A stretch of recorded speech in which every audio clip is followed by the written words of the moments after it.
blood on the streets must stop. And this cycles of revenge must end. We may be criminals, but that doesn't mean we're savages. We have to run our business like a business. To begin, we'll start organizing our families like we did in Sicily, with the capos, the crews, the consigliaries, all reporting to the head of the family. But there will be no more boss of bosses.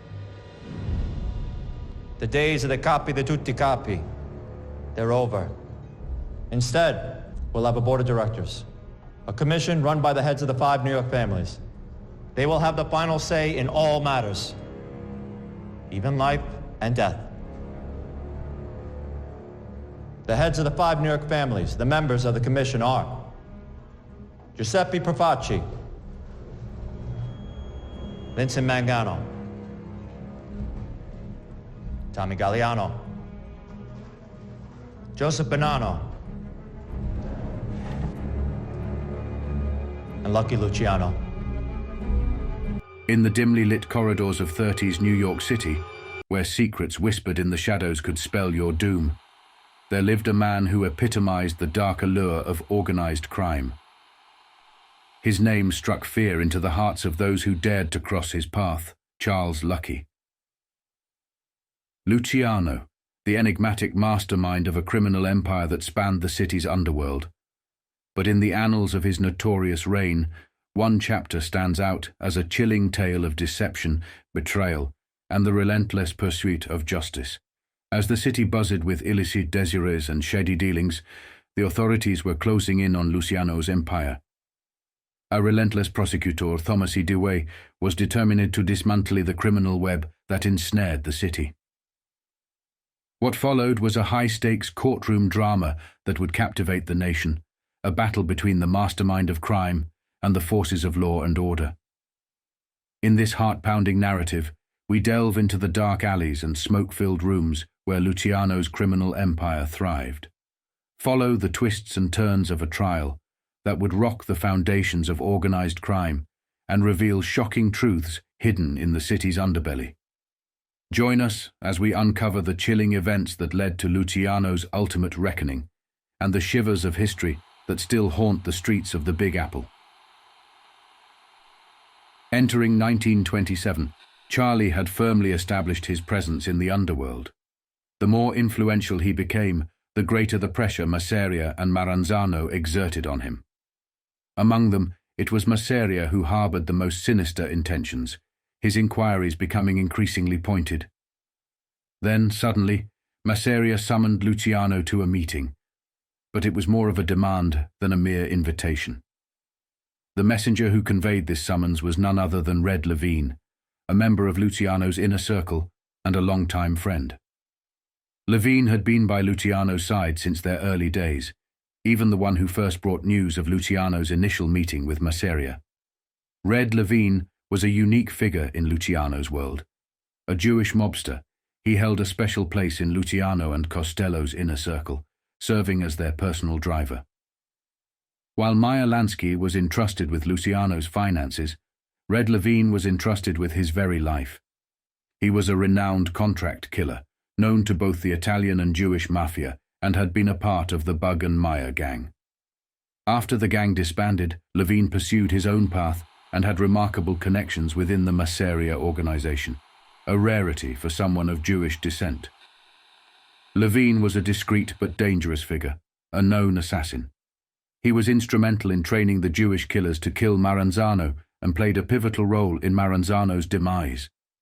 Red Levine was a paradoxical figure, deeply committed to his faith and equally committed to his life as a killer. At home, he always wore a yarmulke, and on the Sabbath, he would don the talith over his shoulders to pray. Those close to Charlie attested to the trust he placed in Red, entrusting him with his life, while Meyer managed his financial affairs.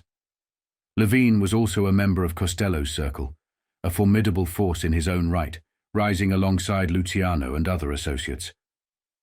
Red Levine was also close to Lansky. In the early 40s, Meyer Lansky, Mo Dalitz, Red Levine, and other key members of the Jewish Mafia convened for a crucial meeting, observing the shifting world around them. In this dynamic group, Maya served as the mastermind, Mo managed the financial aspects, and Red embodied the muscle. These individuals had cultivated connections with American intelligence agencies, including naval intelligence. In the 40s, a unique opportunity arose when they established a relationship with the emerging nation of Israel. This fledgling nation sought not only political and financial support, but also arms to defend itself. However, the United States had to navigate a delicate balance, appeasing both Arab nations and Israel while dealing with lingering fascism and anti-Semitism. Deep-seated prejudices, particularly in the southern establishment, persisted against Jews. This is where Maya, Red Levine, and Mo played a pivotal role. Israel reached out to them for the necessary support, and Maya recognized the need for a formidable presence. He enlisted Red Levine's assistance, given Red's extensive influence within the Italian Mafia and beyond. As Luciano's trusted confidant, Red played a crucial role, handling messages, funds, and even visiting Charlie in Italy, although he could not divulge details about Vito. Nevertheless, he continued delivering money and messages to Charlie, often meeting him in Taormina, Italy. By the late 1940s, the Holocaust had shaken the world and the Jewish community to its core. Red Levine faced a profound choice: the Jewish cause or his loyalty to Luciano. The path he chose was clear. He dedicated himself to the Jewish cause. Yet his loyalty to Charlie remained unwavering. He safeguarded Charlie's family and stood as one of the few mobsters Charlie protected throughout his life story. Red never skimmed money, never engaged in theft, and remained a steadfast friend to Charlie Luciano. Beyond business, women, or money, Red Levine was Charlie's true friend. His name may not be as widely recognized as Maya's, but wherever Maya's name appeared, you could be certain Red was not far behind. He was a dangerous, professional, and unforgiving killer. Red Levine's life remained shrouded in secrecy, requiring extensive research to uncover. While his name may not grace the pages of books like Dark Quadrant, where Maya's name is mentioned, Red was undoubtedly a presence. He was a formidable force, an enigmatic figure who left an indelible mark on the world of organized crime. Red Levine's legacy endures, a testament to his unwavering loyalty and relentless professionalism. He passed away in 1972, leaving behind a lasting and mysterious legacy. Charlie goes on to recount the events that transpired. Then in 1927, Red Levine, he was the best driver and hitman I had, told me Masseria sent a message he wanted to see me and a couple of my guys right away, that we were to come to a hotel room at the Hotel Manger on 7th Avenue at 4 o'clock in the afternoon.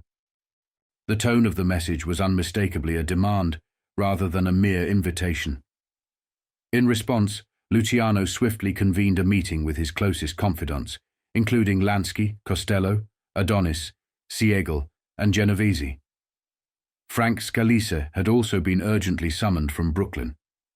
Luciano referred to these men as his board of directors, and they gathered discreetly at the rear of Mo Ducour's drugstore on 7th Avenue, a place in which Luciano held a financial stake. This establishment had become a favored meeting spot, conveniently situated just across the street from the Manger. While Charlie tasked Nick Gentile and Red Levine with covertly scouting the hotel, he engaged in discussions with his inner circle. What surprised Luciano during this meeting was the fact that Lansky, who typically remained reserved and allowed others to speak, took the initiative to commence the proceedings. Lansky keenly understood the gravity of the situation. It was now or never.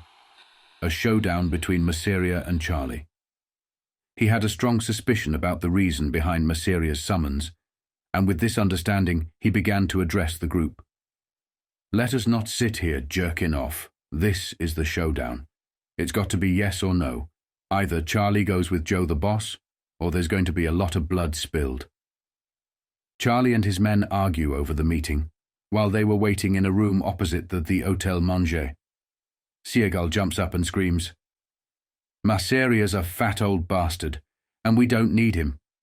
If Charlie throws in with him, he knows we'll stick with Charlie, and so he'll get Maya and me, and then he'll have enough guns to steal every goddamn thing we've building. Charlie, I say we ought to pile through that door at 4 o'clock and knock him right off. Say what you will about Siegel, but in that moment, he astutely predicted the future. The very course of events that would soon unfold, with Bugsy himself as the designated hitman. A smile crept across Charlie's face, recognizing that as Siegel matured, he increasingly mirrored a younger, fierier version of himself. Then, Vito Genovese chimed in, urging the assembled crew to cease their discussions, emphasizing that Charlie would be the one to make the final decision. Charlie did not take kindly to Vito's proclamation. He felt that Genovese's words were more about blowing smoke to conceal his own missteps than offering genuine guidance. That was typical Vito. That little prick used to kiss my ass every time he had the chance. He was always trying to show his loyalty. Anyway, I did make the decision, and everybody went along with it. This was the day for me to join us up with Joe Masseria.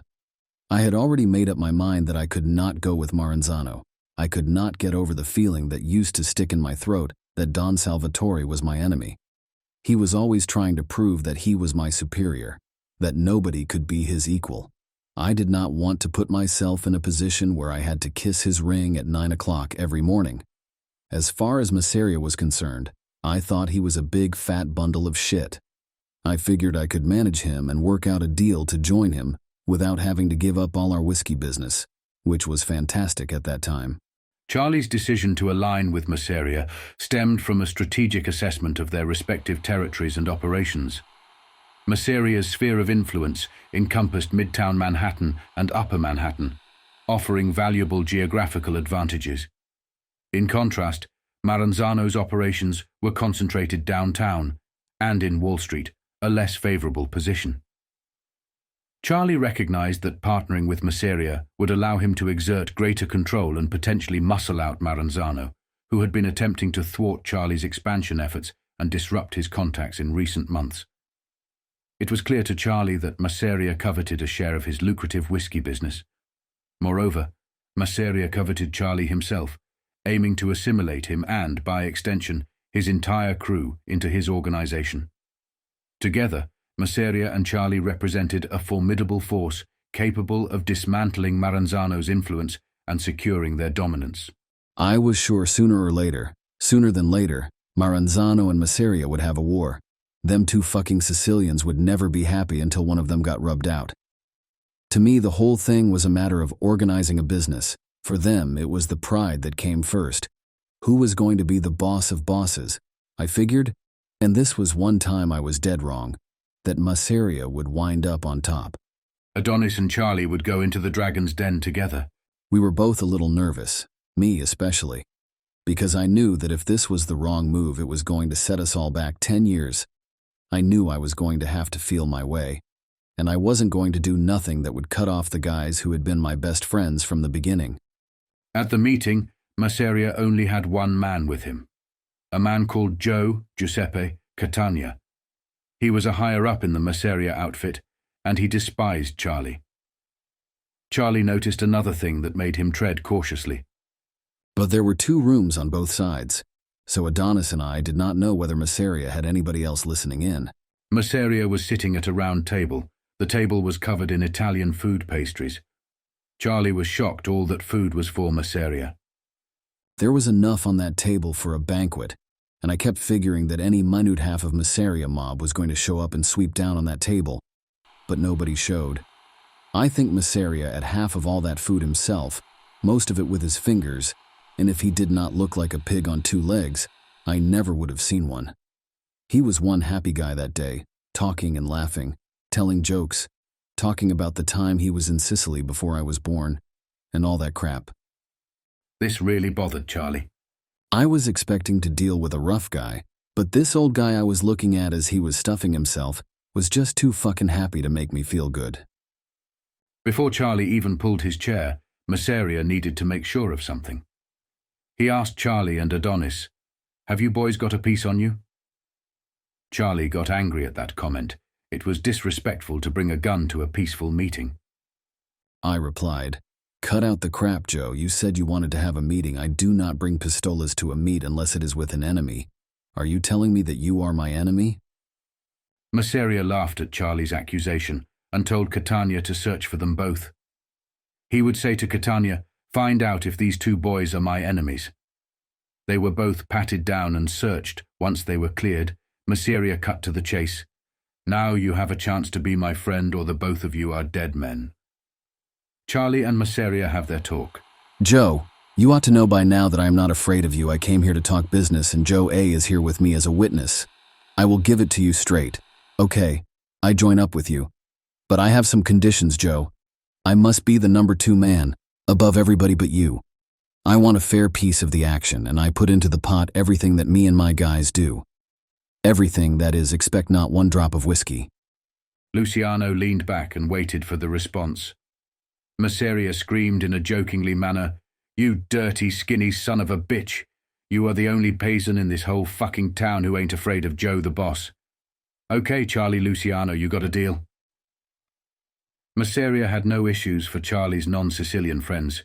He would tolerate them. It was hard for Joe A and me to believe that Masseria wanted us so bad that he was willing to show it like that. The rest was easy, and we walked out of there about 15 minutes later, after a couple of glasses of wine to close the deal. And as of that minute, I was the number 1 lieutenant to Joe Masseria. But there were lots of good conditions. All my whiskey operations still belonged to me and my guys, and we had a clear-cut agreement. There would not be no hijackings of any kind, and we should supply all Masseria's joints, with everything from whiskey to beer. Dutch Schulz was controlling all the good beer in Manhattan by that time, and I talked to him before the meet and got his backing. The news of Charlie's alliance with Masseria quickly spread throughout the underworld, and he understood that Masseria's interest in the whiskey business would not remain dormant for long. Nevertheless, Charlie orchestrated his dealings with Masseria in a way that benefited the latter without denting his own empire significantly. When the word reached Costello, he could not contain his happiness and pride in his friend's latest accomplishment. It was a rare sight to see Costello smile, let alone laugh, but the news of Charlie's successes prompted just that. Costello's faith in Charlie solidified further, and he remarked, "You're going to make mincemeat out of Joe the boss, and that's a lot of meat to chop up." However, amid his dealings with Masseria, Charlie had astutely discerned a weakness in his rival, a vulnerability that he would describe as follows. Then I got serious, and I said to them, "I want to admit something. I was wrong when I figured that Masseria could win a war with Maranzano. Not a chance. He is too fat, too old, and behind all that hard front, there is nothing left but a soft brain. It is only a matter of time, so let us use it the best way we can." The word traveled throughout the underworld within hours that Charlie had joined forces with Masseria. The new number 2 was Luciano. The strength implied won him new power. Deep down, he knew Masseria would not stay out of the liquor business for long. Charlie knew Masseria would want complete control of his empire. He told his men that they had to compliment and placate Masseria, especially in public, to help keep him at bay. The famous story of Charlie complimenting Masseria was born, and it was true. I told all my guys the only way we could keep that fat bastard's nose out our liquor deals was to kiss his ass in public 12 times a day.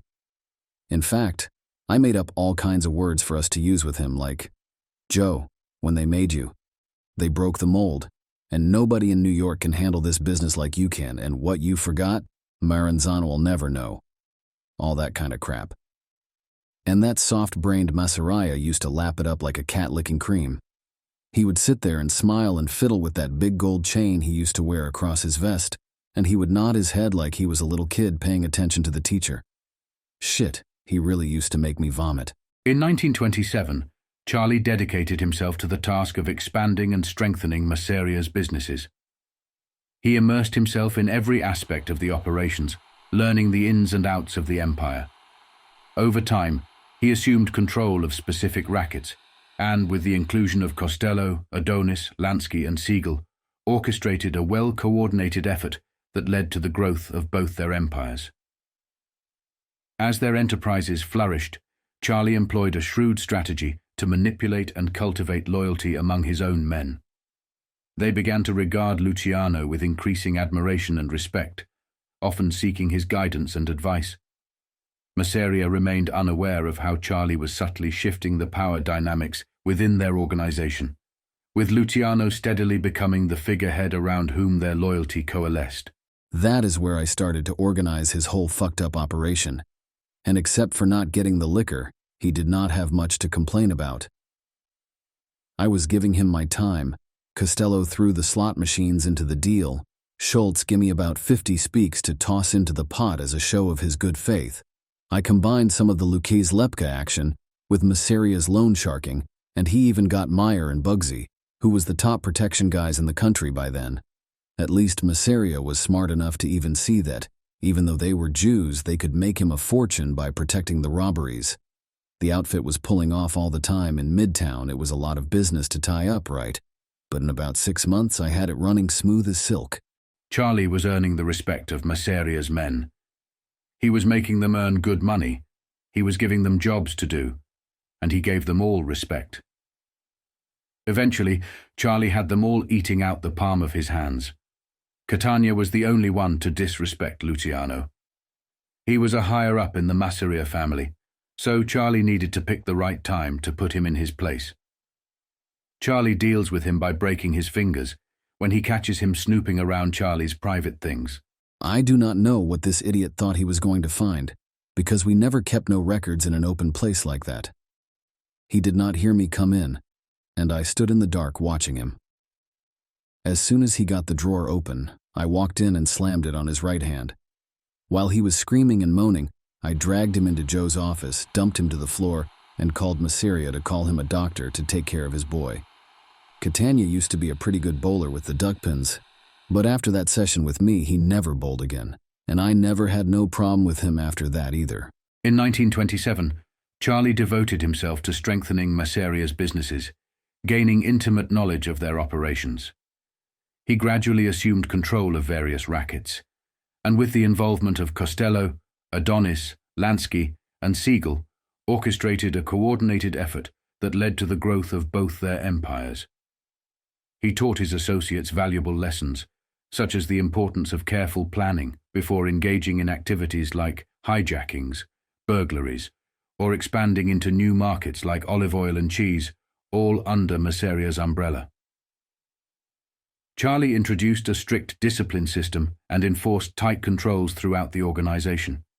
He fostered cooperation with non-competing gangs under his control, allowing the Masseria empire to flourish.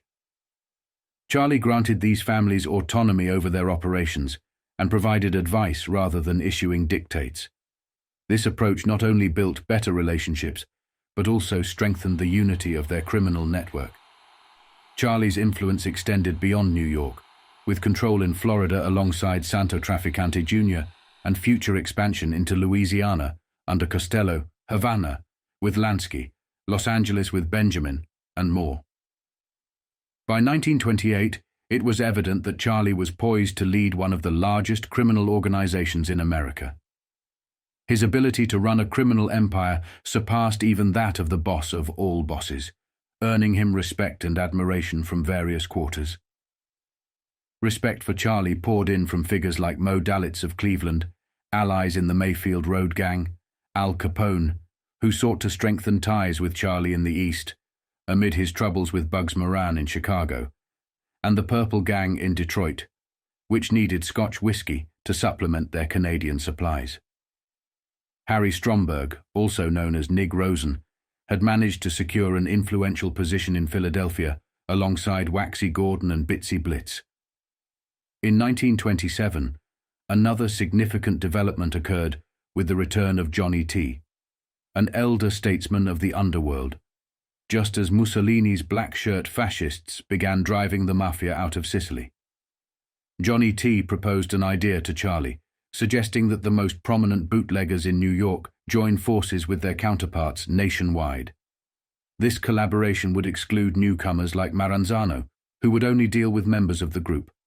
This cooperative effort would ensure the smooth and continuous flow of alcohol. Charlie and Johnny T drew up a list of key players, which they dubbed the Big Seven. This list included Lansky and Siegel, responsible for New York, New Jersey, and surrounding areas, functioning as protectors, enforcers, and shippers.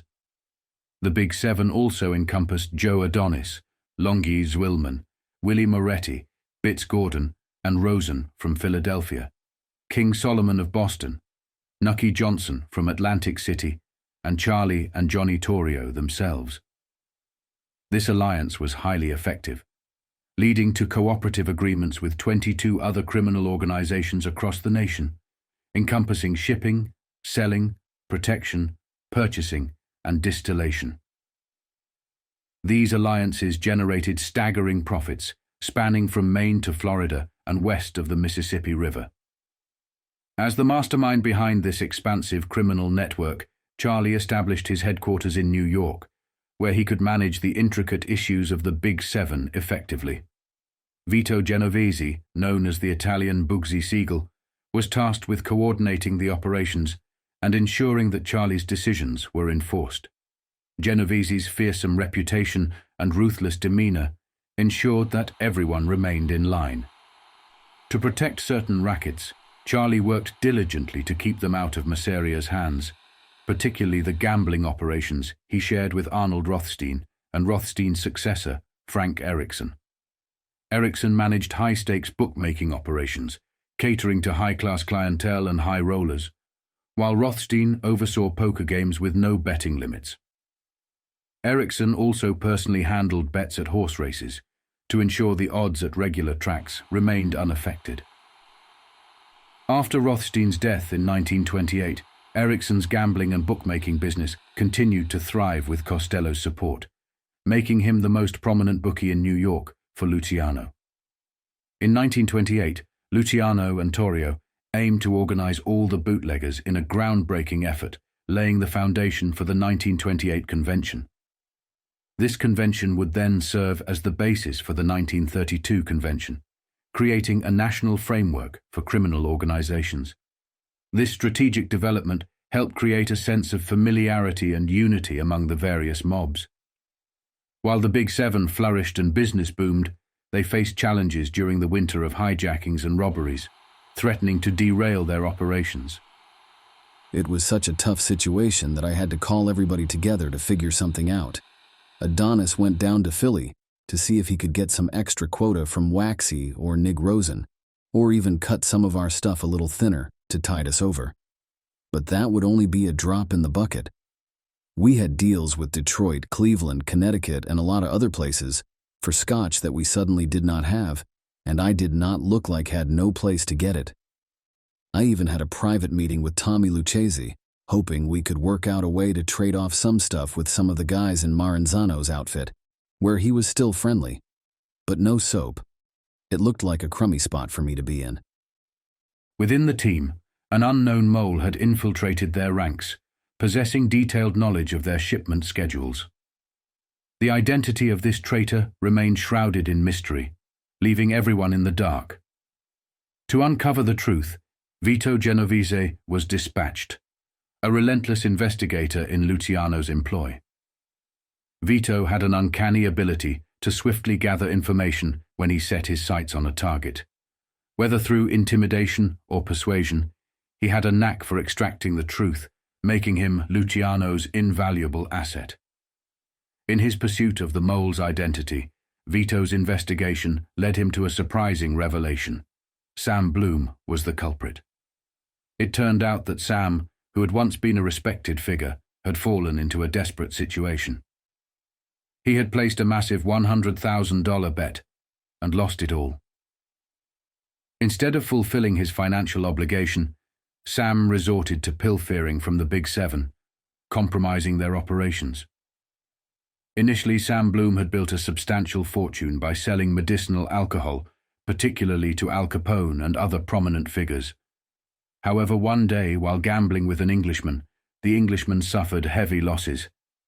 Sam, displaying sympathy, offered to recover the money on his behalf. To Sam's shock, the Englishman declined, revealing that he could comfortably absorb the losses as a part owner of the King's Ransom Scotch. a highly sought-after whiskey among bootleggers due to its unique smoky flavor, making it ideal for dilution without sacrificing taste. Subsequently, boatloads of King's Ransom Scotch were imported from Scotland to designated landing zones in Atlantic City, seamlessly flowing through the Big Seven's distribution network. The operation ran smoothly until 1928, when a series of hijackings began to plague their shipments. Vito unraveled the truth, discovering that Sam Bloom was indebted to certain bookmakers and had resorted to stealing from the liquor loads. Charlie was compelled to reach out to Al Capone to address the issue, a move that initially caused tension. Capone's anger stemmed from Bloom's actions, as he had bypassed Italy during his European travels, and more significantly, because Sam's thievery threatened to undermine Luciano's criminal empire. When I called Al to check on this guy Sam Bloom, Al was sore as hell because Bloom went to Europe when Capone was looking for him in Chicago. He could not believe someone would take 2 weeks off to go back and forth across the Atlantic Ocean. And when Al asked Bloom if he went to Italy, Al was sore as hell when Bloom told Capone he never went there. Near the end of 1928, about 15,000 cases of King's Ransom were landing in Boston. They were loaded by Charlie's men onto trucks and started their way to New York. They never arrived. Somewhere along the road they were hijacked. The loss to the Seven Group was close to about $1 million in Liquor Street value.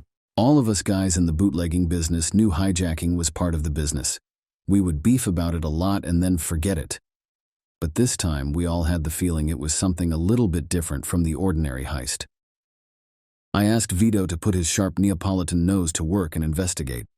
What Genovese uncovered was that Bloom had wagered a staggering $100,000 in a poker game, with Rothstein extending him a loan payable within a week.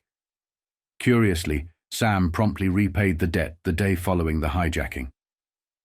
Luciano contacted Rothstein, and the story was corroborated, strongly suggesting that Bloom was indeed the perpetrator. Given the circumstances, the consensus among the group was clear, and Charlie voiced it succinctly. All the guys agreed. So, a little while later, Bugsy gave Sam Bloom a cement funeral. Bloom's disappearance went unnoticed, much like many others before him, as his body vanished into the waters surrounding Manhattan. The distillery companies in the UK seemed unperturbed by his absence, either due to their awareness of dealing with shady characters or their assumption that he had departed the business. In any case, they never inquired about his whereabouts, and Sam Bloom's absence raised no alarms. Charlie summed up the matter with finality. It seemed to be open and shut that Bloom had fangled the hijacking. There was no absolute proof, but with things like that, you did not take a guy to court. You pronounced your own sentence. By the end of 1928, discussions regarding the possible repeal of the Volstead Act, which marked the end of prohibition, began to gain momentum in America. The Big Seven, cognizant of these developments, started making plans to transition into legitimate businesses or explore alternative ventures. Certain politicians began voicing their concerns about the Volstead Act, arguing that law-abiding citizens were being pushed into criminality, resulting in deaths from alcohol poisoning. They pointed out that prohibition had inadvertently given rise to a powerful criminal syndicate, leading to rampant violence, shootouts, and gang conflicts. Violent acts were committed on the streets to maintain control over specific districts for organized crime groups. Establishments and individuals not dealing in prohibition liquor purchased from these syndicates faced threats, bombings, or other forms of violent retaliation. What had initially been a peaceful and organized business had transformed into a billion-dollar racket, orchestrated by some of the most notorious gangsters in America. The immense wealth generated was channeled into various new areas of organized crime, as the mobsters diversified their illicit activities. None of this would have been possible without the tacit approval and financial windfall provided by the Volstead Act. This billion-dollar business was prohibition, and figures like Al Smith and his associates were beginning to advocate for its end, recognizing the social and criminal turmoil it had unleashed. Costello eventually sought out Charlie for a drive, setting the stage for further developments in their criminal enterprises, One day in the early part of 1928, Costello picked me up and took me to a private estate. I think it was in Westchester, and it belonged to a millionaire named John J. Raskob. He had a lot to do with putting up the Empire State Building, and he was a big backer of Governor Al Smith. Al Smith came to see Costello and Charlie. Charlie fainted when he met Governor Al Smith in a private library. I almost fell over when I walked and saw Smith standing there in person in Raskob's library.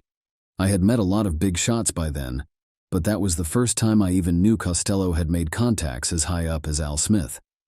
The governor was a tall guy with a husky voice, something like Costello, and it had the streets in it, just like ours. He shook hands with me and said, "Hello, Charlie. It's a pleasure to meet you." I looked at him and started to laugh. "What are you doing, Governor? You are trying to put me out of business." He sorts of smiled and said, "No, I am not. I brought you up here to do a favor. Naturally, being a politician, I expect to get a favor in return. Why do not you sit down and listen to what I have to tell you?" So we all sat down and Raskob poured me some drinks, and I was too dumb to shut my mouth.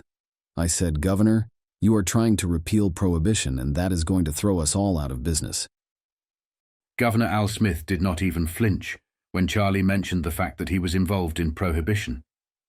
He simply got straight to business, which is something that Charlie Luciano always liked and respected in people. Charlie states, "Smith brushed that aside and told me, 'My boy, in a couple of years there will not be any prohibition at all. I intend to be nominated, and I intend to win this election. I am telling you, and I am going to tell the American people, that when I get to the White House, I'm personally going to see that the Volstead Act and the 18th Amendment are thrown into the wastebasket, legally. That is why I brought you here. Costello has told me about you, and I need your support right here in my own state. There are two things I want you to do. Take my advice and make your plans to get into the legitimate end of the whiskey business. And second, line up overwhelming support for me from Manhattan, Brooklyn, and the Bronx, where you fellows control the delegates. I want every one of those delegates at the convention in Houston. If I get them, I am prepared to make things good for you." Charlie just sat there stunned, trying to think about the fact that he just might be on the verge of having his very own president. He was in awe of what Frank Costello had achieved. He was stunned at the way Al Smith had put it so bluntly on the table. We shook hands all round. Then I did something smart, and it made the governor look at me with more respect. I told him I wanted to go back to the city and talk to Johnny Torrio. What Smith had been talking about, the end of prohibition, was exactly what he predicted before he ran out to Italy. I knew something had to be done, because now I was sure that Al Smith figuring was right. I kept saying to Frank all the way back to the city that I still could not figure out how legit whiskey could pay for anything close to bootlegging. I said, "Frank, we've been in the rackets all our lives. We ain't got the imagination for a straight business." Luciano felt he was on the brink of achieving something truly remarkable. It was astounding to think that a young immigrant who had arrived in America unable to speak English and had broken numerous laws was now rubbing shoulders with the influential political figures of New York. He experienced a profound sense of pride and amazement at his own journey. This newfound political influence added to his growing feeling of invincibility. He believed that nothing and no one could touch him. However, this foray into the political arena did not yield the results for which he had hoped. It proved to be a valuable learning experience that would play a significant role in his future decisions. When the time came for Charlie to choose between supporting Franklin D. Roosevelt, FDR, and his friend Al Smith, he opted for FDR, recalling that Al Smith had lost the previous election. Some attributed Smith's loss to his Catholic faith, which was a factor that also played a role in later elections, such as John F. Kennedy's choice of Senator Johnson as his running mate, a decision influenced because Johnson's had pure control of the South. We shook hands all round. Then I did something smart, and it made the governor look at me with more respect. I told him I wanted to go back to the city and talk to Johnny Torrio. What Smith had been talking about, the end of prohibition, was exactly what he predicted before he ran out to Italy. I knew something had to be done, because now I was sure that Al Smith figuring was right. I kept saying to Frank all the way back to the city that I still could not figure out how legit whiskey could pay for anything close to bootlegging. I said, Frank, we've been in the rackets all our lives. We ain't got the imagination for a straight business. On their way back, Costello and Luciano began contemplating the idea that they could exert influence over a president. Additionally, they pondered what would happen if the whiskey and bootlegging business were to end it. They wondered if they possessed the intellect, knowledge, and power to transition into legitimate businesses. It was Costello who eased Charlie's concerns, reassuring him with a thoughtful response. "Charlie, within our group, we've got enough imagination for any kind of business. Going legit as far as whiskey is concerned does not scare me at all. It does not mean we are giving up gambling. We can do that on a grand scale. More people like to gamble than drink. I think we should support Smith. At least with him, we know where we stand." Charlie and his friends threw their support behind Al Smith wholeheartedly. Unfortunately, Smith's campaign did not gain much traction, primarily due to his Catholic faith. Americans had reservations about electing a Catholic president, fearing that they would take orders from Rome. Despite Smith's merits, this factor proved insurmountable. This experience served as a significant learning curve for Luciano and his associates. When the next election campaign came around, pitting Al Smith against Franklin D. Roosevelt, Luciano faced a tough decision. Al Smith had their loyalty, but Roosevelt exuded an air of respectability. Recalling Smith's previous loss and the issue of his Catholic faith, they chose to support Franklin D. Roosevelt. It was a lesson that stayed with them. FDR hunted the New York Mafia till they were jailed, dead, or exiled. This lesson stayed with them, especially when John F. Kennedy entered the political arena. Kennedy recognized the challenge posed by his Catholic faith and the need to secure the South. To address this, he formed alliances with figures like Johnson and organized crime, a topic that would become more relevant in the 1932 election, involving Franklin D. Roosevelt. Despite their earlier optimism, Luciano and Costello realized that the Volstead Act would remain in effect for several more years. The national sentiment was inclined to maintain the status quo. Up until the Great Depression struck in October 1929, the alcohol business continued to thrive, with increasing competition in the whiskey market. However, issues such as hijackings and escalating rivalries prompted them to consider the need for a solution, such as allocation. Luciano sought a national system, an unprecedented concept that would take several months to arrange. It would require a massive gathering, bringing together all the major players in the industry. Costello and I talked it over with Torrio and Lansky first. I asked Meyer to put out a few feelers around the country to see if the top guys would be willing to hold a meeting, you might say, like a national convention of our own. Luciano's brilliance went beyond personal gain. He aimed to connect the dots and bring together various criminal factions so they could collectively share their expertise. His vision had been taking shape in his mind for over a decade, and around 1928 it began to crystallize. Luciano aspired to unite communities from every state, creating a collaborative network for their billion-dollar business, which at that time was bootlegging. This vision would eventually evolve into one of the most influential criminal organizations in American history, one that wielded major influence over various industries, politics, legal systems, and much more. However, organizing this monumental meeting had to be conducted in secret. Luciano found himself continually dealing with Masseria and his persistent inquiries about his whereabouts and activities, making it more challenging to execute his plans covertly. Masseria kept on my ass every 2 minutes. He was forever calling me up to find out why I was not with him, or why I was sleeping late, why I didn't go on a job the night before. That son of a bitch was always trying to turn me into a chambermaid. There was another issue as well. Maranzano, the old Don, would not let go of his campaign for complete control of the underworld. He was becoming increasingly intense with the conflict, bringing in more and more sides from various parts of the country. Most of the families would side with Masseria. Luciano was stunned watching all these fellow Italians kill each other over what seemed to him futile beefs. They come from opposite sides of Sicily, and both brought the whole idea of vendetta with them when they came to America. I never saw nothing like it. It was like in the hills of Kentucky, with families knocking each other off for some fucked up reason that maybe goes back 100 years, nobody ever remembers why no more. Maranzano and Masseria continued their bitter feud, with both sides escalating the conflict.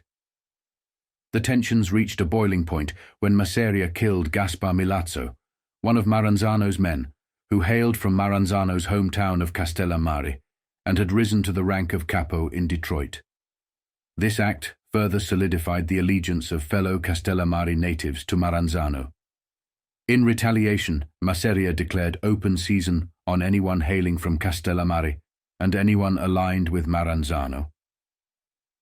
The situation became increasingly volatile, with drive-by shootings and innocent bystanders being caught in the crossfire. These underworld conflicts dominated the scene until 1931, attracting significant media attention and making headlines daily.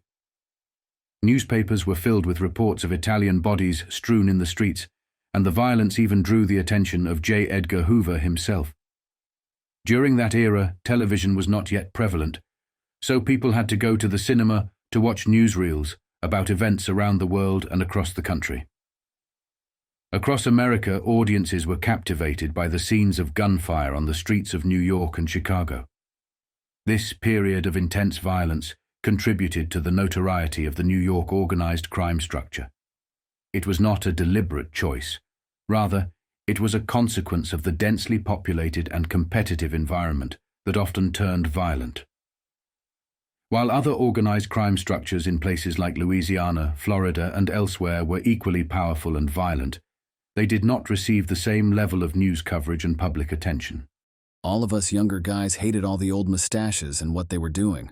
We were trying to build a business that would move with the times, and they were still living 100 years ago. We knew the old guys and their ideas had to go. We were just making time. The way we looked at it was that getting rid of a Masseria or a Maranzano was no different from some bank tearing down an old building so they could put up a new one. For us, rubbing out a mustache was just like making way for a new building, like we were in the construction business. One day, Tommy L. gets into trouble through his boss, Tom Rayner.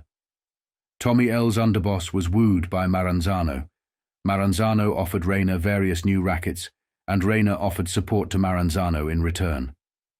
Both discussed certain exchanges for their new alliance. All this now when both Masseria and Maranzano were beefing hard. Tommy came to me and told me the whole story.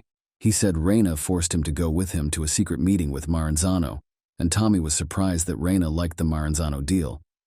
That took a lot of guts on Rayner's part, because by this time, Masseria was ready to murder anybody who even looked in the direction of Maranzano. Tommy L. found himself in a tight situation. Tommy had become a trusted underboss with Tom Rayner, head of his own outfit in the Bronx, which had given allegiance to Masseria, but the beef was now beginning to surface, and Maranzano impressed Rayner in exchange for support. Tom offered Maranzano a share of their income from some of the rackets on the Lower East Side. This whole situation sent Masseria into a raging lunatic. Charlie helped Tommy L. get out of trouble, but Joe was pissed. It is a funny thing about Sicilians. There just ain't no secrets. There is always somebody that sells out one of his own. Lots of guys got fingered just for the prospect that something might happen. So, naturally, Masseria got word about Rayner's meeting with Maranzano. Rayner was no little potato. He was a boss, and under the old times rules, a boss does not get hit. Pop, just like that. But in the case of Tommy Lucchese, that was different. It was all I could do to convince Joe that Tommy went with Rayner to find out what was going on, and to report to me. If Joe had not bought the story, Tommy would have been dead. But the whole situation seemed to turn Masseria into a raving lunatic. He used to call me from all over New York, and half a dozen times a day with a new name of a guy he wanted to bump off. He was driving me crazy. Masseria suddenly started to suspect one of his men was about to betray him. Masseria was not an intellectual. He was not a long-term thinker. The man was sporadic. He would act on emotion, nothing else.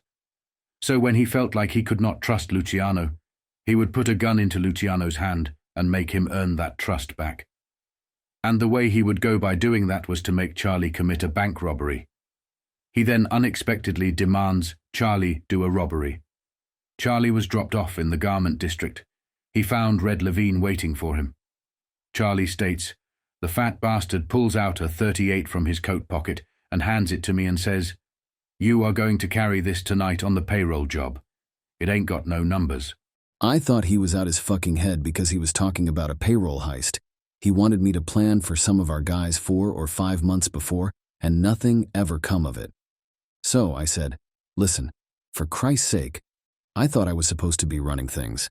Since when do I go back on the street with pistola?" Masseria was not playing around. It got intense in the car. Joe looked him straight in the eye. Joe then grabs the gun and points at Luciano's belly. Masseria tell Luciano, "Listen to me, you son of a bitch. You either pull that job or I will give it to you right here in the car. You made the plan for that job, and you got to do it. Because I say so." Charlie Luciano looked in the driver's mirror and knew he had to go along with this. Up front, I see Joe Adonis nodding his head, meaning for me to go along. He could see the same thing as I could, that the old mustache was just crazy enough to pull the trigger right in broad daylight. What could I do? I took the gun back, and I said to Masseria, "Joe, take my word, this is one of your biggest mistakes." Charlie was dropped off in the garment district on 7th Avenue. He found Red Levine waiting for him with a recruit by the name of Paul Mineo. The three drive to Corn Exchange Bank on 37th Street. They park and leave the car running. It was banking closing time, and the payroll messenger for a large textile company was just leaving with the payroll in a canvas.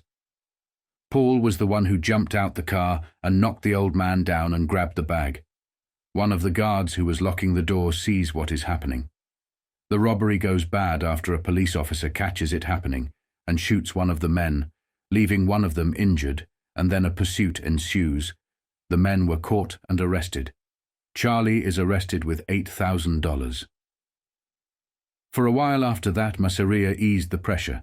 Costello stepped in to rescue his friend, but it would take a hell of a lot of muscle and a hell of a lot of cash, especially now that people knew Luciano was loaded with it.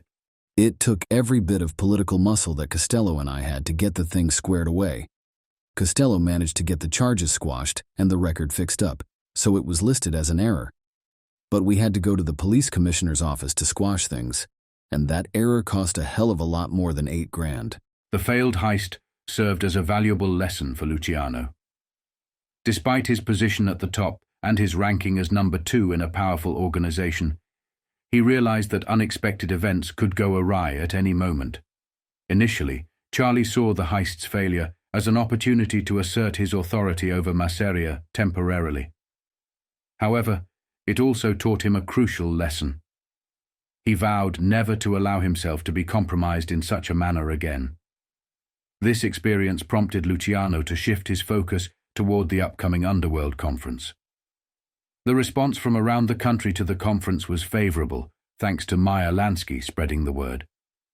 The convention was scheduled to take place in Atlantic City, where Nucky Johnson held sway. Atlantic City was an ideal choice because delegates could come and go without arousing suspicion. Johnson ensured that everything was arranged with pleasure and good taste, and it was decided that Meyer Lansky's upcoming wedding in May 1929 would serve as a pretext for the gathering. This choice was not only for the sake of pleasure, but also because Atlantic City was one of the most corrupt places in America, under Nucky Johnson's control.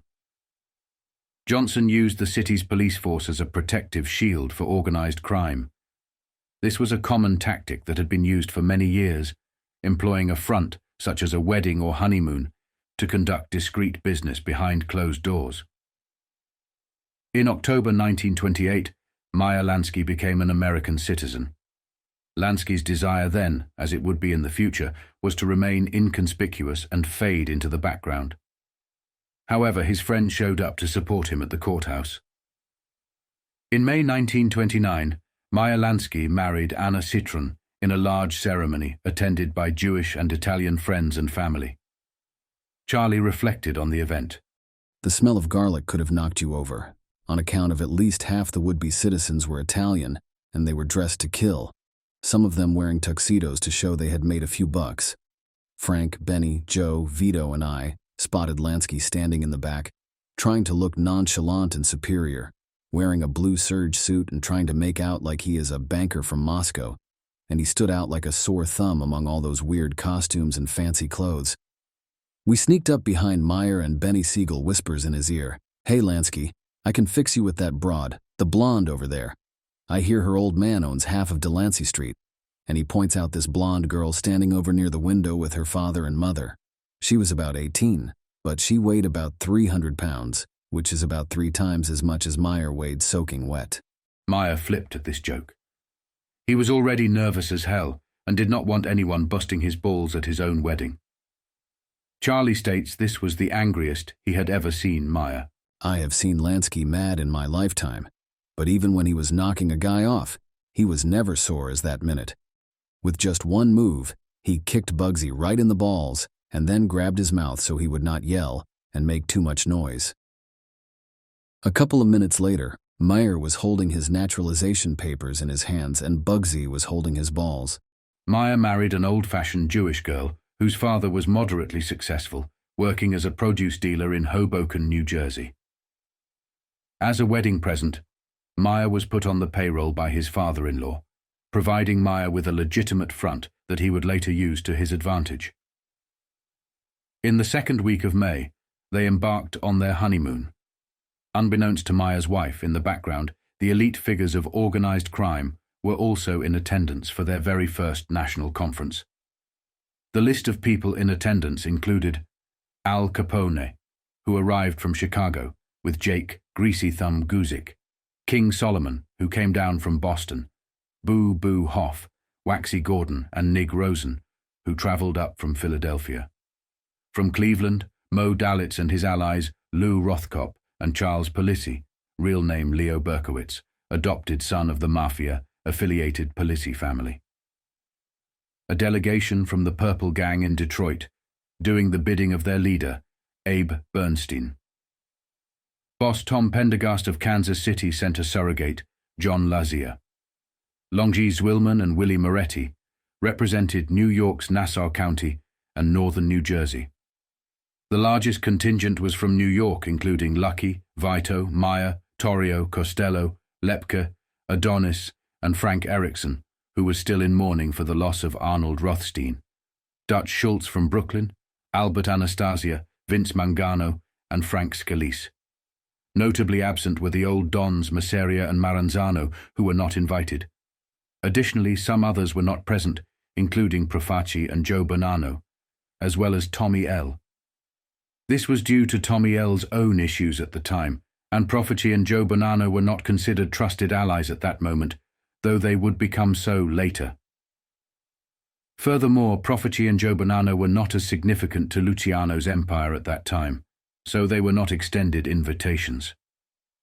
Johnson had arranged suites at the Breakers, a place exclusively for Protestants. Johnson had provided the attendees with Anglo-Saxon aliases, but their appearances gave them away, resulting in the refusal of rooms. This incident embarrassed Johnson, who received a hurried call to inform him of the situation. Upon Nucky's arrival, Capone confronted Johnson directly, and both men engaged in a heated exchange of 4-letter words, with Nucky being known for inventing his own colorful language. Nucky and Al had it out right there in the open. Johnson was about a foot taller than Capone, and both had voices like foghorns. I think you could have heard them in Philadelphia, and there was not a decent word passed between them. Johnson had a rep for 4-letter words that was not even invented, and Capone is screaming at me, Luciano, that I have made bad arrangements. So Nucky picks up Al under one arm and throws him into his car and yells out, "All you fuckers follow me." After the initial chaos was sorted out, Capone and the other guests were taken to the Ritz, which was situated behind Johnson's own mansion and the ambassador next door. Capone, still seething with anger, stormed into the small, quiet lobby of the Ritz, tore pictures off the wall, and hurled them at Johnson.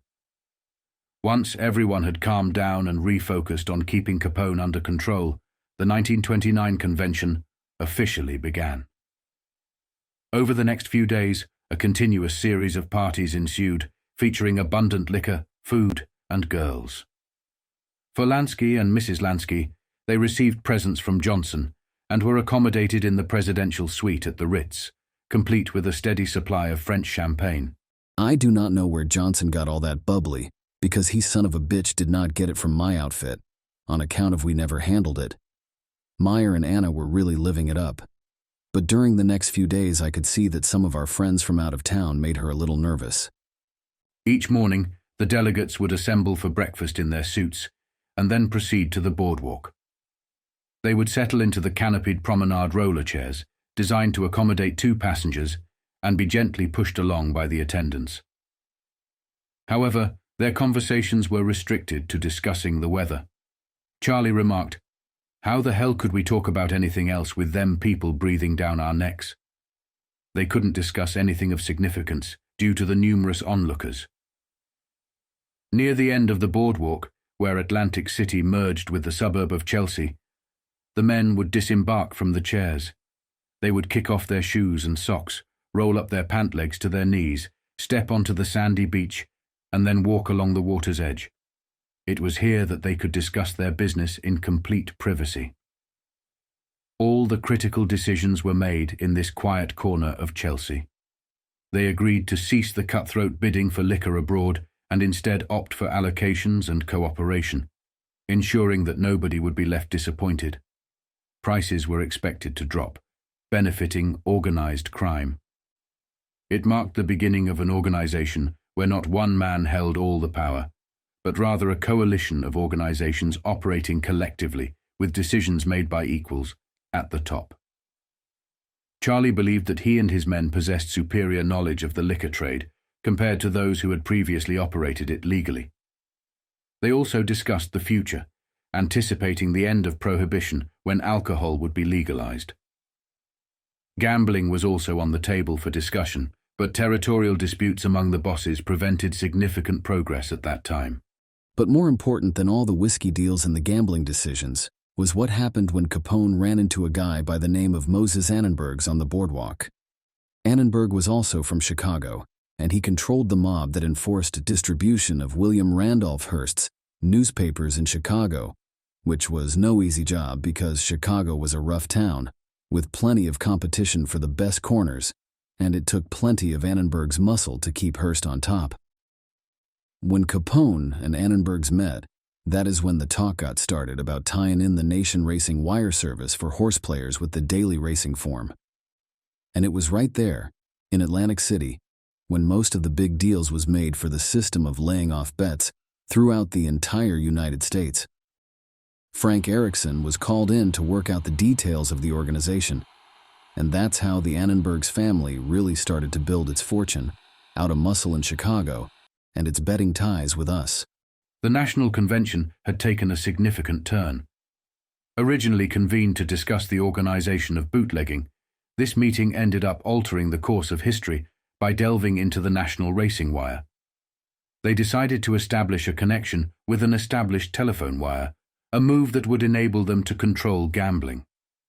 The national racing wire was crucial for receiving instant results and information on horse races, dog races, and other forms of gambling. New York had ventured into this territory around 1928, and by 1930 and 1940, Chicago had also entered the scene. Tony Accardo played a pivotal role in Chicago's involvement, and in the mid-40s and 50s, Carlos Marcello took control of his own national racing wire. Taking control of the communication channels used for gambling information allowed them to dominate the gambling industry once bootlegging came to an end. This billion-dollar industry was now under their control.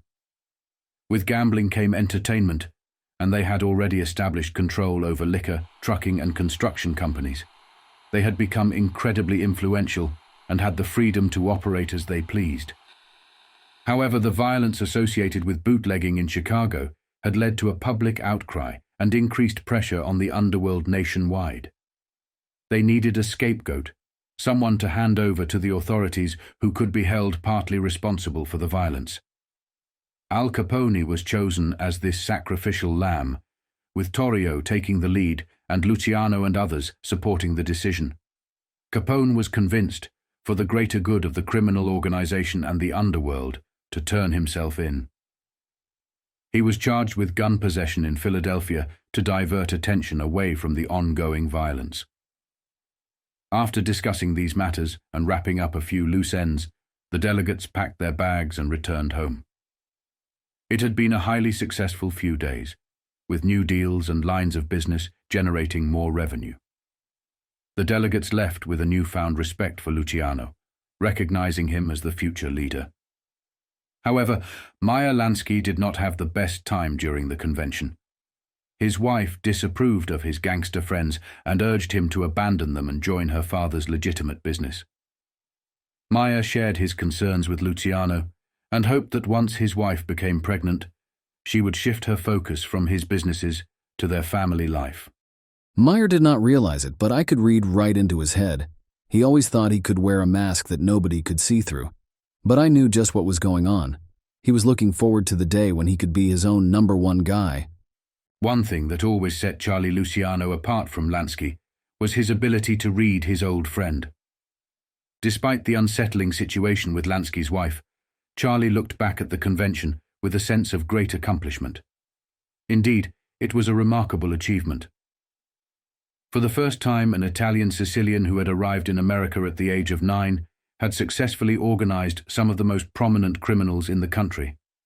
He looked beyond race and religion and focused solely on profits. Both men had risen from humble beginnings to gain control over various industries in America. They had mastery over the liquor and union industries, and in the 1930s, they would even come together to influence an election. This meeting marked the birth of one of the most powerful criminal syndicates in history, encompassing not only the Italian-American Mafia, but also the Jewish Mafia, Irish Mafia, and other groups capable of participating in peaceful discussions. Charlie Luciano didn't involve himself in the business details of other men or inquire about their profits. His primary concern was how they could contribute to the organization and what benefits that contribution would yield. By the end of the meeting, Charlie had become one of the country's most influential underworld figures. Although his name was often mispronounced by non-Italians, he didn't mind. However, when he met legitimate friends, who introduced him to their social circles, they typically called him Charles Luciano. On the fateful day of his 1928 arrest, he gave his name as Charles Lucania, and he noticed that none of the officers had trouble pronouncing it. As a result, he officially changed his name from Charlie Lucania to Charles Luciano. With his new name, he sought the anonymity of a hotel, avoiding the one where Rothstein had been murdered, which was the Park Central.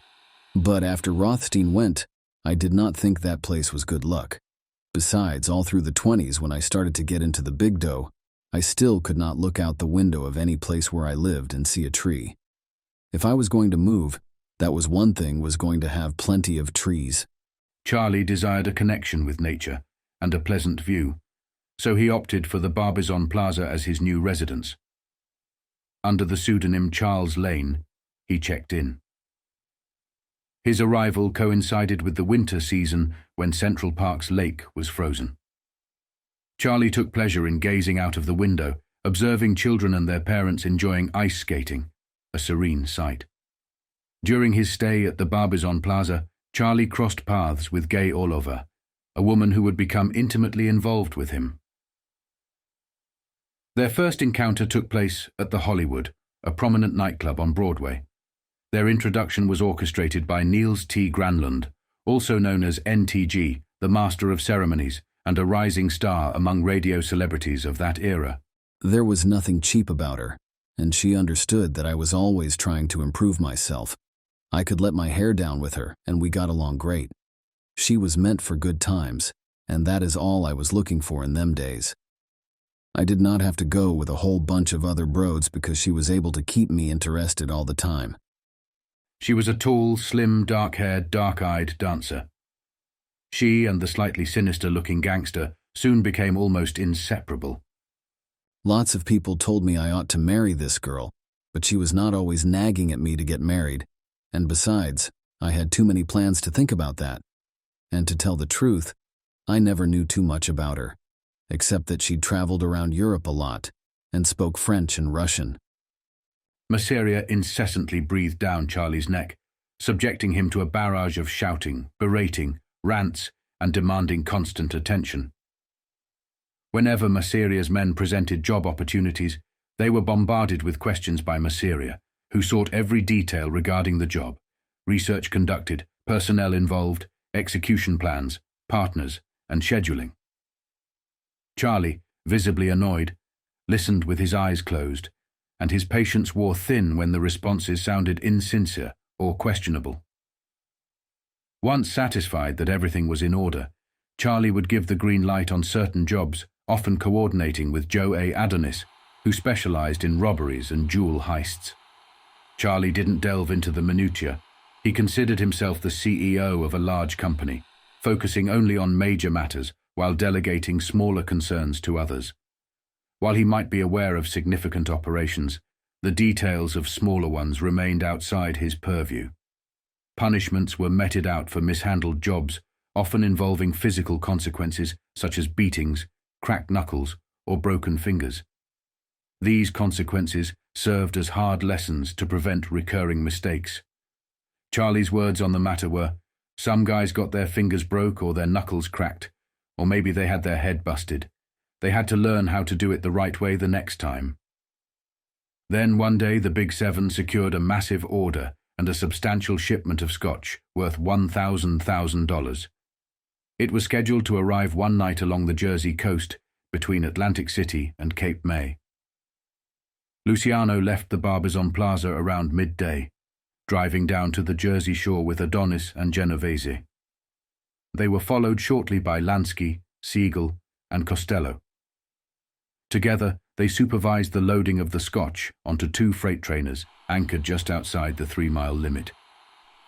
Afterward, they accompanied the convoy of 5 trucks carrying the scotch to Philadelphia to ensure that the operation at the warehouse under Nick Rosen's supervision was executed correctly. It was well past dawn when Luciano finally returned home. However, as soon as he settled into his bed, his private phone rang, and it was Masseria on the line.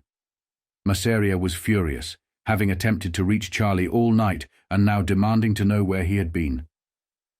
He berated Charlie for not being available when needed and reminded him that he had been using Masseria's money to pay off the police in the district. Masseria insisted on seeing Charlie immediately to address the situation, demanding his presence and respect. Luciano, though tired, remained composed and suggested that Masseria come over to his place to discuss the matter. Luciano further requested that Masseria come alone, which Masseria agreed to without hesitation. When Masseria arrived at Luciano's residence, he launched into a verbal tirade, expressing his disappointment and frustration. He accused Charlie of ingratitude, emphasizing how he had elevated him to a significant position in his organization. Masseria also complained about Charlie's failure to answer his calls promptly.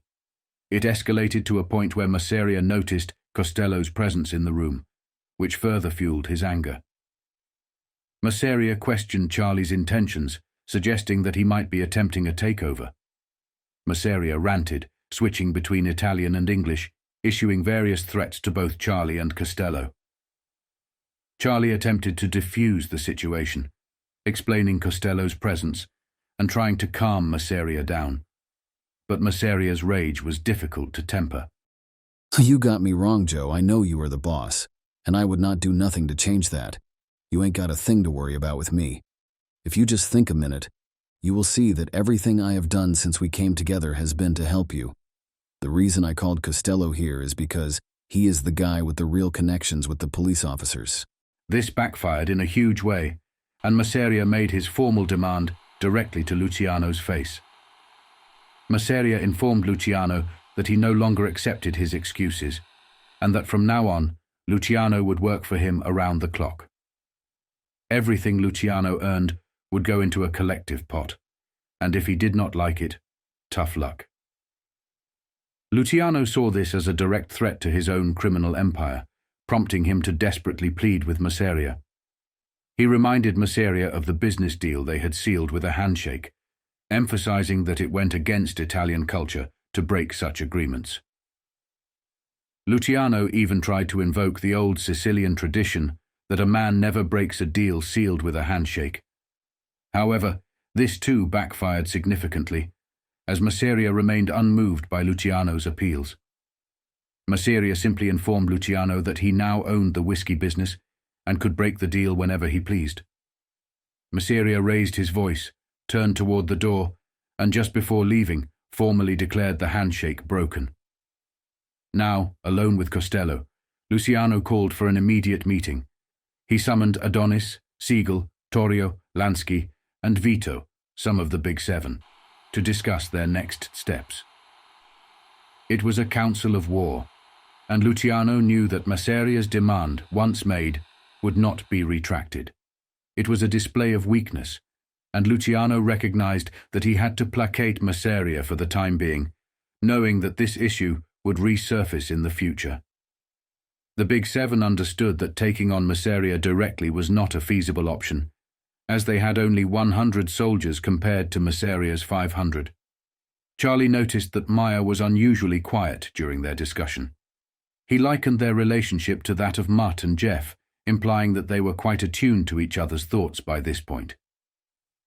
Curious about Maya's silence, Charlie directly confronted him, inquiring about his thoughts on the matter.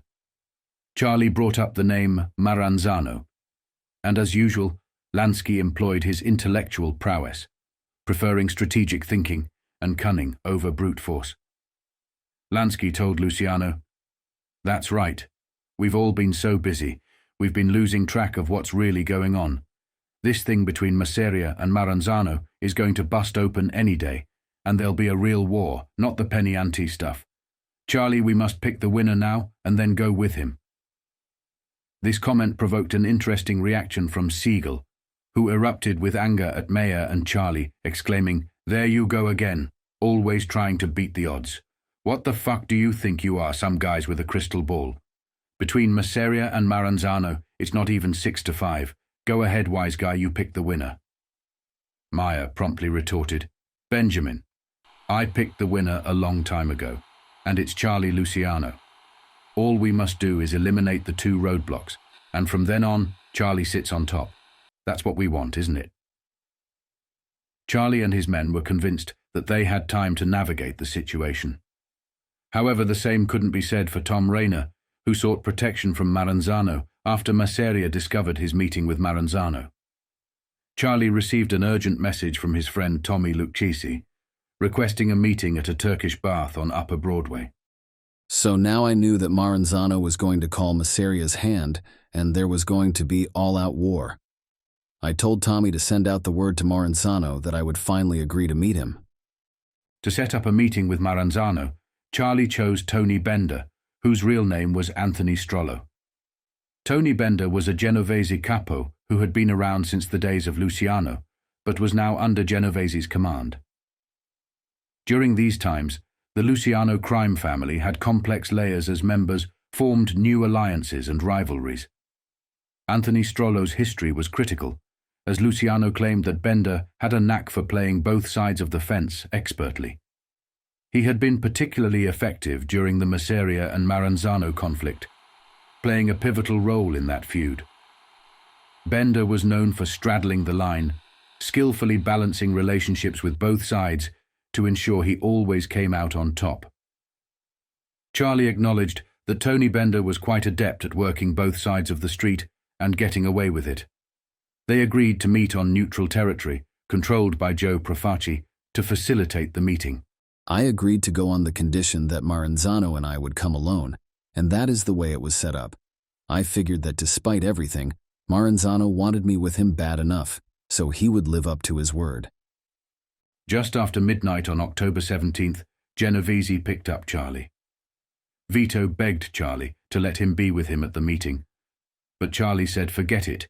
He kept pestering Charlie to the point where Charlie said, "Screw this," and he drove himself to the Staten Island ferry. He then went to a shipping pier about half a mile away. Luciano arrived at the pier, and from that point on the meeting just went pear-shaped. Maranzano was already there waiting for me. I got out of the car. We shook hands and he put his arm across my shoulder like he always did. He says, "I'm so glad to see you again, Bambino." And we walked inside this big building on the pier. It was empty and dark. We found a couple of boxes and sat down. There were a couple minutes of horseshit talk, and then he says, "Charlie, I want you to come in with me." I said, "I have been thinking about and he replies with, Good. You know, I always wanted you before, and now is a good time for us to shake hands." I told him, "Yeah, it is." And then his voice sharpened, and he said, "But tell me, Charlie, why did you make that horrible mistake and go with Giuseppe? He is not your kind. He has no sense of values." I replied with, "Yeah, I found that out. Now you have thought better of that decision. That is why I am here." "Good. We will work it out together. It is a delicate matter, and we will solve it. As I always said before, you will be the only one next to me." Charlie, as he reconstructed the events of that night, vividly remembered how Maranzano's voice and demeanor had changed. The once velvety and smooth tone had become sharp and dictatorial. Maranzano locked eyes with Luciano and demanded that he be the one to pull the trigger on Masseria. He insisted that he had to be the one to kill him. Luciano understood the gravity of this request.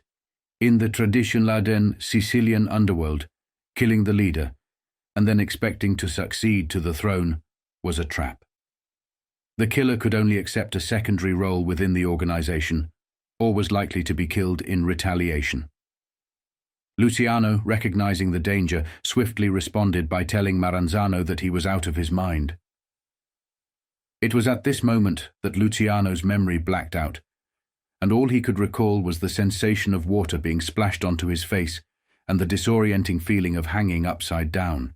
When I came to, I felt somebody splashing water in my face, and I was tied up and hanging by my wrists from a beam over me, with my toes just reaching the floor. There were some flashlights shining at me, and I could make out half a dozen guys with handkerchiefs covering their faces, so that I could not tell who anybody was. Charlie was firmly instructed to personally carry out the assassination of Masseria. However, he adamantly refused, which only resulted in more brutal beatings. With each strike, Luciano resolutely repeated the word, "No." The relentless beatings only made him more stubborn. Luciano's refusal to carry out the act himself was rooted in a deep understanding of Mafia tradition and the unspoken rules of succession. He knew well the golden rule that a king cannot kill a king and expect to become a king. If he had complied and killed Masseria as ordered, it might have satisfied Maranzano's perception of him as a loyal soldier. However, within Sicilian culture and underworld, such an act would have effectively barred Luciano from rising to the position of boss. In fact, it might have led to his own demise as retaliation for killing Masseria. Despite the ongoing beatings, Luciano's stubbornness only grew stronger, and he remained resolute in his refusal to carry out the assassination. I could make out Maranzano. He was standing near me and did not say a word, but I could tell what he was thinking. And I just said, "I ain't going to do it." So, he gave a signal, and those pricks without the guts to show who they were began to work on me. They did a pretty good job with belts and clubs and cigarette butts until I passed out again. The beatings were endless, ruthless, and at some point, life-threatening. But Luciano never gave in. He was adamant, and he could have lied if he wanted to stop the beatings. However, he chose to stick to his guns. He says, is to Maranzano's face, "I am not going to do your dirty work and kill Masseria myself." He was beaten again, and he passed out again. I do not know how long I was out or when I came to, but this time my hands felt like they were on fire, because when I looked, I saw that I was practically hanging by my thumbs. Maranzano continued to plead with Charlie, attempting to present his reasoning as more rational. He tried to persuade Luciano by saying, "Charlie, this is so senseless. You can end this right now if you agree. It is not a big deal to kill a man, and you know he is going to die anyway. Why are you making this so difficult, Charlie? Why are you so stubborn? All you must do is kill him, and you must do it yourself. But, Charlie, I promise you, if you don't do it, then you're dead." The relentless beatings had fueled Luciano's anger, and with a final surge of energy, he lashed out with his feet, catching Maranzano in the groin. Maranzano fell to the ground, screaming for his men to finish Luciano. However, they hesitated, and before they could act, Maranzano seized a knife from one of his men and slashed Luciano's face, cutting across the right cheek down to the bone. Charlie would carry this scar for the rest of his life, giving him a slightly sinister appearance with a drooping right eye. As Maranzano prepared to strike again, opening a gash across Luciano's chest, one of the masked shooters aimed a firearm at Charlie.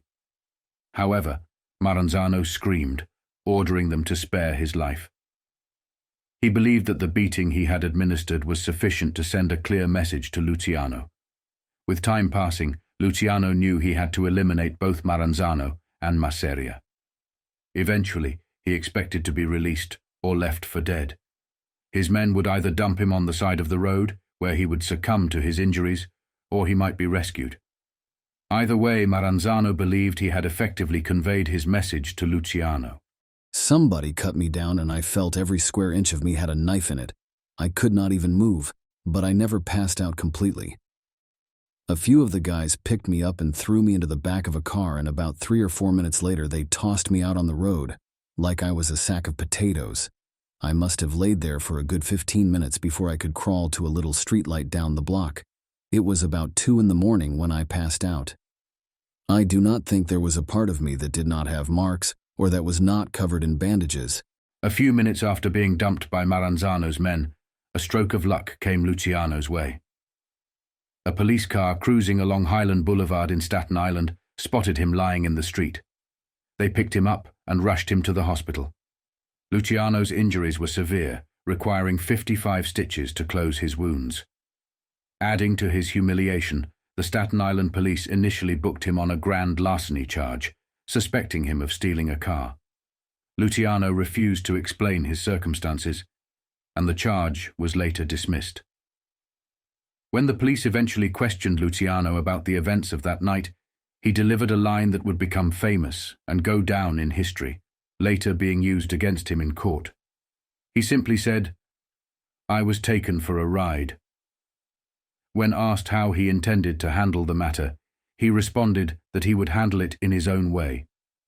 These 2 lines would be immortalized in movies and repeated by future gangsters. Some gangsters, while in the hospital, would use similar phrases when questioned by police, indicating they would handle their business their own way and simply stating they were taken for a ride. The story of Luciano's beating and being left on the side of the street after a brutal attack remained mysterious for years. It was not until 1961 that he would provide a full account of the incident. Various rumors circulated about what had happened that night and how he ended up in that condition. One story suggested a rival gang at the corner of Broadway, and Fifth Saint had beaten him as a warning to stay out of their territory, and then left him on Staten Island. Another tale claimed Maranzano's men had abducted him on Broadway and rescued him at the Staten Island ferry, finding him badly battered, and then left him on Staten Island to create a mystery. Yet another rumor suggested he had been assaulted by federal agents who had discovered him waiting for narcotics and whiskey. There were stories about a police officer beating him severely, and even the father of a girl he had impregnated being involved.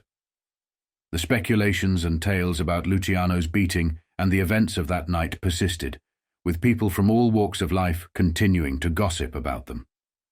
It was during this time that the nickname Lucky Luciano began to stick, bestowed upon him by the press and the public.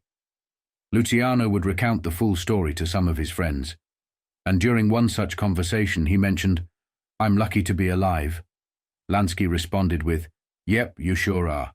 That's you, Lucky Luciano."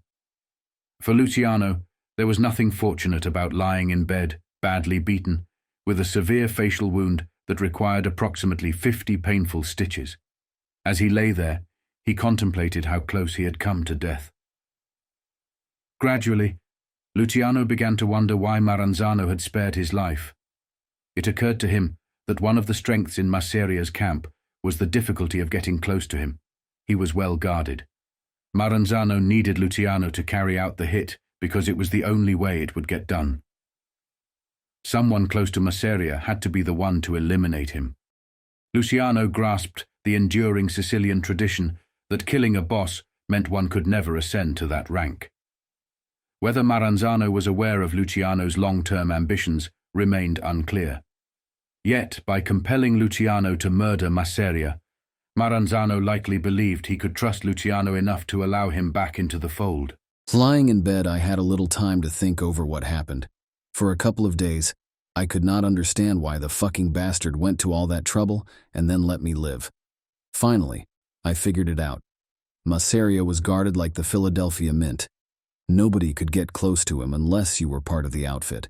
Maranzano knew that because he tried a couple of times and came up empty. That meant he had to have somebody close to Joe.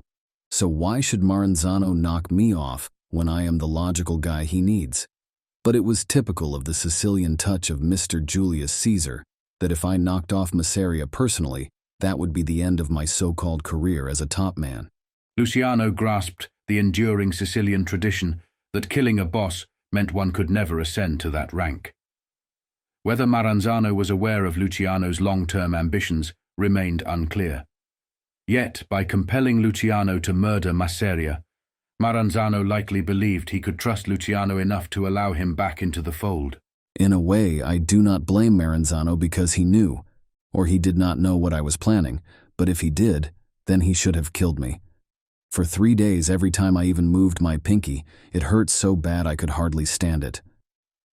However, Charlie experienced an extreme amount of pain with every movement, causing him to wince in agony. He attributed this pain to only one man, the man he would eventually eliminate. Luciano was in such excruciating pain that conventional painkillers proved inadequate. As a result, he resorted to drastic measures. That is the only time in my life I took narcotics. Joe A. used to come twice a day and shoot me full of morphine. Whenever I got one of them shots, I would figure out a new way to bump off Don Salvatore Maranzano. It would be a while before Luciano was ready to leave the hospital, but on October 28th, Lansky and Costello paid him a visit. The three of them took a stroll through Central Park on a warm Indian summer day, discussing various matters and troubles. Among their topics of conversation, they touched on the stock market. Luciano was saddened to hear about Maya's wife's troubled pregnancy, which distressed Lansky. Eventually, the conversation circled back to the stock market. None of the men with Luciano were directly involved in the stock market, but Maya was particularly interested in its developments. He suggested that they should hold on to their cash, as when the market inevitably crashed, the entire country would be in dire need of money, and they could charge exorbitant interest rates. This would give them significant leverage over industries like the garment district, making them indispensable. As the discussion continued, Costello pointed out that not only the garment industry, but various other sectors would require their financial assistance during the impending Great Depression. The economic disaster that was on the horizon was bound to be one of the most severe in American history. Unlike today, the stock market at that time involved not only the elite and the wealthy, but also ordinary working-class individuals who had been lured into stock investments by unscrupulous brokers. When the stock market eventually crashed, it devastated communities across America. The financial hardships led to increased social unrest, and some blamed Wall Street, particularly Jewish individuals, further fueling anti-Semitic sentiments. The Great Depression pushed many into homelessness, and individuals like Al Capone began opening soup kitchens to help the poor. This act of charity made some mobsters appear as heroes during these challenging times, as they provided food and financial assistance to those in need. Lansky mentioned his plans for the Great Depression, targeting vulnerable industries and making strategic moves. He and Luciano, along with their associates, recognized that they were well positioned to thrive during the tumultuous times ahead. They had ample cash reserves, and they knew how to invest it wisely. They also understood that many Americans, desperate for financial help, would turn to them. As the conversation unfolded, Luciano blurted out the names Maranzano and Masseria. Maya responded with confidence, suggesting that knocking off Joe and Maranzano would be straightforward. Their plan was to manipulate these rival bosses into killing each other, a strategy that Maya Lansky seemed to have thought through with a distinct determination and calculation. This meeting between Luciano, Lansky, and Costello marked a pivotal moment in the formation of their criminal syndicate, as they began to lay the groundwork for their future dominance in various criminal enterprises. It was one of the few times I ever heard Lansky really laugh, one that comes up from the belly. He really enjoyed the idea of playing checkers with two big shots. Even Frank laughed, and for him that was almost unbelievable. The moment had arrived, and Maya and his crew were ready to stand alongside Luciano and the others. It was essential to remember that both Masseria and Maranzano were virulently anti-Semitic, harboring strong hatred for Jews. The fact that a young Jewish man had risen alongside a young Italian man, both of whom were on the brink of taking control of the organized crime world, held significant meaning for Maya Lansky. On October 29th, the Great Depression struck, casting the nation into economic turmoil. One day everybody was buying cases of alcohol, and the next day they were glad to have enough to buy a pint. Every angle of our business was hit, like a tornado. The jewelry heists that Adonis loved did not mean anything no more. All of them rich broads were out of diamonds. They had everything in hock. Costello's slot still did some business, but it was down to less than half. The only place we didn't have a drop-off was in Harlem and wherever the numbers were running. Certain communities, such as the poorest, did not have any money in the markets. Therefore, the losses did not affect them straight away. The little guy who was selling apples still wanted to put a few pennies on a number, praying he had hit something. Not a big bundle, just something. So, what happened was that pennies became the backbone of our dollars, our bread and butter. On the other stuff, we took a bath along with the other losers. As the Depression took its toll on Charlie and his business partners, they began to believe that the Volstead Act, which enforced prohibition, would soon come to an end. They started exploring ways to enter the legitimate whiskey business. Charlie conveyed his thoughts to his men, saying, when they ain't got nothing else, they got to have a drink, or there's going to be trouble, and they're going to want to have that drink legally. They decided to re-evaluate their entire operation. The economic changes brought about by the Depression led them to exit some rackets while putting more effort into others. During the tumultuous week of October, Luciano found himself fortunate, as both Maranzano and Masseria were preoccupied with their own business troubles, briefly diverting their attention away from the Luciano problem. Luciano and his friends understood that in times of desperation and poverty, people sought solace and relief in vices like alcohol, gambling, and other illicit activities, such as prostitution. Vito had his own ideas and was keen on introducing narcotics into their operations, but Charlie pushed back, telling him that he could pursue it on his own without their assistance. I kept trying to argue Vito out of it, but he would not listen. I should have thrown him out, but you cannot just throw a guy like that out cold, especially after all the things Vito has done for me. Recognizing Vito Genovese as a loyal and reliable ally, Charlie knew that he needed all the support he could get, especially in the face of threats from Masseria and Maranzano. To maintain Genovese's loyalty and keep him close, Charlie agreed to his proposal. He told Vito that he could pursue the narcotics business, but with one condition. He should keep it as far away from Charlie as possible. I do not want to know anything about it. If you want to do it, do it. Anybody you want to do it with, but do not tell me about it. I do not want it. I do not want to know about it. Just remember, Vito, if you get into trouble with that stuff, you will have to bail yourself out. Charlie had made a firm decision to stay away from the drug trade, even though Vito Genovese was eager to pursue it. Charlie was aware of the drug business's potential profitability, but he had reservations due to several factors. For one, other mafia families, such as the Louisiana Mafia, were deeply entrenched in the narcotics trade. Vito Genovese had connections and interests in this area. During the 1930s and 1940s, the drug trade was not as significant as it would become in later decades, with its major expansion occurring after World War II and during the Vietnam War. Additionally, the French Corsican Mafia was a formidable force in the drug trafficking world, making it a risky venture for the Italian-American mob to enter direct conflict with such powerful players.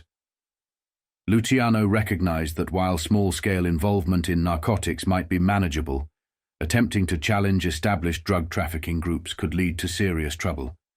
So, instead of drugs, Luciano focused on usury.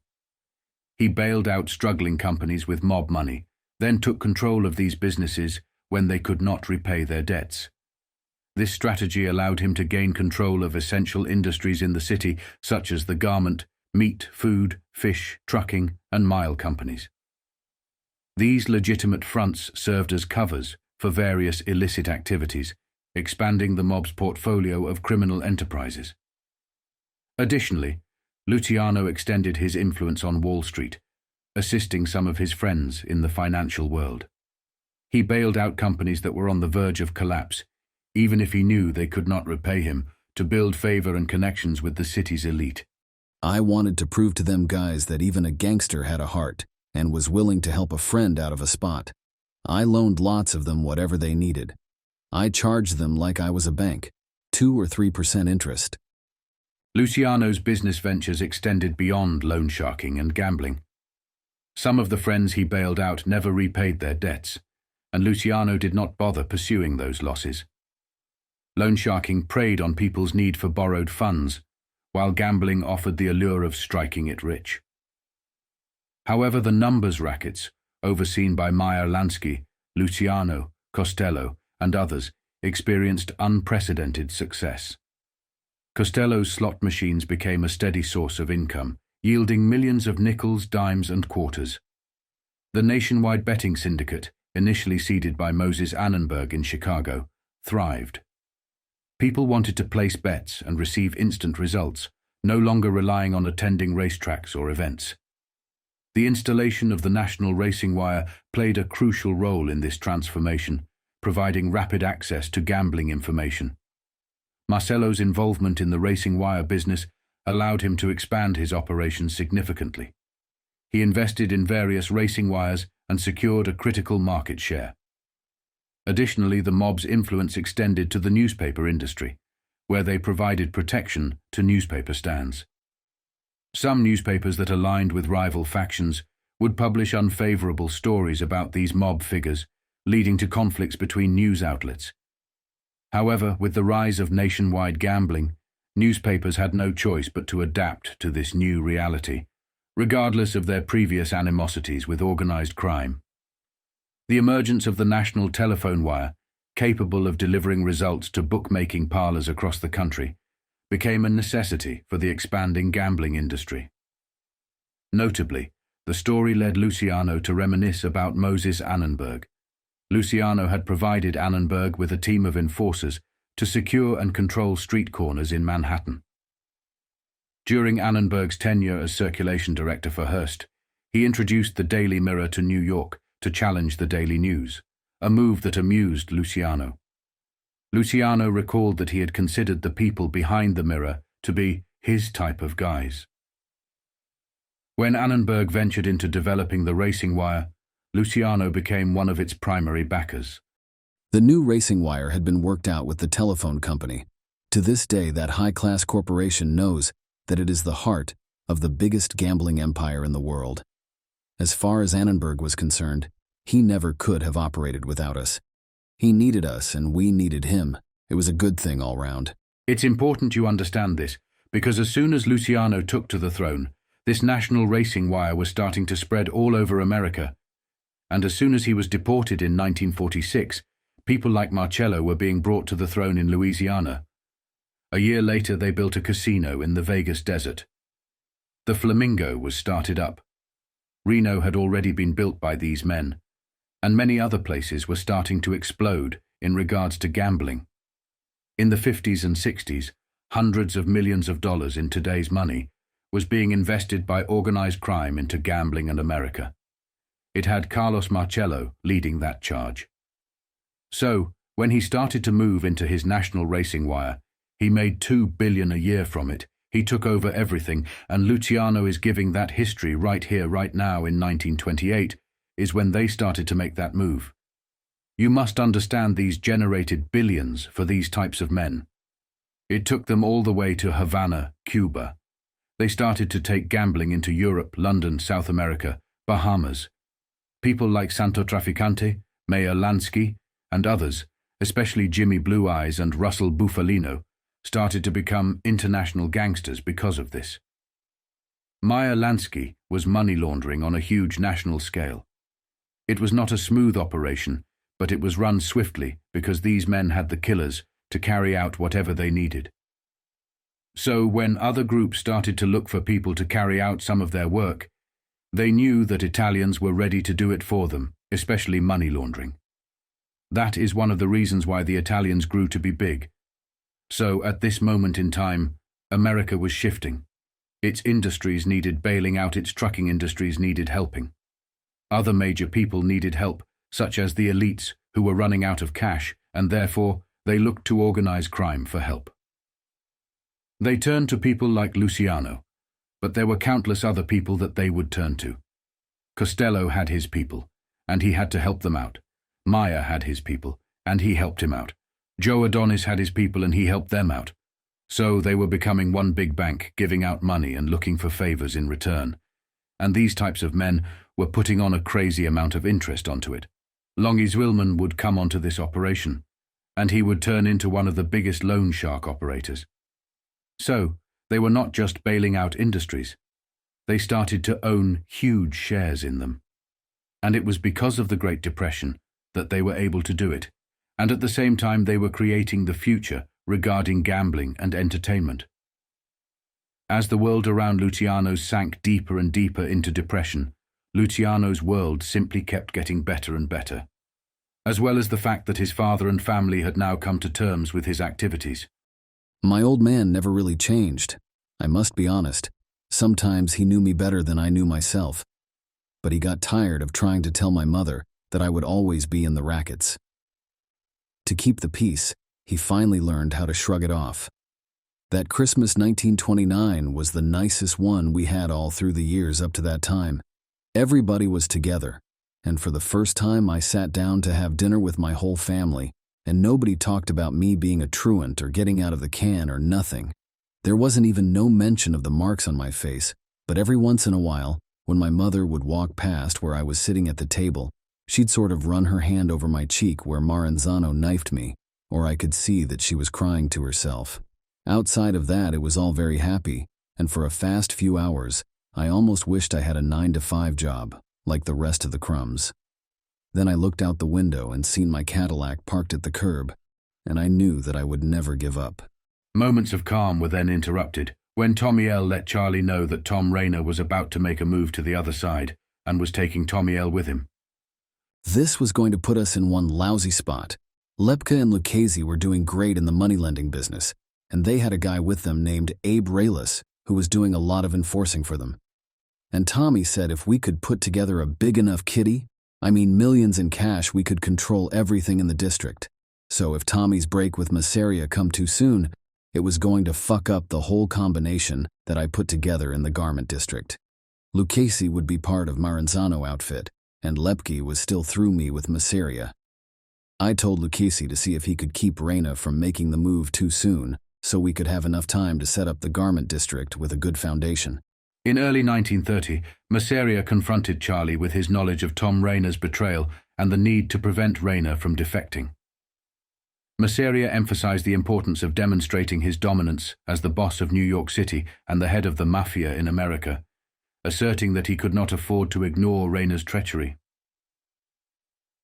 Masseria entrusted Charlie with the task of ensuring Rayner's loyalty, stating, "You have to prove to every punk who's in our outfit that there is only one boss in the city of New York and only one head of the Brotherhood in America, and that's Don Giuseppe Masseria. If I close my eyes to Rayner, then Maranzano will win this war, without firing another shot. "You must keep Reina with me, and I do not care how you do it, but do it." In response to Masseria's directive, Charlie organized a meeting on a fishing boat off Oyster Bay, Long Island, in early January 1930. Unfortunately, Meyer Lansky could not attend the meeting due to his wife giving birth and her subsequent serious illness. Lansky's absence was understandable, as his wife's condition understandably required his full attention. On January 15, 1930, Bernard, Lansky's son, was born with physical disabilities, which deeply affected Lansky. In response to this difficult situation, Lansky, along with Jimmy Blue Eyes and a few others, embarked on a week-long bender. The story of this legendary bender would eventually reach Bernard as he grew older, and it would trouble him to learn that his father had not handled his birth and condition well. Despite Lansky's absence from the meeting on that cold and snowy night, Charlie proceeded with the discussion, making important decisions with the remaining attendees, including Adonis, Costello, Genovese, Siegel, and Lucchese. Tommy Lucchese showed up at last, and he brought some very bad news. He has had dinner with Reina a couple of hours before and learned something that Masseria did not tell me. Masseria was planning to knock off both Joe Profaci and Joe Bananas, who was Castellammarese with Maranzano. If he'd done that, Reina could be persuaded to stay with Masseria. It would keep everyone else in line. We all agreed then that there was no way to stop the war, and the only thing we should think about was how we could win it. This is what set Luciano apart, his ability to devise and adapt plans quickly to his advantage. The realization dawned on these men that they needed to revise their old plans. Masseria would have to be eliminated first, ahead of Maranzano. Being a Sicilian himself, Luciano started thinking like one. It is worth noting that Luciano was determined to spare the lives of Joe Bonanno and Joe Profaci, recognizing their potential as future key members in his organization. He would later grant them a seat at the table, and both would go on to make their mark in the Mafia's history. In the late 1920s, Luciano was committed to ensuring the safety of Profaci and Bonanno. It is remarkable to consider that Profaci would later become known for going to war with members of his own crime family, driven by his strong devotion to his own family, his faith, and the church, even more so than his allegiance to his crime family members. But that is a story for a later time. In 1928, Luciano was determined to do everything in his power to ensure that Profaci and Bonanno did not meet a premature end. Now you are dealing with a Sicilian. You got to think Sicilian or you ain't got no chance. So I tried to put myself into Masseria's head and figure out why we wanted to keep Reina alive while he was planning behind my back to knock off Joe Profaci and Joe Bananas. That is when I got it very clear. Masseria would make it look to Maranzano like I had masterminded the hits on those two big shots who were on his side, and at the same time I was working to keep Reina from going over to him. The result would be that Maranzano would come after me with everything he had. However, there was a rugged Jewish gangster who did not align with Luciano's approach, and he had reservations about the Italian way of doing things as well. As Luciano laid out his plans, Benjamin Siegel once again leaped to his feet, shouting, "We're always wasting time. You Italian bastards are forever chewing it over and chewing it over until there is not a fucking thing to swallow. There's only one way to go. We've got to knock off Reina as soon as possible, and Tommy has to spread the word to Maranzano that Masseria ordered the hit. We also need to ensure the safety of Profaci and Bananas." This time they heeded Benjamin's advice and decided to act swiftly. Vito Genovese was tasked with the job, and on February 26, 1930, he lurked outside Reina's residence, waiting for the right moment. Around 8 o'clock in the evening, Vito carried out the hit, ending Reina's life. That is the way we set it up. I picked Vito for the job with instructions that Reina had to get it face to face according to the rules. I really hated to knock off Tom Reina, and none of my guys wanted to either. Reina was a man of his word.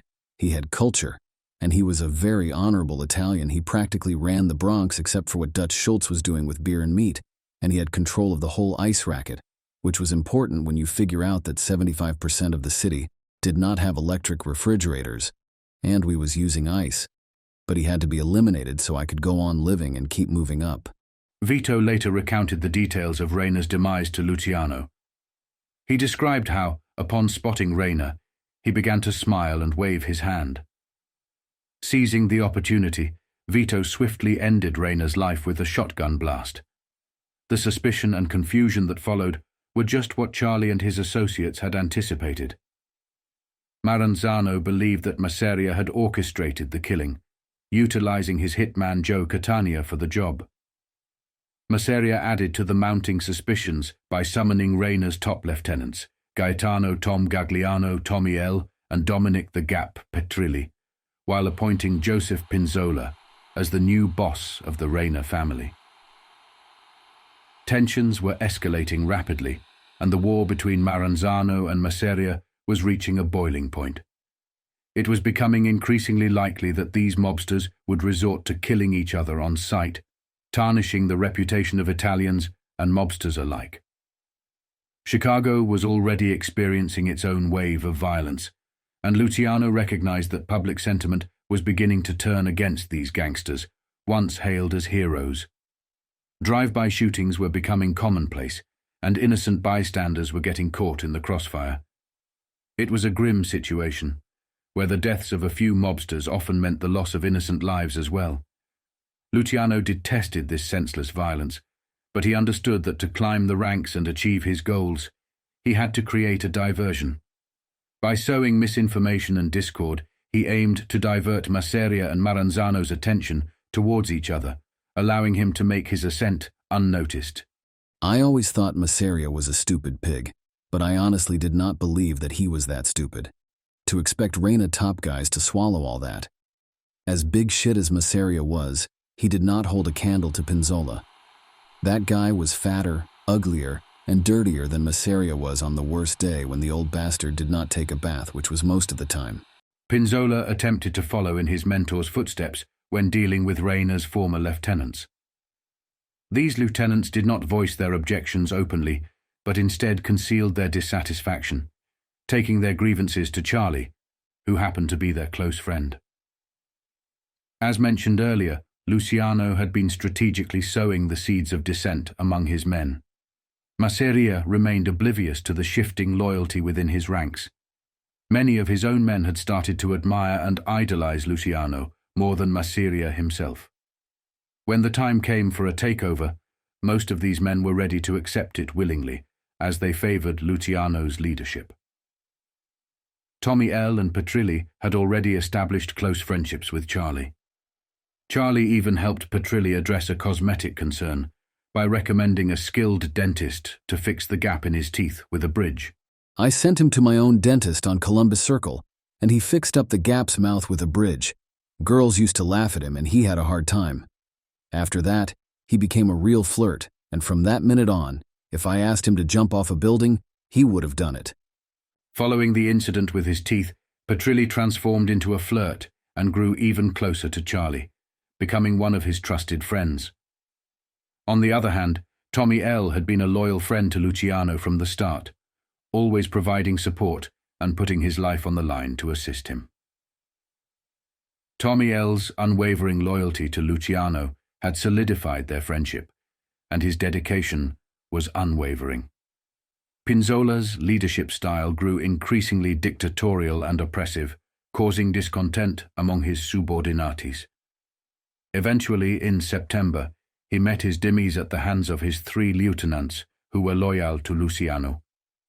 Tommy L. played a pivotal role in this plot by luring Pinzola into his office, located on Broadway near Times Square, and then Petrilli entered and shot Pinzola in the face. This killing followed the traditional Mafia way, adhering to the rules, with no one mourning Pinzola's loss, not even Masseria. As the plot against Pinzola was unfolding, Tom Galliano took up the task of negotiating with Maranzano, and during the summer he met with Joe Profaci at Peter Luger, a renowned Brooklyn steakhouse. When Adonis, Profaci, and Galliano came out of the restaurant, Maranzano was sitting in the back of Joe A's car with Joe Bananas, waiting for them. That is where and how the deal was made for the Reina family to make a secret switch to Maranzano.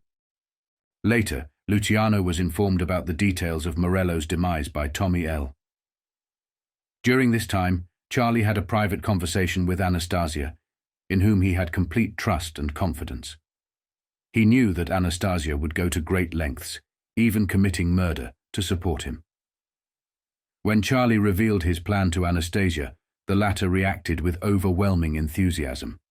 He embraced Charlie tightly and kissed him on both cheeks, expressing his eagerness for Charlie to rise to the top and asserting his willingness to eliminate anyone who posed a threat.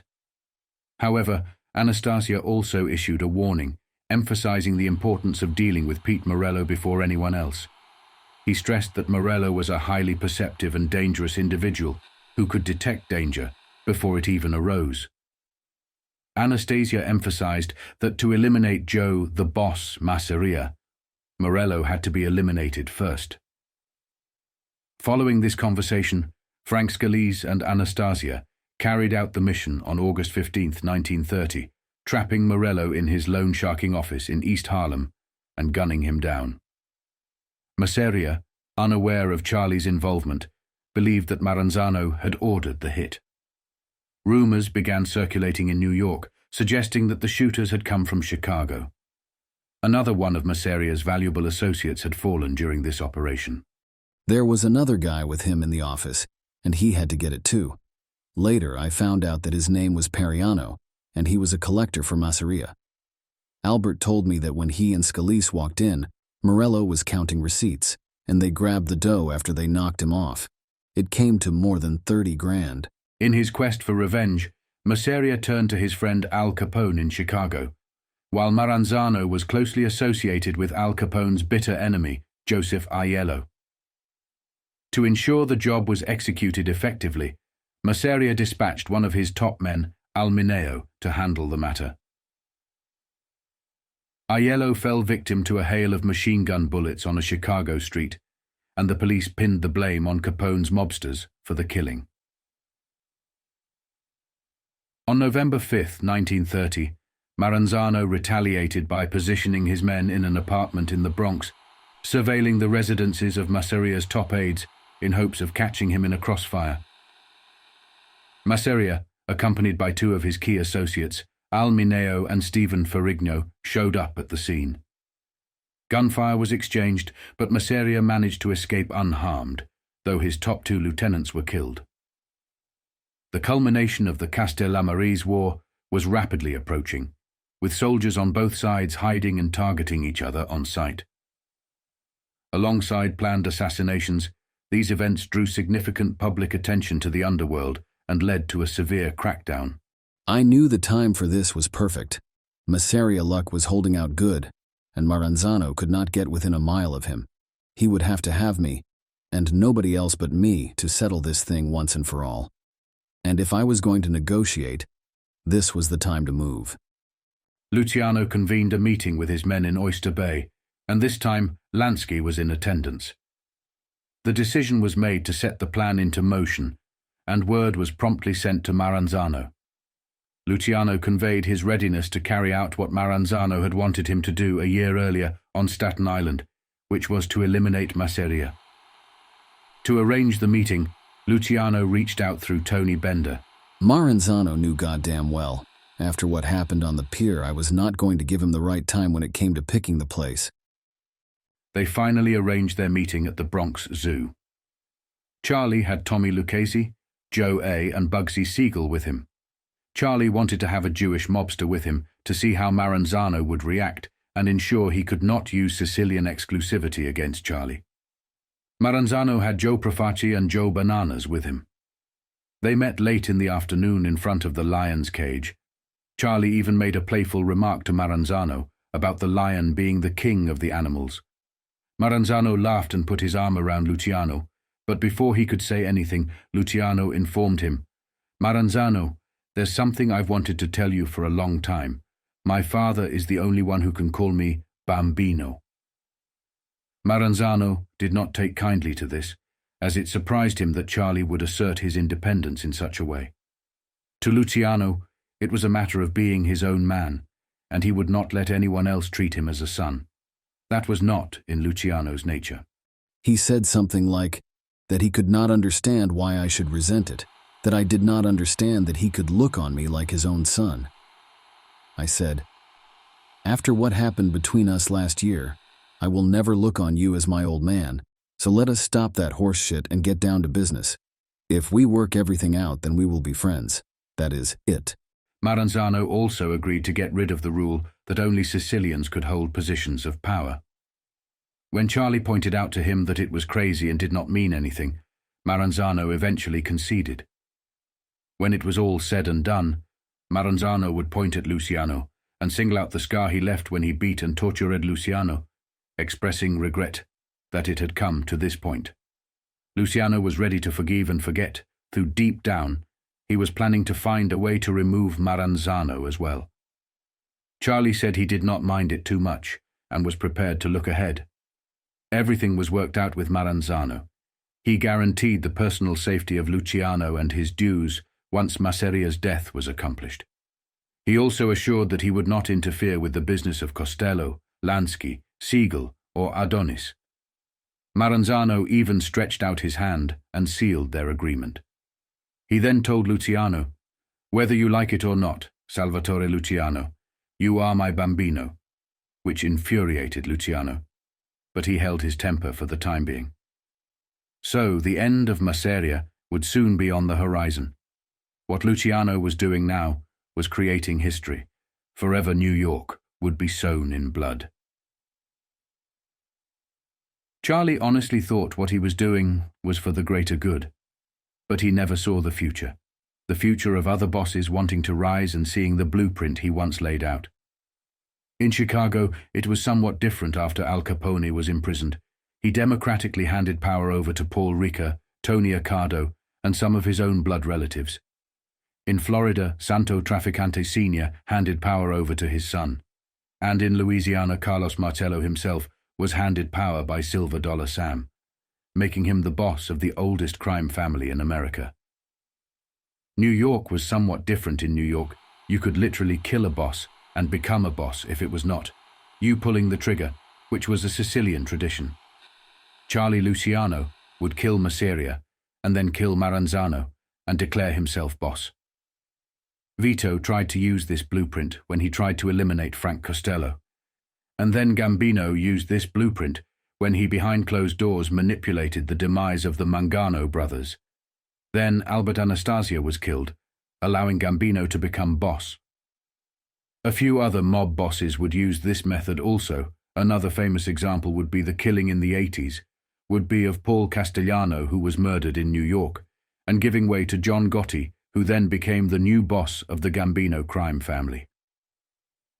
It would be on April 15, 1931, a beautiful, warm and sunny day around 9 o'clock, when Charlie would create this blueprint setting in motion decades of violence. Luciano and Masseria were both sitting alone at one of Joe the Boss's headquarters on Lower 2nd Avenue in downtown Manhattan. Masseria leaned back and listened as Luciano outlined a blueprint for mass murders and a plan to eliminate Maranzano's lieutenants. I must have talked for a couple of hours, and old Joe was beaming and laughing like he could just taste Maranzano blood out of a gold cup. Finally, he leaps out of his leather chair about twice as big as he was, and he starts to do a dance in the middle of the office. The only time I ever seen anything like it was on the newsreels during the war when they showed Hitler doing a dance like that when he beat France. It reminded me of Masseria, 2 fruitcakes in search of a brain. About 12 p.m., Charlie suggested they have a pleasant drive out to Coney Island. I could see Masseria eyes start to shine the minute I mentioned this great food, and when I was making the arrangements over the phone, I swear I could see the spit drooling out of his mouth because I ordered enough food to stuff a horse. They arrived at the Nuova Villa Tamaro in Coney Island shortly after noon. Gerardo Scarpato showed them to a table, the atmosphere brimming with an air of anticipation. Luciano was never a big eater, and he ate slowly, lost in thought. He sipped his wine sparingly, as if he knew the gravity of what was about to transpire. On the other hand, Masseria was a stark contrast. indulging himself in a feast of antipasto, spaghetti with red clam sauce, lobster, and whatever culinary delight was placed in front of him. It was as though he sought solace in the comfort of his meal, the last he might ever enjoy. Just before 3:30, the last of the customers had left, and most of the staff had gone as well, leaving an eerie silence hanging in the air. Charlie, still pretending to be a loyal friend to Masseria, suggested playing a game of club, a Russian-Hungarian two-handed card game. Masseria hesitated, not knowing this might be his final act of leisure, but he eventually agreed. Scarpato brought a deck of cards to the table, and they played a single hand. As the cards shuffled and chips exchanged hands, Charlie excused himself to go to the toilet. His footsteps echoed in the empty restaurant, leaving him alone with his thoughts. He could not help but feel a sense of unease, knowing that the fate of his old foe was about to end. It was at this moment that the front door of the Nuova Villa Tamaro swung open. The car that Luciano had driven was followed by a sleek black limousine driven by Ciro Terranova, carrying a group of cold, professional-looking killers. Vito Genovese, Joe Adonis, Albert Anastasia, and Bugsy Siegel emerged from the limousine, dressed impeccably in sharp suits. The air around them seemed to crackle with tension as they entered the dimly lit restaurant. Their eyes bore the unmistakable intent of hitmen, and they moved with a lethal grace, each step calculated and precise. Bugsy Siegel, the one who would pull the trigger, carried an air of eerie calmness, like a predator stalking its prey. The room's silence was broken only by the soft rustling of their suits and the muffled clinking of their shoes on the tiled floor. In an instant, the atmosphere shifted from one of anticipation to impending doom. The four men, their cold gazes never wavering, pulled out their pistols and began firing at Joe the boss. More than 20 shots echoed through the room, a cacophony of deadly intent. 6 of those shots found their mark, striking Masseria, who slumped over the table, his reign of power meeting a brutal end.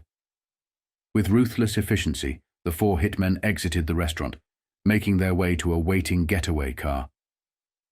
Ciro Terranova, shaken to his core, was pushed aside by Siegel, who took the wheel with an unflinching determination. The entire killing took less than a minute, and there were no witnesses to testify to the abrupt and violent end of Joe Masseria's reign. When the police officers came naturally, they wanted to know whether I had seen what happened. I said no, I did not, and I did not have no idea why somebody would want to kill Joe. They asked me where I was when it happened, and every newspaper printed that I said, as soon as I finished drying my hands, I walked out to see what it was all about. That is an absolute lie. I said to them, I was in the can taking a leak. I always take a long leak. Masseria received a funeral that matched his status. His body lay in state for several days, and a long procession of cars filled with flowers and mourners followed him to the cemetery. The expenses for the funeral were covered by Maranzano, and Luciano himself attended the service. After it was all over, Luciano pulled Vito aside and inquired about how the hit had gone. Vito replied that it had been executed face to face, just as Masseria always demanded. It's how Joe the boss then met his end. With Masseria out of the picture, the crown of power had now shifted to Maranzano, but Luciano knew that this arrangement would not last for long. Maranzano had it all now. He did not waste a single day in starting to make plans. He was going to have the biggest inauguration that ever took place in the United States of America. In a few weeks after Masseria stopped being a pig and became a corpse, all Maranzano could think about was the day he was going to be crowned king. Charlie remained equally determined to build his own empire. He adopted a patient approach, biding his time while waiting for Maranzano to make a misstep. The decision made by Charlie and his crew was to exercise patience, as they believed that Maranzano's assumption of uncontested rule would not hold for long. Maranzano decided to hold his own formal induction ceremony, sending out invitations to 500 mobsters. They would assemble along the Grand Concourse in the Bronx, with each mobster taking a seat in a predetermined order based on their rank. The whole joint was practically covered with crosses, religious pictures and statues of the Virgin and saints I never heard of. Maranzano was the biggest cross nut in the world. He wore a cross around his neck. He had them in his pockets. Wherever he was, there were crosses all over the place. He was an absolute maniac on religion. In fact, he used to call us guys in and bawl the shit out of them for not going to church. I remember one time, it was a little later, when Mike Miranda told me that Maranzano gave it to him about the church, and Mike said to him, "How can I go to church when I just knocked off a guy?" He said Maranzano told him, "That has nothing to do with it. Religion is only concerned with a man's soul." On the dais, a throne-like chair was placed, which Maranzano had rented from a theatrical prop warehouse specifically for this occasion.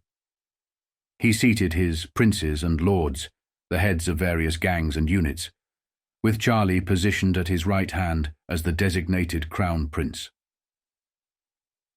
When Maranzano rose to speak, there was an eerie silence. He delivered his speech in Italian, often lapsing into the Sicilian dialect and embellishing his words with Latin quotes. Maranzano expressed his anger over certain individuals in Chicago who had attempted to disrupt the meeting and sabotage the peace. Al Capone had discouraged some families from attending, such as the Louisiana crime family, which chose not to participate.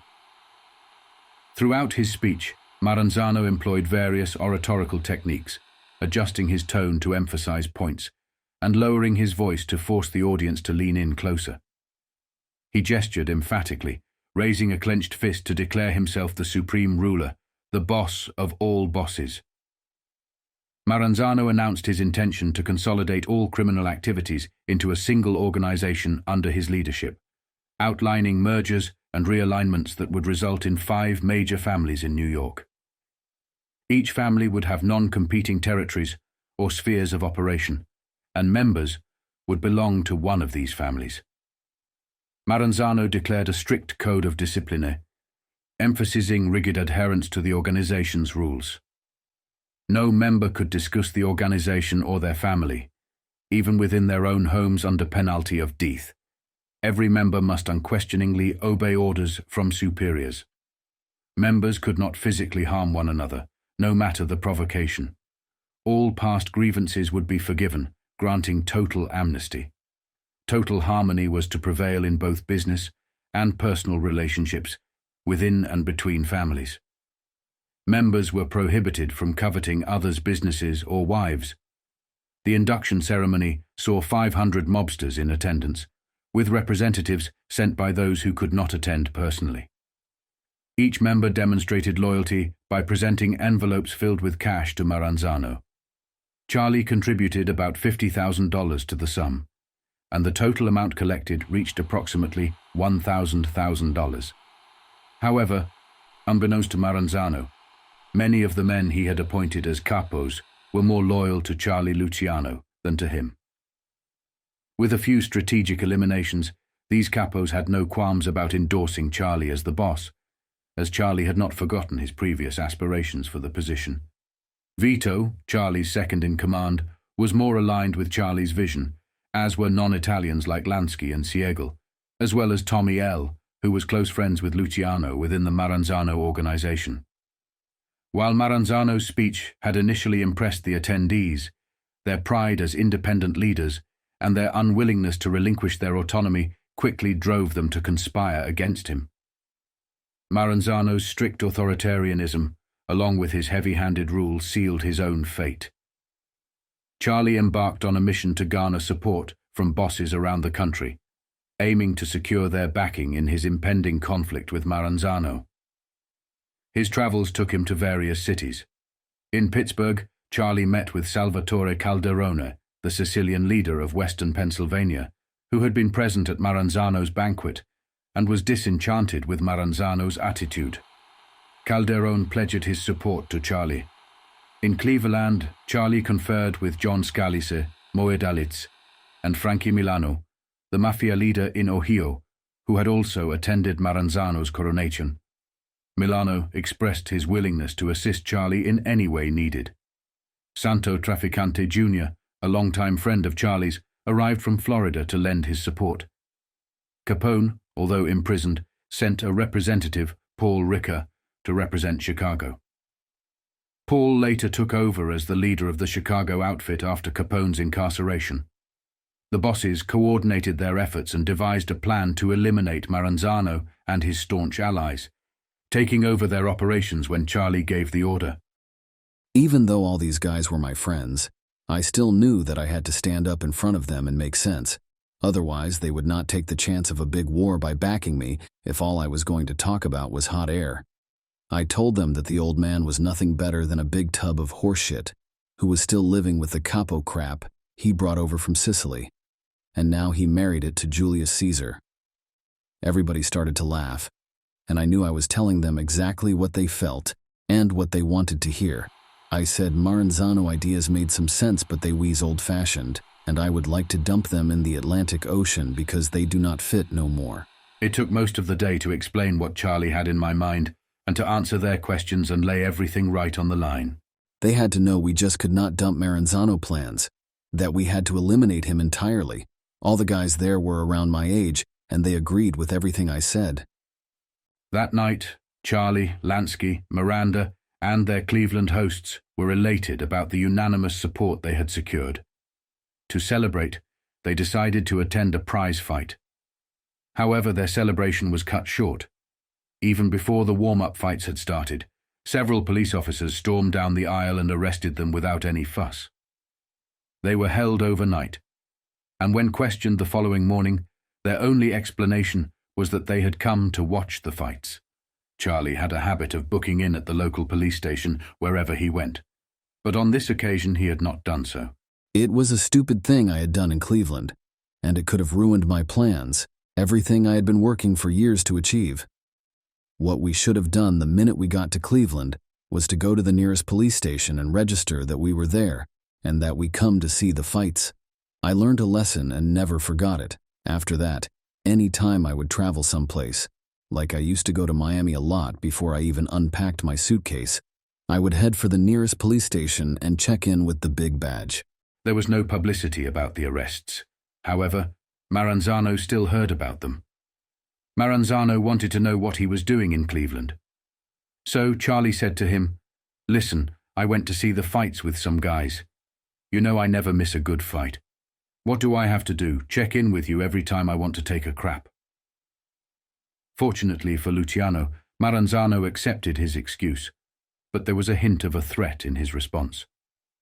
Maranzano mentioned his admiration for how Luciano had handled the matter of Don Giuseppe, and suggested that they should have pictures of Luciano pulling the trigger.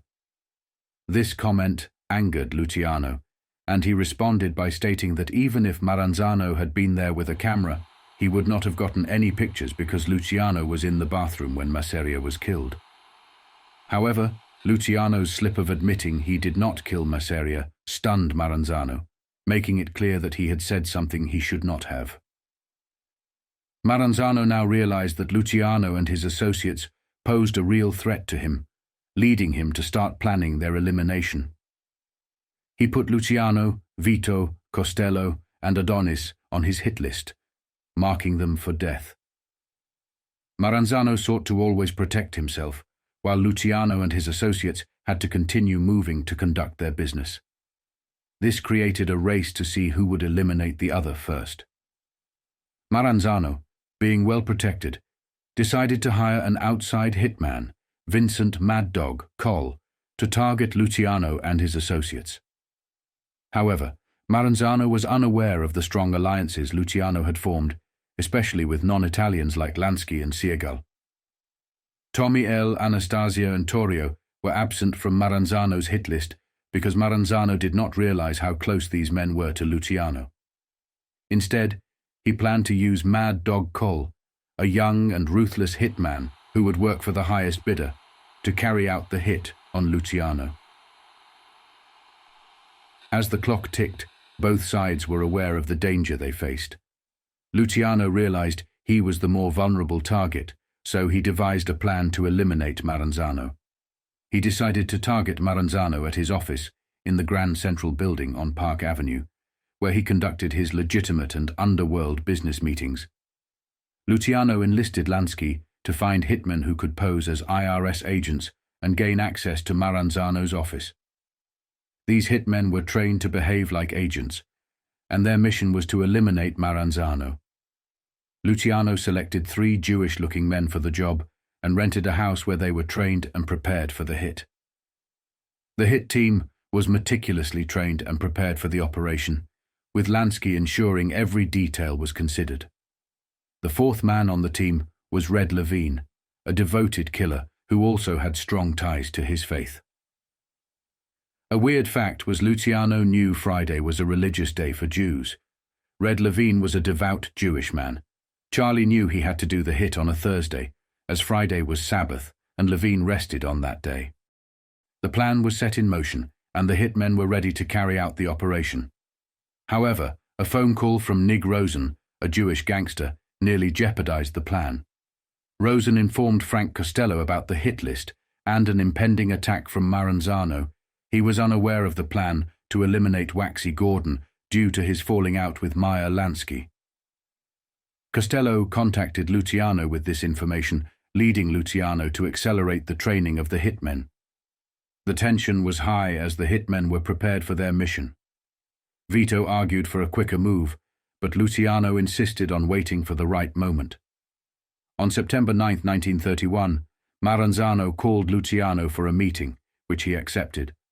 Luciano immediately informed Lansky, and they coordinated with the hit team, making sure every detail was worked out. The dark, foreboding plan was etched in the blood-red ink of September 10, 1931.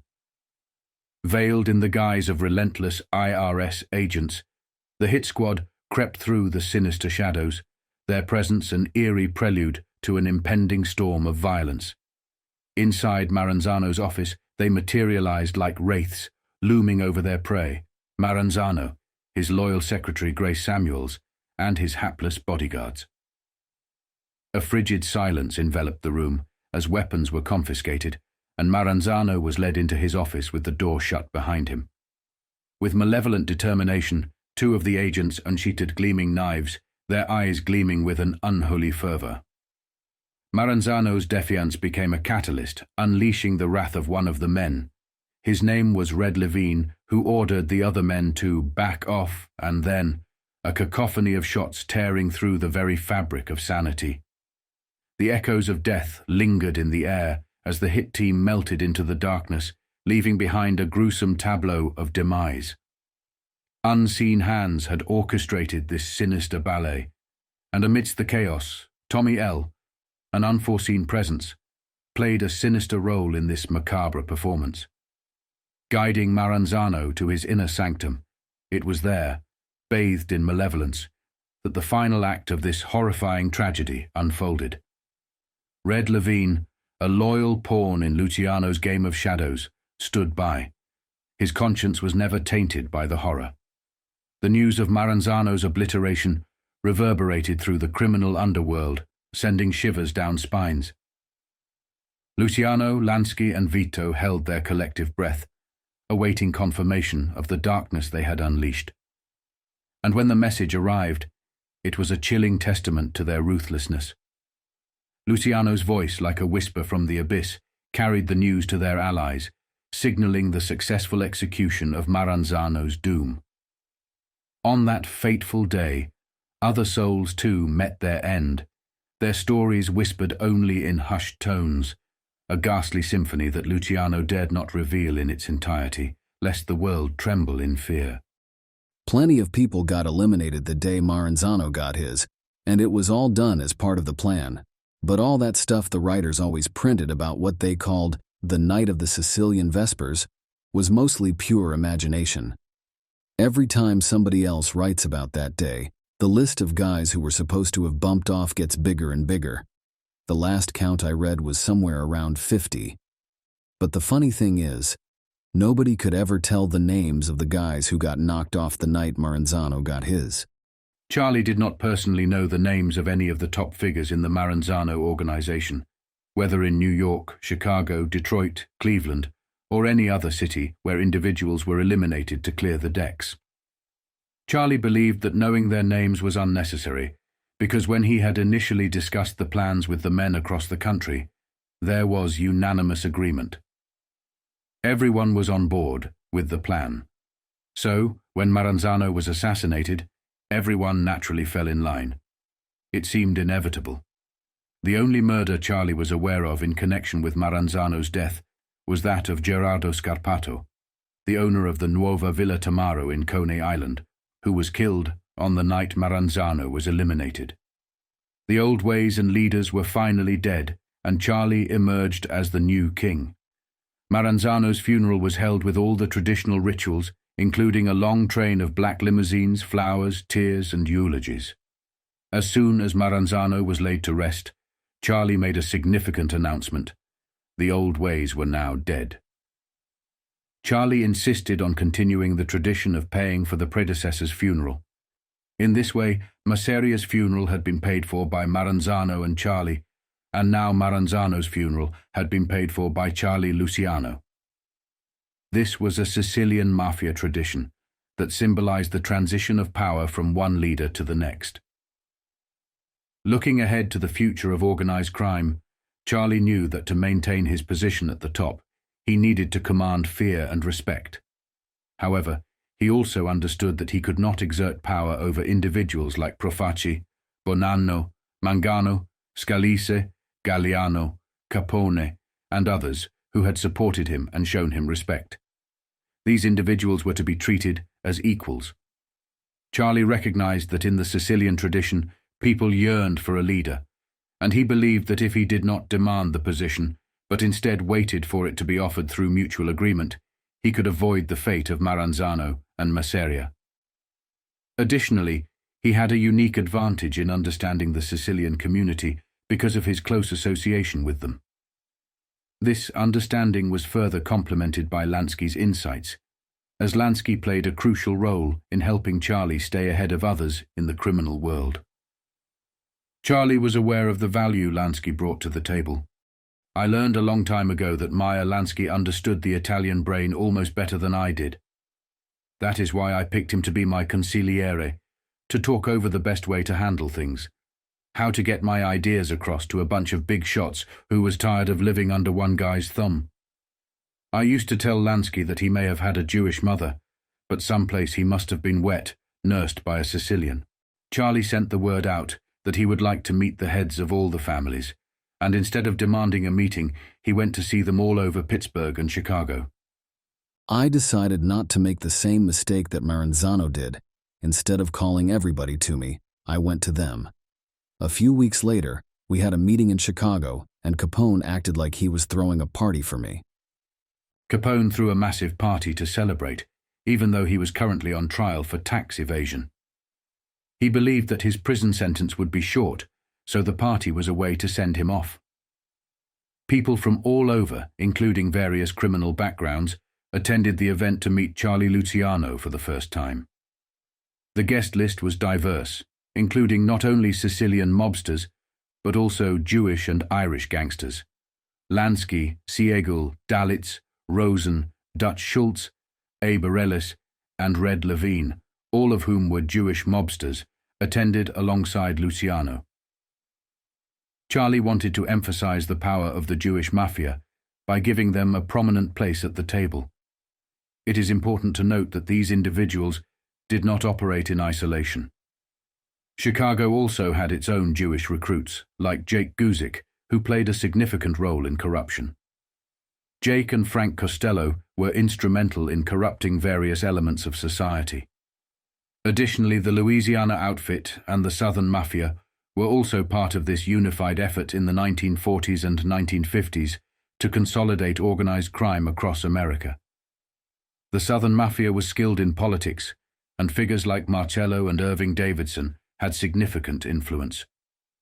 Together, they controlled organized crime throughout the United States. At this meeting, Luciano laid the foundation for unity among these different communities within organized crime. This unity allowed them to wield more political power and manipulate elections. With their combined strength, they successfully influenced the primary election and secured the candidacy of Franklin D. Roosevelt, FDR. Capone hosted the event in the Congress Hotel and part of the Blackstone. He was rumored to own a controlling stake in both hotels and assigned specific floors to various cities and groups. The best suites were reserved for the leaders, and their rooms were protected by Capone's own men and corrupt members of the Chicago police force who were under the control of Tony Accardo. Charlie recognized the high level of security in Chicago and advised against walking alone. If anyone needed to walk, it was safer to do so with police protection. During the first afternoon of the event, Charlie held a series of private meetings. He knew that the attendees wanted to hear directly from him, face to face, rather than in a large auditorium. In these meetings, he conveyed that the gang wars were over and a new era of cooperation and collaboration had begun. Every outfit in every city could be independent, but there would be a kind of national organization to hold it all together. I told them we were in a business that had to keep moving without explosions every 2 minutes. Knocking guys off just because they come from a different part of Sicily. That kind of crap was giving us a bad name, and we could not operate until it stopped. The basic concept for the future of organized crime had been laid out. Charlie had long nurtured these plans in his mind, and now he could finally unveil them at these sessions. Each local and regional group would retain considerable autonomy within its own jurisdiction. At the highest level, there would be a national commission, akin to a board of directors in a legitimate corporation, responsible for establishing major policies for the underworld. The leaders of larger outfits would sit on this panel, with each man having equal standing. While Charlie would serve as the chairman, his vote and voice would hold no more weight than anyone else's during these meetings. Charlie made it clear that he disavowed any claim to old titles like boss of all bosses. However, he noticed that some of the Italian attendees were uncomfortable with this new structure, feeling that it was too American for their tastes. During a break, Lansky observed that some of the old-timers were struggling to adapt to this new system. He advised Charlie to provide some clarity and symbolism to help them understand. Lansky suggested giving the new setup a name, emphasizing that every business needed a name to be recognized. Charlie agreed that it was important to choose a name that would resonate with these traditionalists and hold real meaning. Lansky, in turn, made his suggestion, Unione Siciliano. However, Charlie was not fond of the idea and expressed his reluctance to embrace it. For Christ's sake, which has been around for years. They've been fighting since I was a kid over who was going to run it. If we are throwing out the old crap, what is so good about keeping that one? Lansky explained his reasoning to Luciano, emphasizing the need to bridge the gap with those who were deeply entrenched in the old traditions. He argued that adopting a Sicilian name for the new operation would symbolize unity and the end of vendettas and disputes. Lansky reminded Charlie of his belief that understanding a Sicilian required entering their mindset. Eventually, Charlie acquiesced and agreed to the name Unione Siciliano, which resonated with both old-timers and newcomers alike. At the banquet, Charlie observed that many of the old-timers brought envelopes filled with cash as a sign of respect and tribute to him. However, he was uncomfortable with this gesture and insisted that they keep the money. He believed that they were now equals and should not engage in such practices, which he saw as remnants of the old ways. Capone, sitting next to him, encouraged Charlie to accept the cash and maintain this traditional sign of respect. A playful back and forth ensued between Capone and Charlie, with Capone suggesting that they uphold this old-school tradition. Charlie, however, remained resolute, emphasizing that they were moving away from the old ways, including the practice of bringing envelopes of cash and gifts to meetings. He wanted to send a clear message that everyone was equal, and he proposed a rule that prohibited bringing gifts or envelopes of money to meetings. Furthermore, Charlie introduced another significant change in the organization. He recognized that the soldiers at the bottom had little power or means of communicating with the leaders at the top. To address this, he proposed adding more responsibilities to the consigliere and backing them up with more power, who would serve as an intermediary and advisor. The consigliere would not only represent the soldiers' concerns, but also provide advice to the leaders without fear of reprisal. With these changes, Charlie had reshaped organized crime according to his vision. He was now recognized as the boss by both the media and his underlings, even though he emphasized that he was only the boss of his own outfit, not others. After the Chicago Convention, Charlie's influence and reputation had reached new heights, and his name alone had the power to get things done and strike fear into people. However, as Charlie sought a new place to stay, his choice of the St. Moritz Hotel was met with resistance from Walter Winchell, a columnist for the Daily Mirror. Winchell, who received free accommodation in exchange for mentions in his newspaper column, began writing negative articles about the hotel, portraying it as a hoodlum hangout when he learned of Charlie's potential move. Despite this, Charlie, now standing at the pinnacle of his power, was confident in his choices. I moved into a beautiful apartment way up in the Waldorf Towers. I missed watching the people skating on the park and the ducks swimming on the lake. But the Towers were the best class address in New York. And then Frank Costello was living in the hotel part of the Waldorf Astoria for a long time. The Waldorf Towers was Costello's home away from home, and it served as his preferred place to hold court, replacing his apartment on Central Park Avenue. Each morning, Costello would enjoy a share, a massage, and a manicure, all while engaging in conversations with some of his legitimate friends who quickly visited while he received these services. They give Costello a face like a baby's ass. How can anybody get a manicure 6 days a week and all the rest of that junk? Frank was nuts. I would not let a barber get a razor that close to my face. After leaving the barbershop, Costello would typically head to Peacock Alley, located just off the main lobby of the Waldorf Towers, for lunch. This spot became his regular office, where he would meet with politicians, business associates, and hold discreet discussions out in the open to avoid attracting attention.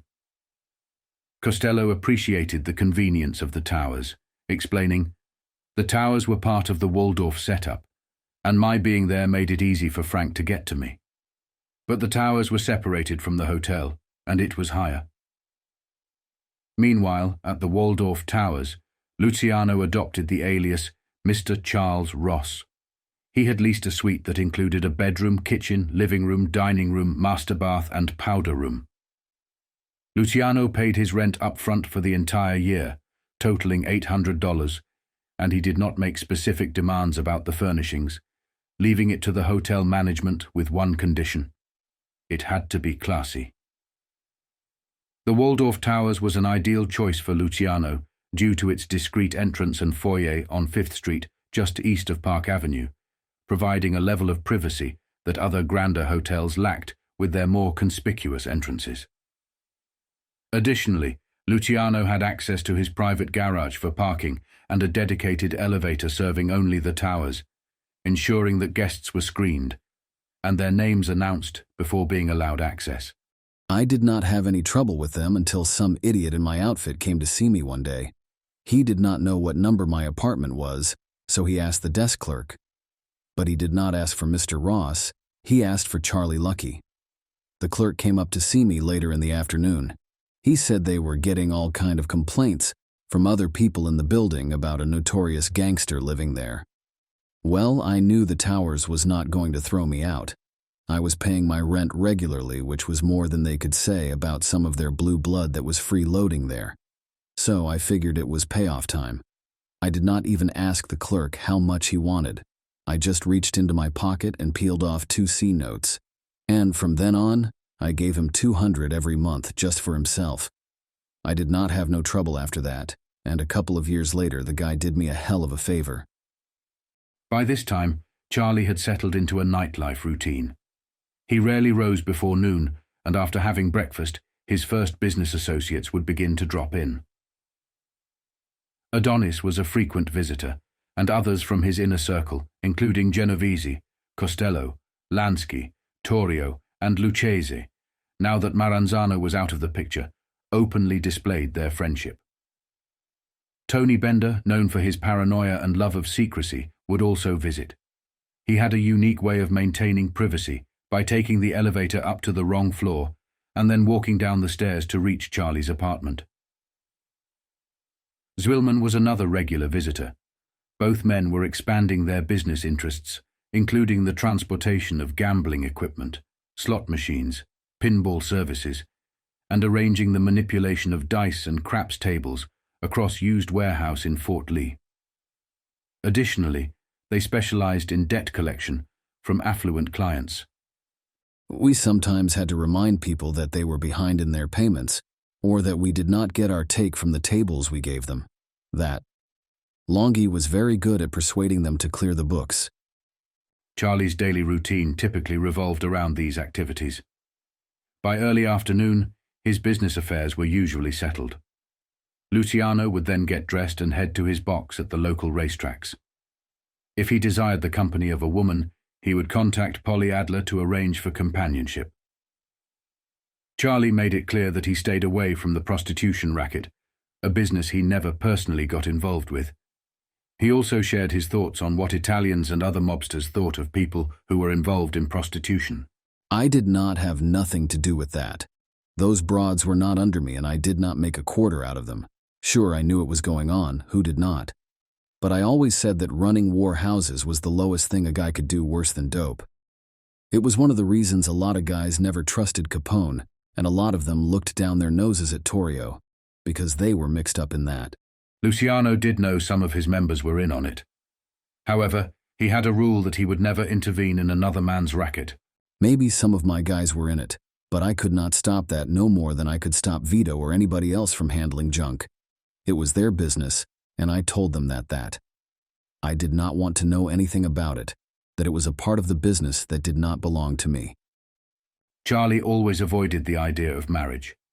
In contrast, Joe Adonis purchased a place in New Jersey, got married, and started raising a family.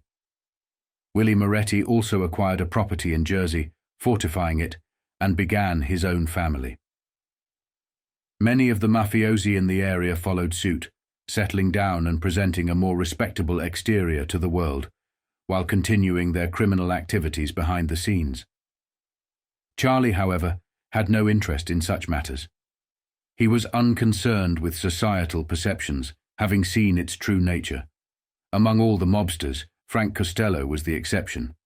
He never had children, even though he got married. Instead, he was known for spoiling his mistresses, often more than his wife. Charlie stated, "If you add all the dough Frank spent on broads, I mean in addition to his wife, and what later he gave to one girlfriend, you could go around world for the rest of your life on your own steamship." This fact would later become one of the reasons why Vito wanted to make a move against him, using it as ammunition in his plans. Charlie knew what this was. Some of these men were marrying into powerful crime families that had already been established, while others were getting married as a front to show respectability. Charlie states, "When I saw what was going on with all their marriages, I knew none of them guys were happy because they did not have time to spend on marriage. And that was my reason for never getting married in those days. I just did not have time for a wife." Charlie also felt that one day he would simply get killed, and he did not want to leave a widow behind. Polly Adler and her girls were stunning, and her clientele consisted of the famous, the infamous, and the rich. Charlie remarked, "I didn't go in for none of that leather and whip crap. I liked good-looking girls who could screw good, and that's what Polly always sent me." When the girl arrived at the Waldorf Towers for an afternoon of fun and games with Luciano, she often found herself disappointed if she expected more than Polly Adler's standard $20 fee. Luciano typically left only a $5 tip, which he would discreetly place in the girl's brassiere as she dressed. Any gifts from wealthy women he slept with, he would give away to his men, ensuring they wore fancier stuff than he did. Luciano did not require lengthy conversations or pillow talk with these women. If certain wealthy women pursued him and attempted to tempt him with gifts, especially clothes, he would simply pass these gifts along to his men. Once dressed, Charlie looked more like a prosperous conservative banker than a conventional gangster from the movies.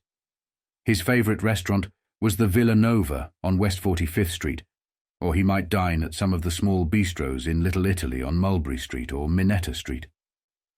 Charlie had a particular fondness for Italian desserts like spumoni, tortoni, and Italian ice cream, but not the kind served in fancy restaurants. He preferred the old-school places where he believed they made real ice cream. He often dined with friends like Jimmy Durante or other entertainers he enjoyed, such as Lou Clayton, Phil Baker, Frank Fay, Bobby Clark, Ed Wynn, Joe Cook and others, with a preference for comics. After dinner, the guests would be sent on their way, and Charlie would join associates like Costello, Albert Anastasia, Lansky or Lucchesi for business meetings uptown. He still maintained his Claridge Hotel offices, but used them for private meetings. Charlie also had new offices near Mo Ducour's drugstore on 51st Street, which he found ideal because it was in the movie district.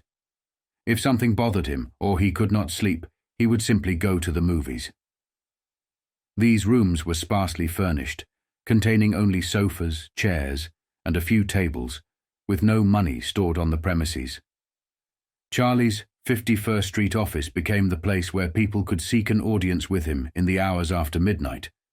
They would request his permission to open policy drops, run handbooks, operate pinball or slot machines, jukeboxes, or put money on the street as loan sharks. These visitors would wait in the outer office until one of Luciano's aides summoned them inside for a brief talk with Charlie, who would either approve or reject their requests. All financial matters were conducted verbally, leaving no paper trail. There were no written contracts, and figures from various operations were never put on paper. Everything had to be remembered. Nobody took money to the meetings or the office.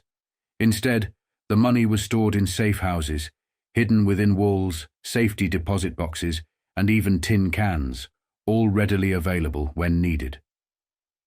Weekly payoff reports were submitted, and everything operated on a strict schedule. Every guy that came up, I knew within $1 what he was supposed to gimme. And he knew, I knew. So if some guy reported and short of what he should have some week, he had to bring a good explanation. The heads of police departments were aware of Charlie's offices, and he made sure to inform them himself. He did this primarily for protection, as he considered himself entitled to police protection just like any other citizen. Although, to be fair, he was not an ordinary citizen since he paid police officers directly. While ordinary people paid taxes, Charlie had his own way of ensuring his safety. Charlie's nightly routine included what he called his midnight jamboree, where he visited some of the speakeasies he provided with liquor or protection. His final stop was often Dave's Blue Room, where he would have a snack with a close friend, often Tommy Lucchesi. There they would discuss the progress and problems of the loan sharking racket. Dave's Blue Room was a place where Charlie could relax, as it attracted celebrities, society figures, the underworld, and curious tourists alike. At the end of the day, Charlie would sometimes meet Gay Oliver, visit her or his apartment, and eventually go to bed. He would lie down in bed, open the newspapers, and read until he had finished everything that interested him. As the sun came up over Manhattan Island, he reflected on the empire he was now certain he controlled. In the first months of 1932, the country was still in a state of depression caused by the 1929 Wall Street crash, which had shattered people's faith in the American system. The nation was hungry for change, and the Republican Party had nominated Herbert Clark Hoover for a second term in the White House, though it was clear even to his supporters that he was going to lose. This was the moment when organized crime, under Luciano's leadership, would unite to rig a presidential campaign and election. At the Claridge Hotel in 1932, Charlie, Costello, Lansky, and other underworld figures gathered to discuss the upcoming campaign, its potential impact on their businesses, and how best to leverage their influence on the incoming administration. They had spent months buying local elections and delegates, particularly in New York, the home state of FDR. In the Democratic campaign, 3 candidates had strong chances: John Nance Garner of Texas, Al Smith of New York, and Governor Franklin Delano Roosevelt of New York. Luciano and his associates knew little about Ghana, but they were certain that the race would come down to Roosevelt and Al Smith. They believed that their support could sway the convention in favor of Smith, a trusted figure in their eyes. Smith's major drawback was his Catholicism, which had contributed to his defeat in 1928, but they hoped the changing political climate would work in his favor. Despite their preference for Smith, Charlie and his men were not ruling out Roosevelt just yet. Roosevelt had some public recognition from his previous roles, and he was a skilled politician who knew how to play the game. However, Charlie and Costello knew that they had New York under their control, which gave them a significant advantage. They would bide their time and wait for FDR and his team to come seeking their support. There was not a chance for Roosevelt to get the delegates from the city without making a deal with Tammany, and in 1932, the guys who ran Tammany Hall was run by me and Frank Costello.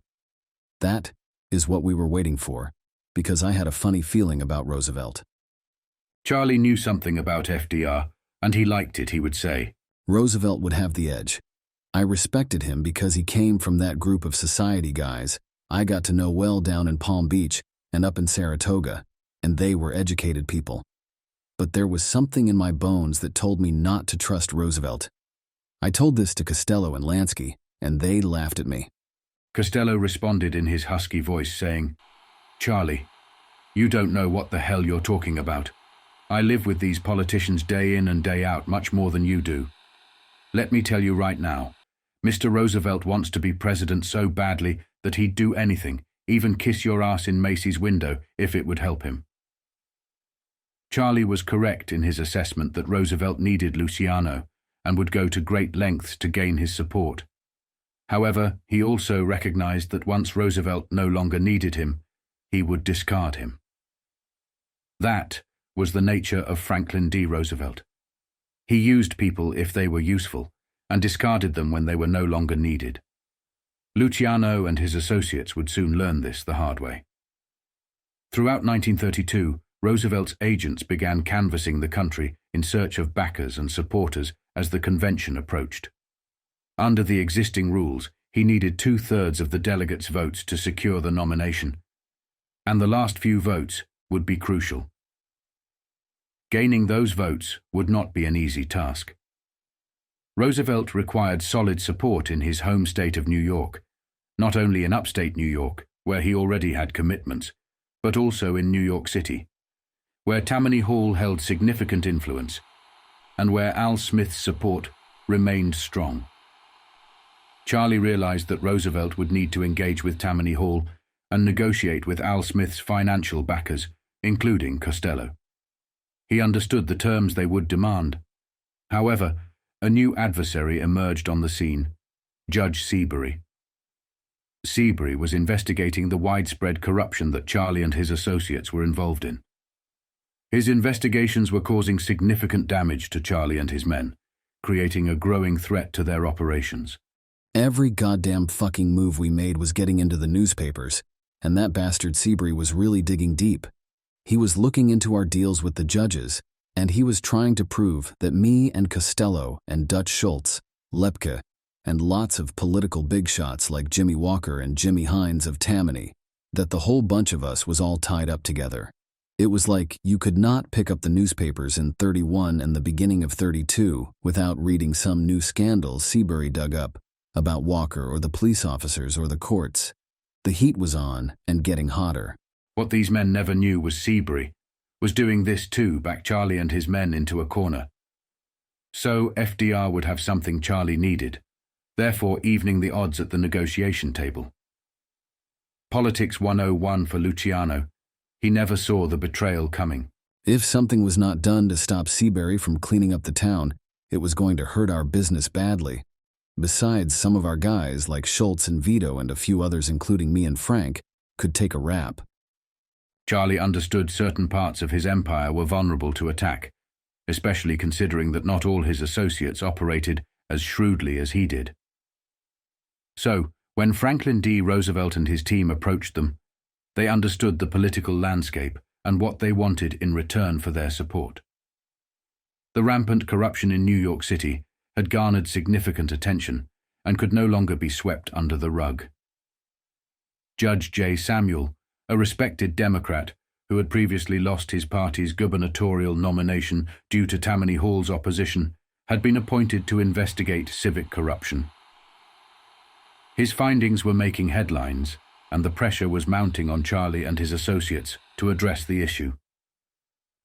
Desperate to protect their interests, Charlie and his men attempted various tactics, including trying to buy off Seabury. The first thing we did was put together a bundle of over $2 million in cash to buy off Seabury, to let him take a vacation and let things cool down. The bastard not only turned us down cold, but he gave the story to the New York Times, and there we were on the front page again.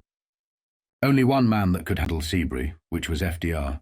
The only guy who could control Seabury was Roosevelt, and we figured that is where we had our ace.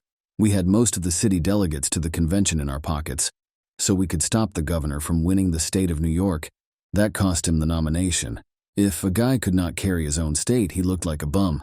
But there was not much we could do but wait. The waiting would pay off.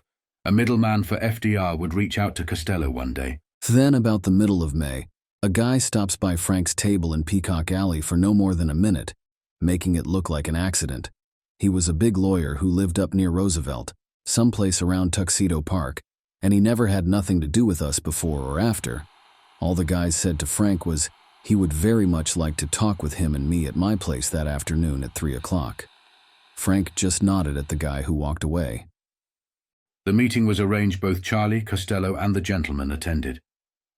We had the meet, and it was just like three businessmen talking, with everybody knowing what the other wants without having to say it out aloud. This fellow's blood was so blue you could have used your favorite pen. He says to Frank, "You know the governor is running for the presidential nomination." Frank says, "Yeah, I know. I read about it in the papers every day." So, I said, "It costs a lot of money to run for president. If your guy wins the nomination, which is going to be very tough, he's going to need a lot of dough for advertisements, billboards, and stuff like that." The groundwork carried out by members of organized crime in New York, Louisiana, and Chicago played a crucial role in supporting the political campaign. They engaged in activities such as voter intimidation, the destruction of billboards, and vandalism of campaign materials. Additionally, they leveraged trucking unions to shut down newspapers that were sympathetic to the campaign, thereby controlling the flow of both positive and negative publicity. During this time, the political fixer presented a strategic approach to Charlie. He mentioned that they were exploring the possibility of securing donations from prominent contributors to support the governor's campaign. One notable contributor mentioned was Joseph Kennedy, who would go on to play a significant role in the FDR administration. Kennedy's involvement would later extend to his own sons, JFK and RFK, as they entered the political arena. However, Charlie had little patience for beating around the bush. He preferred direct and straightforward communication, making it clear that he appreciated a straightforward approach to the matter at hand. Roosevelt has a guy by the name of Seabury who is making things tough for some people around the city. So let us stop kidding around. If we deliver, and you know what I mean, then you must deliver, and you know what I mean. But I want to see some sign of it right away. Luciano's direct approach proved effective, and the gentlemen they approached agreed to support their cause. Charlie appreciated the straightforward deal, and as they shook hands, he felt optimistic about the outcome. Frank Costello could not help but laugh and compliment Charlie's political skills, suggesting that if he had not gone to jail, he could have become governor. Costello acknowledged the perfect timing of their actions, supporting both horses in a two-horse race which, in his view, seemed like a surefire way to win. However, little did they know that within 4 years, their circumstances would change dramatically. Charlie would be in jail, Costello would operate in the South, Meyer would be in Havana, Vito would be on the run in Italy, and Dutch and Lepke would be killed. But during the 1930s, these men wielded immense influence over America and its politics. Tammany Hall, the political machine, was now divided into factions. Figures like Jimmy Hines aligned themselves with Roosevelt, while Albert C. Marinelli supported Al Smith. Roosevelt from Albany released a statement denouncing civic crime, corruption, and graft. He commended the Seabury investigation, but suggested that it had not presented a strong enough case against Mayor Walker, Tammany, or its leaders like Hines to warrant further action. Costello rushed to inform Luciano about Roosevelt's apparent desperation to become president, suggesting that he was willing to go to great lengths to secure their support. However, Luciano had a nagging feeling of impending betrayal. Despite Costello's excitement, Luciano could not trust Franklin D. Roosevelt deep down. His intuition, which had guided him through countless challenges and conflicts in the criminal underworld, warned him not to put too much faith in FDR. Costello could not understand Luciano's lack of enthusiasm and questioned him. Luciano explained that he had a gut feeling that the society elites backing Roosevelt did not truly like him or where he came from. He felt that despite their support, they would never be fully accepted by the very people they were helping, and this uncertainty left him wary of Roosevelt's intentions.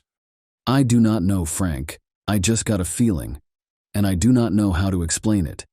You see, a guy like Al Smith, he is a sweet Rosie O'Grady kind of guy, like the guys we grew up with. When you shake hands with him, you know you do not need a lawyer. But Roosevelt, let me put it this way. All of them society guys we play golf with up in Connecticut and around Westchester, what do you feel when you are around them? Frank, I mean, don't you always feel that behind your back, they think you are no better than shit? Tell me the truth. No matter how rich, powerful, or intelligent Luciano became, people would always judge him behind his back. This fact would remain a constant in his life. Questions would always surround the source of his wealth, and he would never truly be accepted into elite circles. Costello and the other Italians were considered necessary, but behind their backs, they were often despised by the rest of the social elites. The very world they worked so hard to enter never fully embraced them. Costello agreed with Luciano's sentiment, acknowledging that he too harbored resentment toward those born into privilege without having earned it. However, he emphasized that their personal feelings were irrelevant. What truly mattered was their ability to secure influence and power. Costello explained that he would align with Hines, while Luciano should support Marinelli to ensure their interests prevailed in the upcoming election. Meyer Lansky recognized a potential issue in the upcoming election and discussed it with Luciano. He raised concerns that if both candidates cancelled each other out, a compromise candidate could emerge and secure the nomination. Luciano, Costello, and Meyer traveled to Chicago with the New York delegates, keeping a close eye on the situation at the Drake Hotel. Meyer emphasized the need to strategize and act at the right time to prevent an undesirable candidate from winning. Luciano concurred, stressing that timing and strategy were crucial.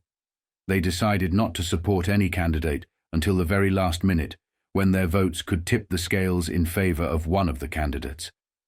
This approach would maximize their influence and control over the outcome. In Chicago, Luciano took a 6-room suite with his close friend and Tammany Hall leader, Al Marinelli, who supported Al Smith. Meanwhile, Costello secured an equally luxurious suite for himself and his companion, Jimmy Hines, the Tammany leader, who backed Roosevelt. Lansky, mediating between the two factions, also had a suite to entertain and engage with influential figures in the city. Longy Swillman, splitting his time between hotel rooms and floors, managed delegates under his control from New York, Nassau County, and the northern tier of New Jersey. Liquor flowed freely, celebrating an anticipated victory before the candidate was selected. The liquor was provided at no cost by the heirs of Al Capone, including Jake Guzik, Tony Accardo, and Charlie Fischetti, who was Al Capone's actual cousin. Among the Chicago figures, Paul Ricca and Jake Guzik stood alongside Luciano during this political spectacle. We had the best whiskey in the world, any kind that any guy wanted, and we poured it like it was coming out of the sink in the kitchen. It did not cost us anything. Capone's outfit, with Al away the guys who was running it, was Paul Ricca, Jake Guzik, And Tony Accardo and Charlie Fischetti, Capone's real cousin, they supplied all the alcohol we needed free.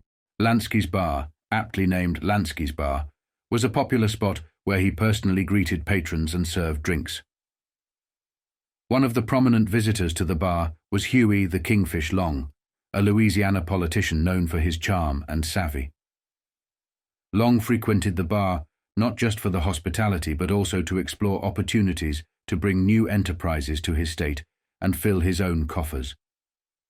Once, Frank Costello regaled his associates with a tale of an unforgettable encounter with the flamboyant Huey Long. It was during a convention, a night fueled by revelry and spiked with the devil's brew, when Long found himself in an inebriated stupor.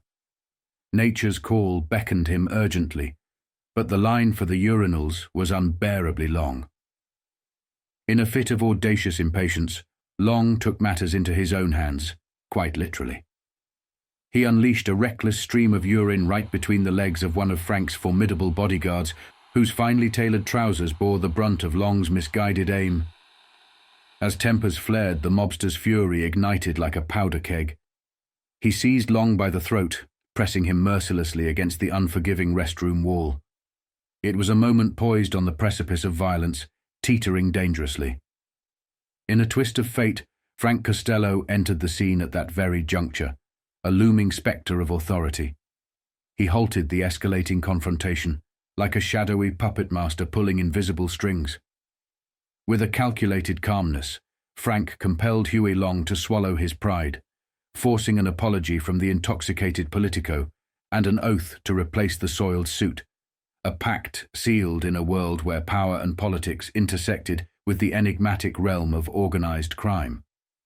When Huey Long was sufficiently inebriated, he was brought to Charlie's suite, accompanied by Meyer Lansky, Frank Costello, and Mo Dalitz from Cleveland. In this meeting, they discussed a plan to open Louisiana and the parishes around New Orleans to the organization's activities. This plan involved introducing gambling casinos for high rollers, as well as slot machines and other small-scale games for the public, including those with limited means. For overseeing these operations, Charlie Luciano suggested appointing Dandy Phil Castell, a former associate of Arnold Rothstein and someone closely connected to Frank Costello. Castell was trusted to manage and coordinate the organization's interests in this lucrative venture. Phil was no youngster, but he had a lot of what you might call polish. After Rothstein was bumped off in 1928, he sorts of went back and forth between me and Costello, Lansky, and Adonis. We did not know too much about Huey Long, except that he was a loudmouth who liked to drink. He controlled his entire state with an iron fist.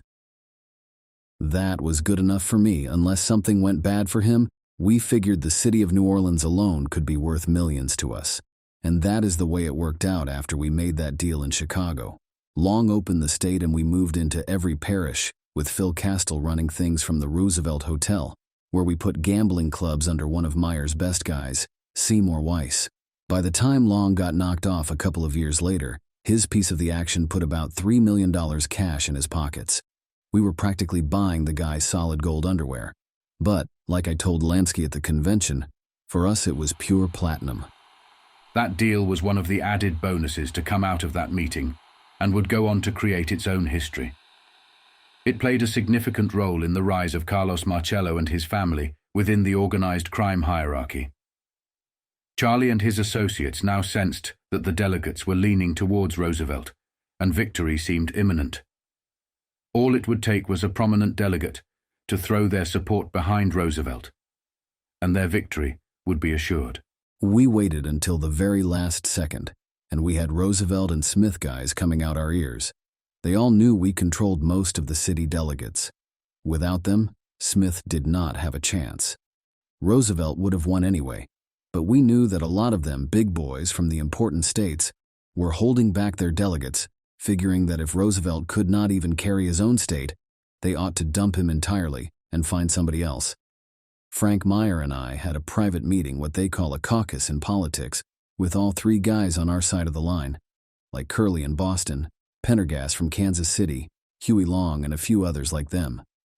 When Frank got the word that Roosevelt would live up to his promise to kill the Seabury investigation, I mean like tapering off so he could save face. It was in the bag for him. No. Now that the selection had been made, Al Smith had to be told he was considered a stand-up guy respected like a don. He was a political don. So Charlie wanted to deliver the news face to face. Smith was told by Luciano. He was gutted. I told him we figured no. I said we were sure that Roosevelt was going to win and there was no way to stop him. That meant we had no chance but to throw in with Roosevelt. Naturally, Smith tried to get me to change my mind and keep the delegates in line behind him. I said the decision had been made and there was no way to change it. Of course, Smith was nobody's fool. He asked me straight out what the deal was, and I decided to tell him. I said, Al, Roosevelt promises he is going to close his eyes to Seabury and keep them closed. You already saw what happened last spring when he made that statement. We got to believe him after that. Al Smith knew it was over for him, that he would never become president. Smith was stunned, and he looked Luciano straight in the eyes as he conveyed a grave message. He had made a massive mistake by supporting Franklin D. Roosevelt, who would turn on Luciano. Al Smith's warning struck a chord with Luciano. Smith had an insight that Charlie, Costello, and Lansky had failed to grasp. Roosevelt was more than just a country squire. He was an aristocrat whose word could not be trusted. He was a cunning and opportunistic politician who would use people and events for as long as they served his purpose. Smith's warning left a lasting impression on Luciano. He was not crying anymore. He got it out his system, and now he was the tough old happy warrior they used to call him. Then he said something that really made my blood run cold. He said, Charlie, Franklin Roosevelt will break his word to you. This is the biggest mistake you ever made in your entire life, by trusting him. He will kill you. When I walked out of Smith's suite, my knees were shaking. My bones told me that we walked into a trap, that Smith was right.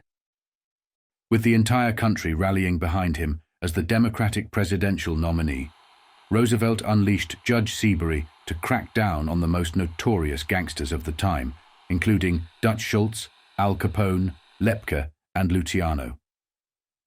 Roosevelt was known to follow popular sentiment and cater to the desires of the people. In this instance, the public wanted action against these infamous figures who were wreaking havoc in New York and Chicago. Moreover, these gangsters had also ventured into the world of political fixers, which posed a direct threat to other established power players, particularly those in Roosevelt's social class. For Luciano and his associates, this marked a significant turning point and a valuable lesson in the realm of organized crime. They realized that their activities needed to be more discreet and operate behind closed doors. This lesson extended to politics as well, where they would employ fronts like lawyers, legitimate industries, and unions to avoid unnecessary exposure. It became clear that conducting business openly left them vulnerable to attacks from law enforcement and politicians.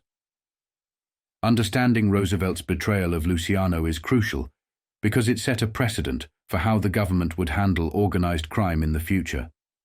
While Roosevelt targeted Luciano directly, the subsequent Kennedy's administration would take a broader approach, targeting the entire infrastructure of organized crime. This change in strategy came at a time when organized crime was generating immense wealth, making it one of the wealthiest enterprises in America. Consequently, Franklin D. Roosevelt's actions forced the mobsters to adapt and adopt a more clandestine approach to conducting their affairs. Naturally, Roosevelt had been a prick all along, but I got to give him credit for one thing. He was smooth. Of course, I was sorry I did not tell Meyer and Frank about my hunch in Chicago, because now everything was clear. But as I look back on it, he done exactly what I would have done in the same position. He was no different than me. I had Masseria and Maranzano knocked off to get to the top. What I did was illegal. I broke the law.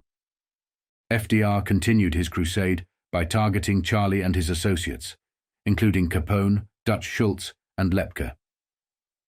After Dutch Schulz was eliminated, the focus shifted to Luciano, and later they would pursue Lepke, Vito Genovese, and Frank Costello. In hindsight, Luciano had no choice but to acknowledge and respect FDR's actions. Looking back on these events years later, Luciano recognized that FDR had employed a strategy like what Charlie had once done, albeit with distinct methods. Both men had pursued their objectives ruthlessly, but whereas Charlie had relied on force and violence, FDR had wielded the power of the pen and the legal system. Despite the differing approaches, the results were the same. One man had controlled New York, while the other was on the verge of occupying the White House. Roosevelt had us and other guys like Hines and Walker sent to the can or squashed. What he did was legal, but the pattern of it was the same. We was both shit-ass double-crossers, no matter how you look at it. Now, I do not say we elected Roosevelt, but we gave him a pretty good push. Luciano felt he was right about politicians, that they could never be trusted. He was now about to go to war with one of the most famous and legendary ones, FDR. It would take some time for the war to get started, but by 1936, he would be in prison. I always knew that politicians were crooked, that you could buy them any time you wanted, and you could not trust them around the corner. I never knew his words were no better than a lot of racket guys. But I guess nobody should become president of the United States on the back of a gangster. With the adulation of the country behind Franklin D. Roosevelt as the Democratic presidential nominee, Roosevelt unleashed Judge Seabury to investigate corruption in New York City.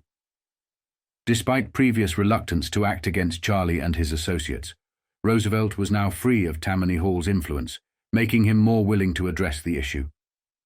Responding to mounting public pressure and the efforts of Congressman Fiorello H. LaGuardia, Roosevelt issued a statement affirming Seabury's assertion that those holding public trust must remain above suspicion.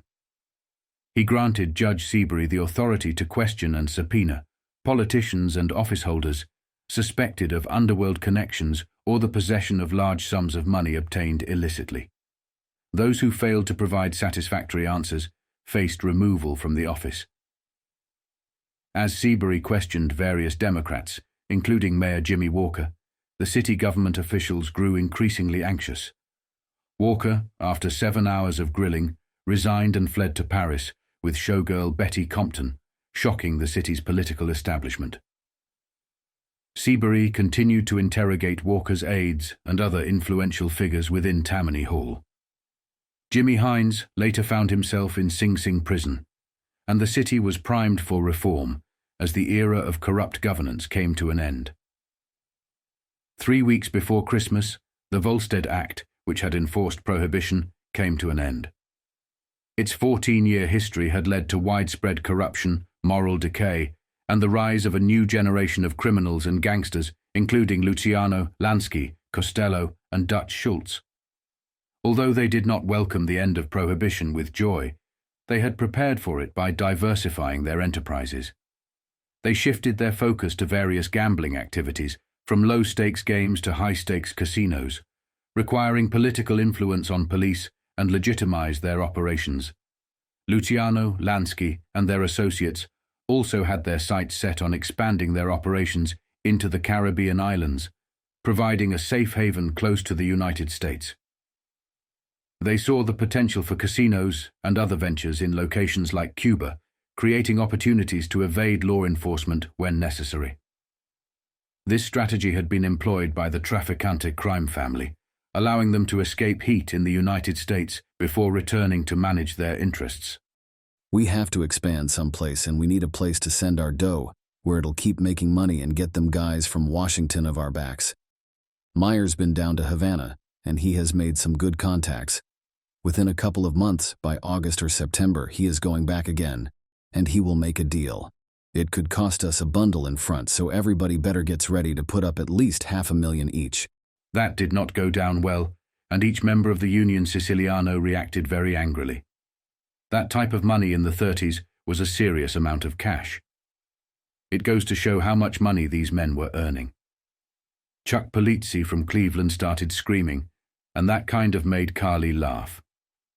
I told him that we were making so much money out of his place in Covington that plenty of guys were getting rich off it.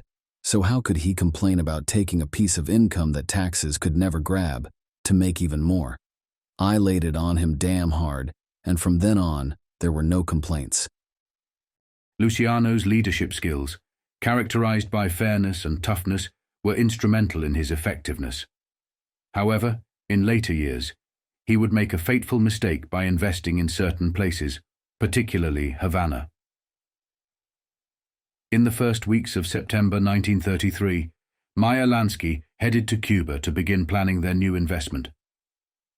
Some sources suggest that this planning may have commenced even earlier, around the end of 1929 and the beginning of 1930. We had to put up $3 million in cash, in front for Batista, and Lansky did it by opening an account in Zurich, Switzerland for him.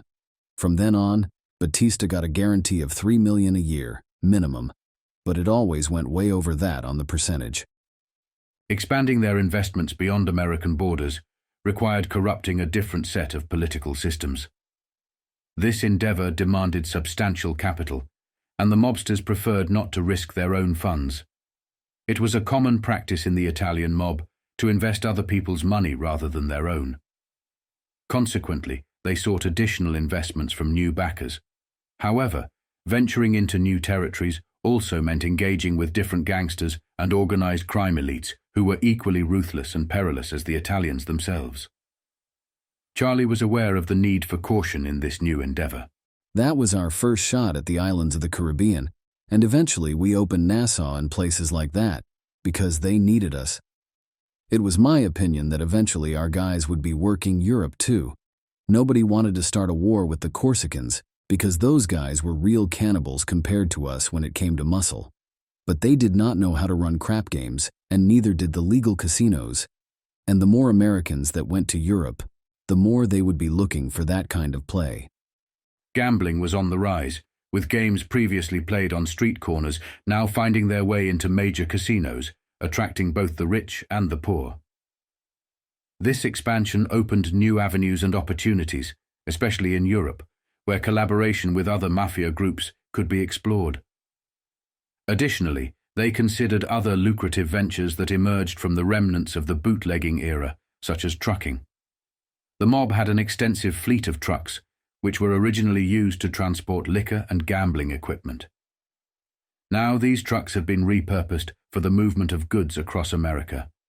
Charlie recognized the potential to leverage the trucking industry for his advantage, using the knowledge gained to infiltrate unions. As the 40s approached, the trucking empire would experience significant growth, driven in part by the onset of World War II. With the war, America ramped up its industrial production, and the mob seized the opportunity by offering their services, financial support, protection, and expertise to major corporations. During the Great Depression of 1929, they had already infiltrated major industries, and now, with this new venture, they aimed to extract even more from them. In some cases, they proved their value, particularly in industries like dairy, where perishable goods were involved. Businesses in these sectors relied on the mob for protection against theft, damage, or delivery delays. Little criminals learned to steer clear of these industries, as they knew it was not worth the trouble to challenge the powerful mob. These businesses became mob-protected enterprises. During Prohibition, we ran the biggest trucking operation in the United States. We knew more about trucks and tight schedules than any company in the country. So we looked over the market and decided to put a little squeeze on here and there with companies that should be happy to have our experience. For example, milk spoils fast and so do bread and fresh vegetables. In no time at all, we had a lock on all 3 or 4 of the biggest fresh food businesses in America, and we took in as much as half a cent a loaf of bread. We bought into the biggest dairies and were still there. Figures like 0.5% or half a cent were the brainchild of Meyer Lansky. He devised these strategies behind closed doors, teaching the Mafia how to apply pressure effectively. Their efforts resulted in a substantial cash windfall. Products like bread and milk were often bundled together, allowing them to manipulate prices, raising or lowering them as they saw fit. Squeezing these industries required minimal effort and was quite straightforward. Other gangsters, such as Dutch Schulz and Lepke Buchalter, also played a significant role in infiltrating various sectors, including the meat industry. They were astute operators, targeting goods that were staples in every American household. These markets were not only vital to various ethnic communities like the Italians, Poles, or Irish, but also to the entire nation. By exerting control over these industries, they ensured a steady stream of cash. In the aftermath of the 1929 financial crisis, they had bailed out struggling businesses, effectively gaining ownership stakes. These partnerships were mutually beneficial, as they provided goods that made these companies more efficient and profitable. Once these businesses aligned with organized crime, their growth was inevitable. The Mafia proved to be valuable business partners, and their expertise was in high demand. Consequently, they were sought after by some of the largest industries in America. Some of the companies we recognize today have historical ties to organized crime. Lepke and Schulz were doing the same thing with meat and taking it from both ends, from the packers to make sure the meat got where it was going, and protecting the restaurants to make sure they got their deliveries smooth and regular. However, there was one opportunity, a highly profitable asset, that these individuals missed. Luciano made every effort to persuade them, but the old guard was myopic, unable to envision the future as Luciano attempted to elucidate. If only he had succeeded in conveying that fundamental lesson, they could have been billionaires to this day. The toughest fight of all was getting into real estate. In a way, it was crazy that so many guys objected to it. There were no rackets, no shakedowns. It was all out in the open, clean. You had a nice building, which did not pay off like a slot machine, but the money came in regular. Some of the guys only knew things like rackets and the big score. When Lansky and I talked about buying into real estate, they looked at us like we were nuts. They kept saying to me, "What are we going to do with a building? We lost out on a lot of terrific deals which if we owned today would be worth $1,000 million. That was always my big objection to the brainpower in the Unione.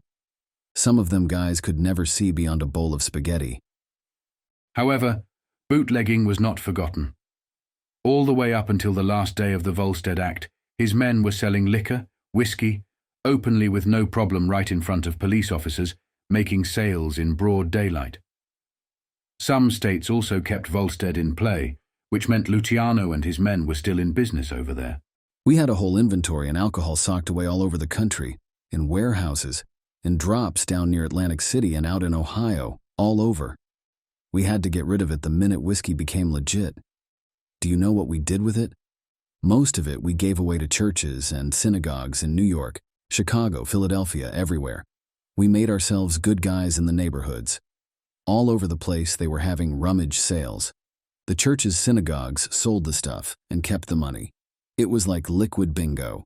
Others chose quite peculiar ways to get rid of the alcohol that they no longer wanted. The Dutchman, who was thinking at the time about becoming a Catholic, give all his alcohol to the Catholic churches around where he was operating in New York and Jersey.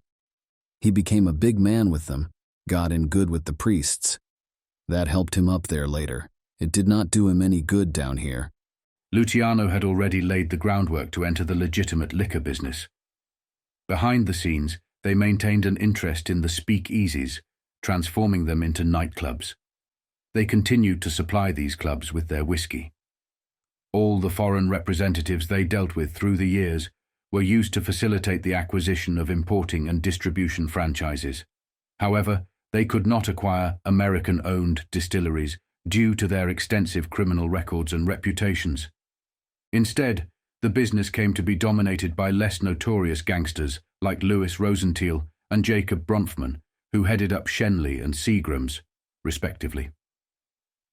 Costello and Castell also formed an alliance with distributors, exclusively providing distribution for the United States in Scotland, representing companies that produced King's Ransom and House of Lords Scotch. When Costello frequented his favorite restaurants or stayed in upscale hotels, he would insist on having only one drink, King's Ransom and House of Lords Scotch, and they had to have it in stock. These establishments would go to great lengths to accommodate their high-end clientele, ordering caseloads of Scotch, which significantly boosted the company's profits. In fact, the distilleries sought the kind of clientele that gangsters associated with, including judges, mayors, politicians, and the upper echelon of society. This was one of the ways these companies used organized crime to ensure their products were stocked in the right places. Another strategy involved paying Frank Costello around $24,000 to $25,000 every year in 1949. This was because certain foreign businesses, such as distillery company owners, had learned that individuals like Costello were experts in certain industries.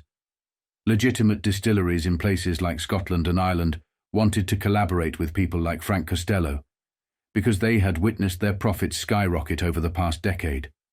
With the end of the Volstead Act approaching, they were concerned that these profits might take a significant hit. It was in everyone's best interest to keep individuals like certain elite families and political kingmakers on the payroll. Costello and his partners went even further, purchasing a controlling interest in J.G. Turney and Sons Limited, a British holding company for Whiteley. Lansky, Luciano, Siegel, Adonis, and others also had a significant stake in Capital Wine and Spirits, a major importer of French wines, Scotch, Canadian, and domestic whiskies.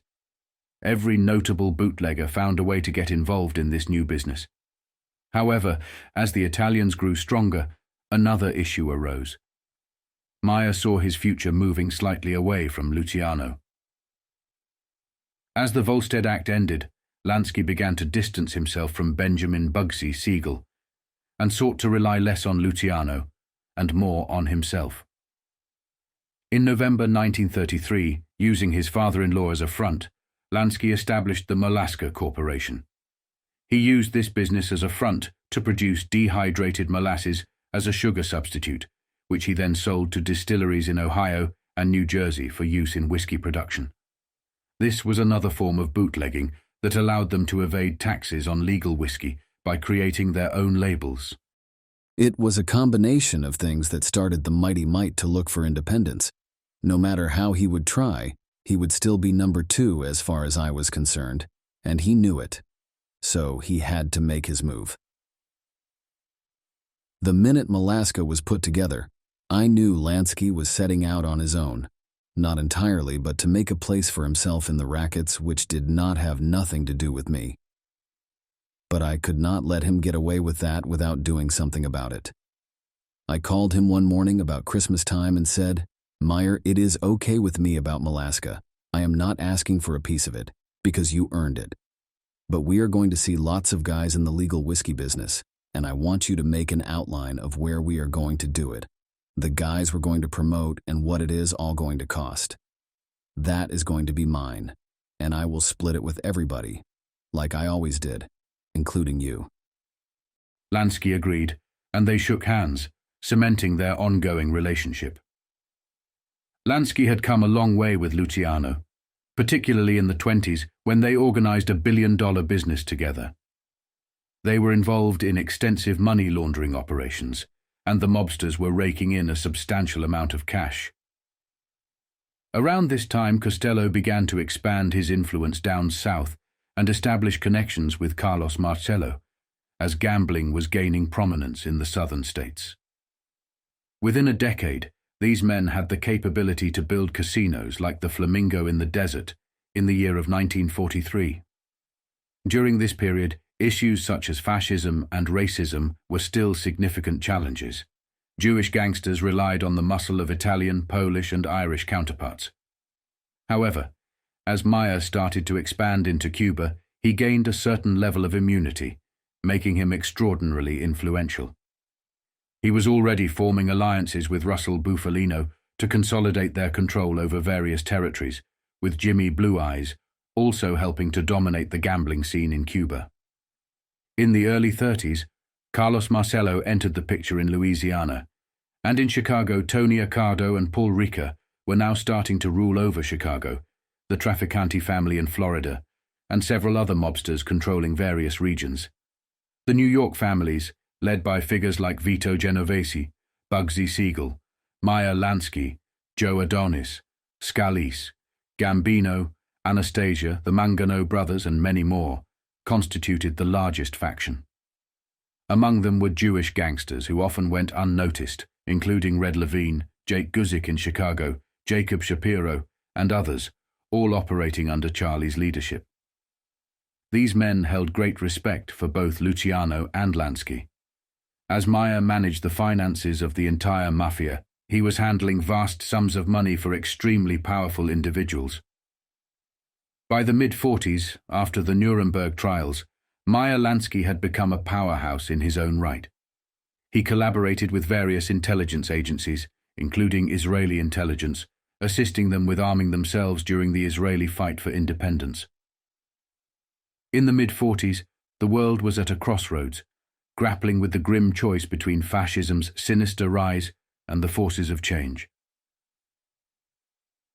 Fascism had cast its shadow, and vast parts of America found themselves under the influence of racists, fascists, and Nazi sympathizers. What was particularly unsettling was that these sympathizers included not just ordinary citizens, but also elites and even some individuals within the US government. Joseph P. Kennedy, a prominent figure, was known to have Nazi sympathies, as were influential figures like J. Edgar Hoover and Allen Dulles, who headed the CIA. The aftermath of the Holocaust and the terrifying legacy of Adolf Hitler had a profound impact on the world of organized crime. Figures like Red Levine, Meyer Lansky, Longy Zwillman, Mo Dalitz, Seymour Weiss, and others formed alliances with Israeli intelligence to support the Jewish and Israeli cause. Witnessing the horrors of the Holocaust, they were driven to contribute to this just cause. This collaboration between various groups, including foreign and domestic intelligence agencies and the Mafia, set the stage for an intricate and sometimes contentious relationship. It all began with Charlie Luciano, Albert Anastasia, and Frank Costello, with the invaluable assistance of Meyer Lansky and skilled lawyers like George Wolfe. Charlie Luciano had an urgent motive to secure his release from prison. Costello had successfully established influential connections with Thomas E. Dewey's men and the very judge who had sentenced Luciano. A unique opportunity arose when the judge approached Luciano for assistance in personal matters. However, there remained a significant obstacle in the form of public opinion. Albert Anastasia and his brother Tough Tony controlled the vital docks, a strategic position that caught the attention of the US Navy. The Navy had concerns about potential enemy submarines and acts of sabotage. Albert recognized the opportunity, sparking an idea that he shared with Luciano. The plan was ingenious. Use this wartime situation to instill fear in both the Navy and the White House. The Mafia's collaboration with the Navy began with an audacious act. A French ship, secretly converted into a warship by the Navy, was deliberately set ablaze. This partnership was forged in the crucible of wartime necessity and a shared interest in maintaining control. The relationship did not end there. It flourished as the CIA and intelligence agencies worldwide continued to rely on organized crime for various covert operations.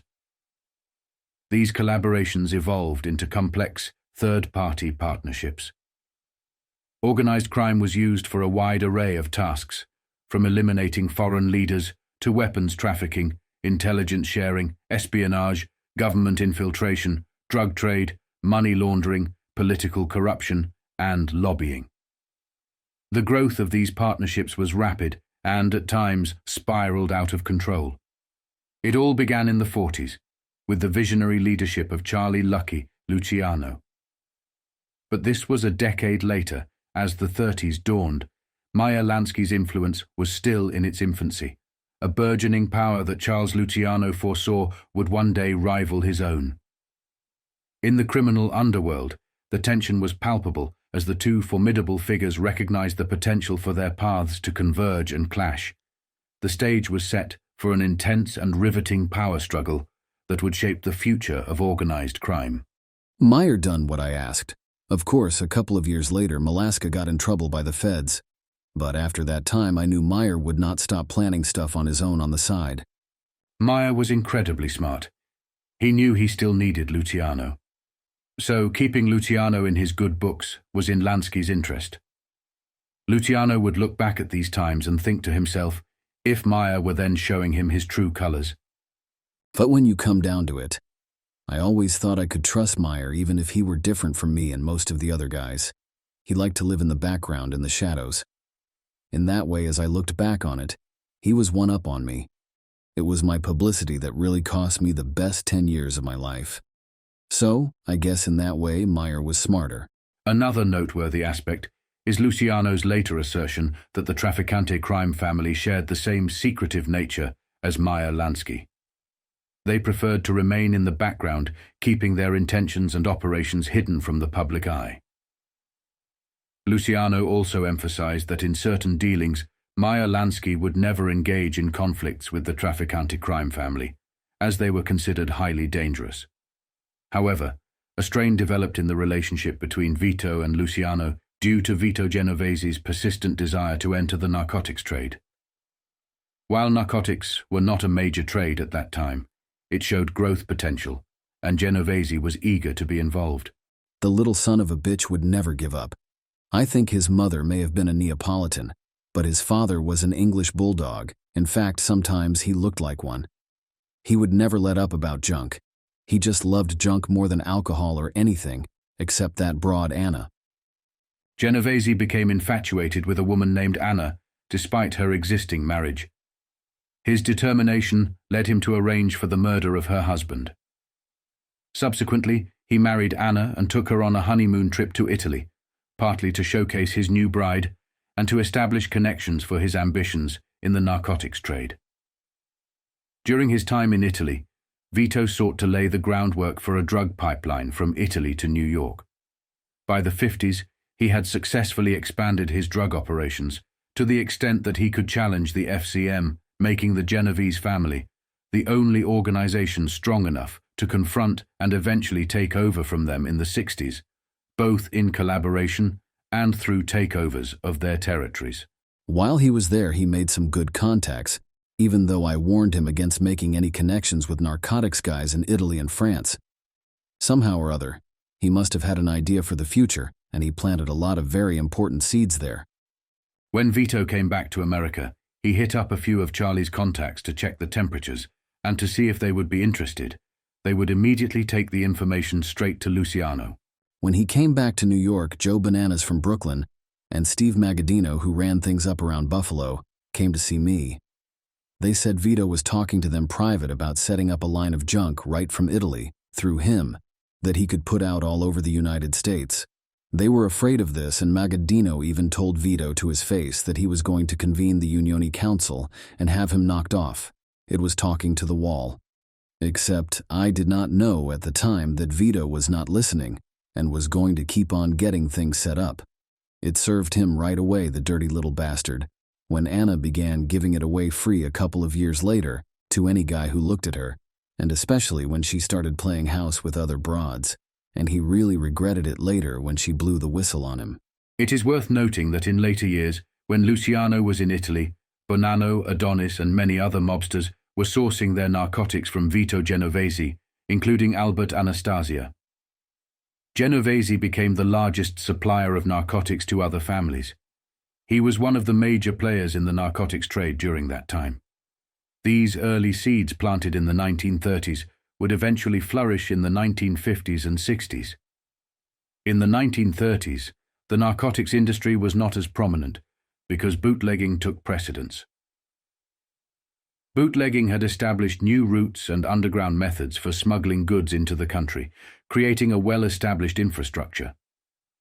Additionally, the aviation industry took off in the 1940s and 50s, using similar routes as those from the bootlegging era.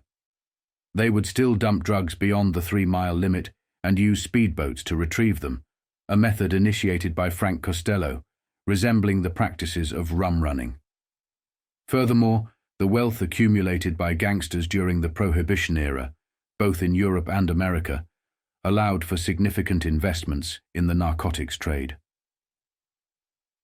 After World War II, the narcotics industry experienced substantial growth as returning soldiers turned to drugs as a means of coping with PTSD and as a cheap source of medication.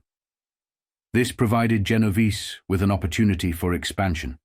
However, Genovese encountered some setbacks. Ferdinand the Shadow Boccia introduced Vito Genovese to a con artist. Boccia was an avid gambler and ended up losing $50,000 to Genovese and his associates. Later, they convinced him to invest another $100,000 in a machine that manufactured genuine $10 bills. This story was relayed to Luciano by Mike Miranda. When Mike told me the story, I could not believe it. I thought the days when you could sell the Brooklyn Bridge to anybody were over. But would not you know that son of a bitch Vito was so damn greedy, he decided he was not going to give Boccia his 50 grand cut. Vito Genovese's greed led him to take drastic action. After swindling Ferdinand the Shadow Boccia out of $150,000, Genovese paid Rupolo and Gallo $175 each to murder Boccia. They carried out the murder as instructed. Subsequently, Genovese asked Rupolo to kill Gallo, but Rupolo failed in 2 separate attempts, only managing to inflict minor wounds. Gallo, seeking revenge, went to the police and testified against Rupolo, leading to the latter's sentencing to 9 to 20 years in the penitentiary for attempted murder. Genovese, fearing a lengthy jail term, constantly looked over his shoulder, afraid that Rupolo might become an informant. Around Christmas of 1933, significant changes were taking place in New York. J. Edgar Hoover's tenure was coming to an end, and Franklin D. Roosevelt, FDR, was poised to take office as president. This change in leadership marked the beginning of a concerted effort to target infamous mobsters. Figures like Waxy Gordon had already been imprisoned on tax evasion charges, as had Al Capone. Now the focus of law enforcement was shifting towards New York mobsters. It is worth noting that in the history of organized crime, New York and Chicago often received the most press attention due to their notoriety.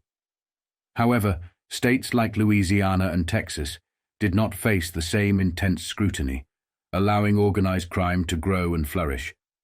This period saw one of the most aggressive presidential campaigns against organized crime, with FDR directing his efforts towards individuals like Luciano and his associates. Around Christmas of 1932, just before Hoover's term was over, Frank Costello and I got word that Dutch Schulz was going to be the next target for the federal tax guys after they got Waxy Gordon. The media's attention shifted after the imprisonment of Al Capone, one of the most famous mobsters in America at the time. They began focusing on other figures, and one of the early targets was Dutch Schulz. Schulz had spread his wealth around during the Prohibition era, and by the 30s, he had become a powerful political figure in the Bronx. He controlled the distribution of beer and much of the liquor in New York. Schulz had even established a system to protect the transportation of meat and provided security for wholesalers and restaurants. As the 1930s began, Dutch Schulz's primary racket was policy. With Luciano's approval, he expanded into other communities, including the black community, which led to conflicts with figures like Wilfred Brunder, Big Joe Eisen, Henry Miro, and Alexander Pompey. Despite these challenges, Schulz became one of the largest policy operators in the country, generating over $35,000 a day. He manipulated the odds to favor the House, paying out less to winners, often closer to 3/4 of the profits. Despite his immense wealth, Schulz maintained a modest appearance and dressed unassumingly. Loyalty to Luciano was a hallmark of Dutch Schulz's character. Schulz was one of the cheapest guys I ever knew, a miser. Here was a guy with a couple of $1 million, but he dressed like a pig. He used to brag that he never spent more than $35 for a suit, and it had to have 2 pairs of pants. His big deal was buying a newspaper for 2 cents so he could read all about himself. But I never had no trouble with him when we needed him for something important. So I had to look on him as a dependable partner. I did not have to love him. Besides, he done me a big favor when he knocked off Cole. Luciano had another reason to be grateful to Dutch Schulz.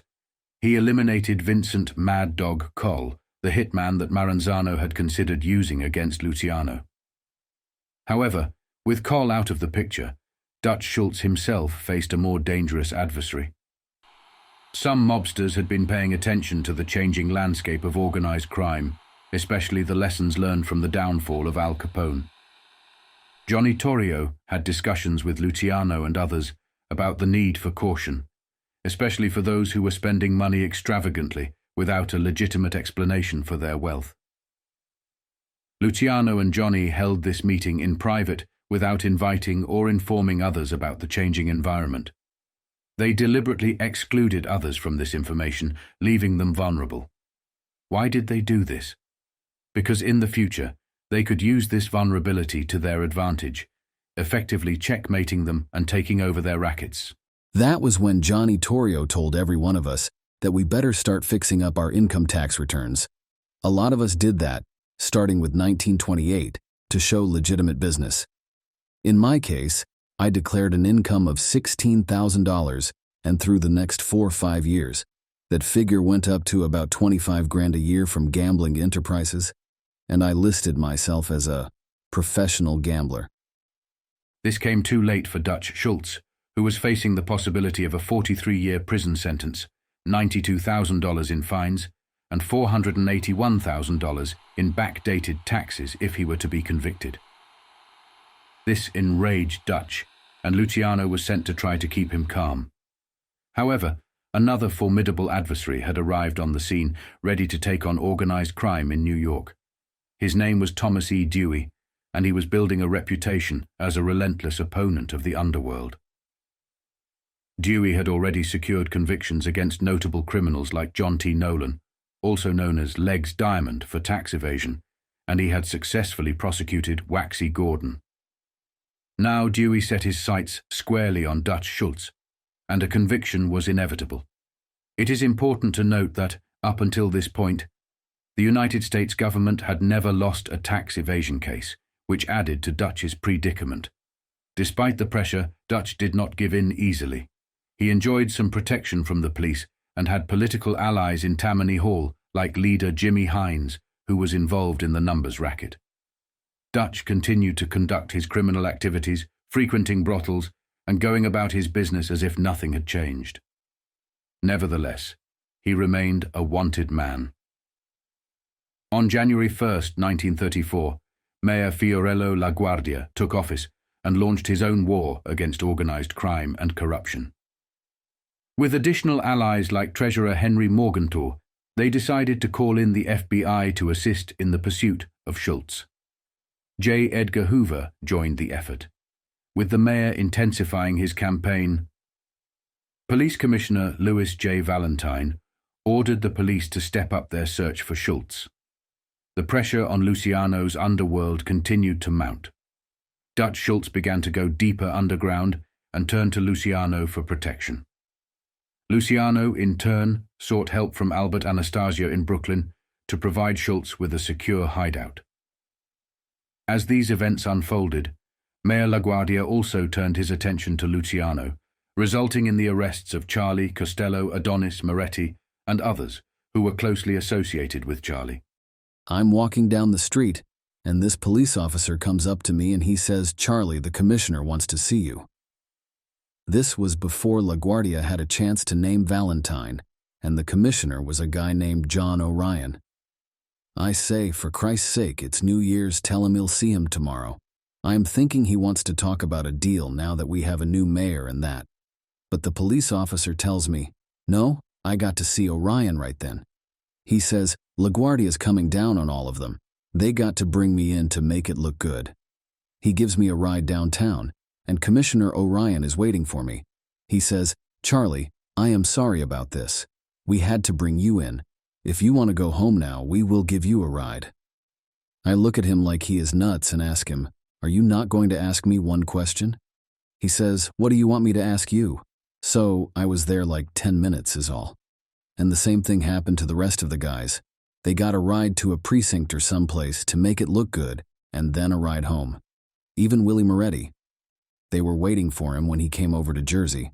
They picked him up, but it was no different with him. After they let him go, he came to see me at the towers and we had a big laugh over it. It made LaGuardia look good in all the papers.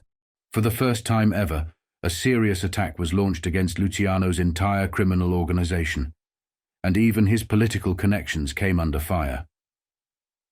While the arrest of Charlie may have seemed like a minor event, it served as a message from the mayor and other prominent figures that Luciano could be vulnerable. This was just the beginning, and things were about to get much worse. There were only a few well-known mobsters who offered protection to Luciano, and figures like Dutch Schulz often drew more attention and were targeted first. If Dutch were alive, Luciano could maintain his freedom.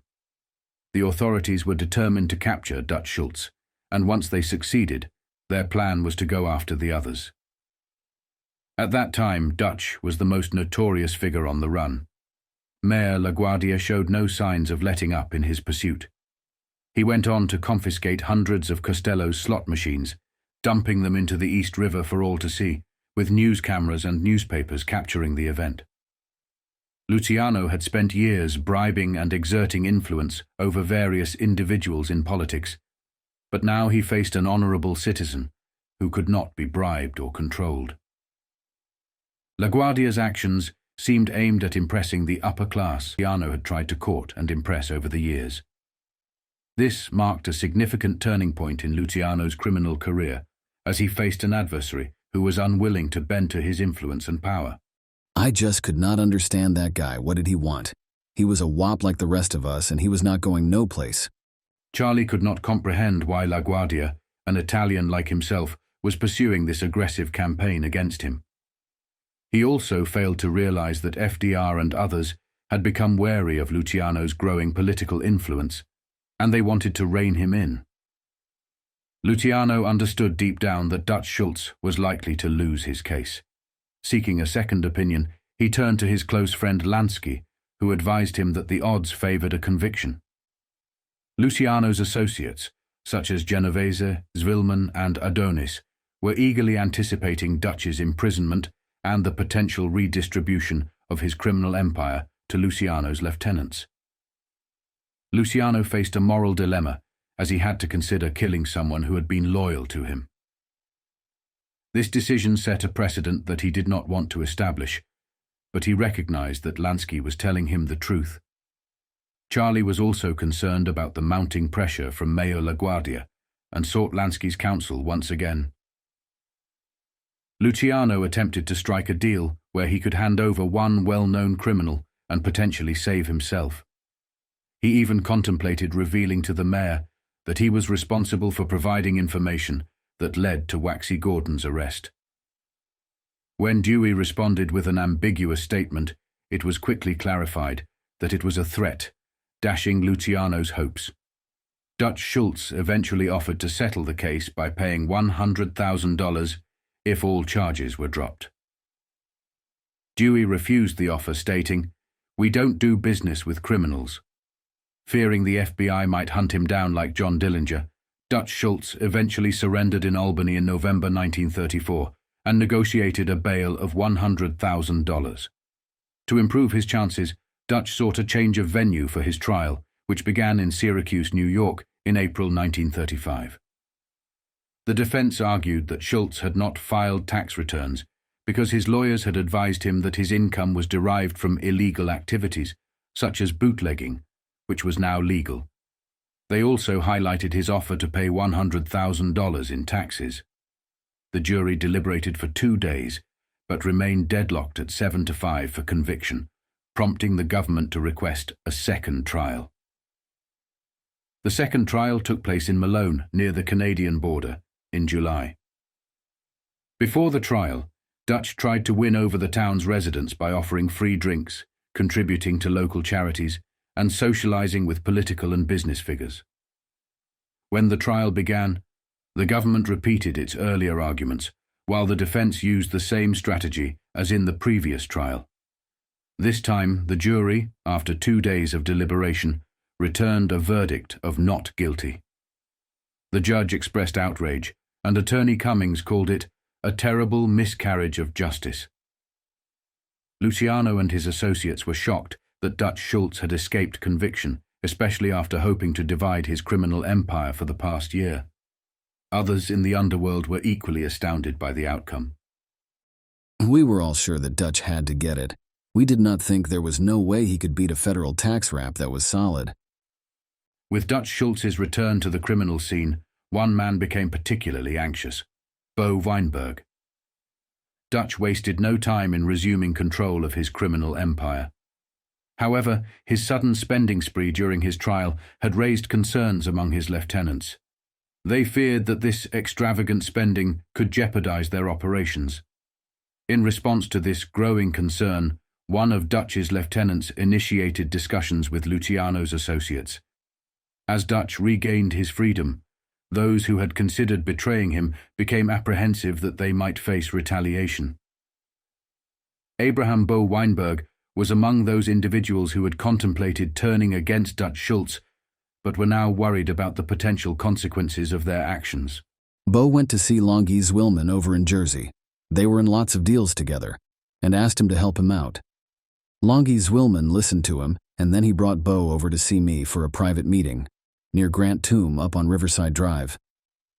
As it became increasingly likely that Dutch Schulz would regain his freedom, Abraham Bo Weinberg took the initiative to approach Lucky, who in turn introduced him to Luciano.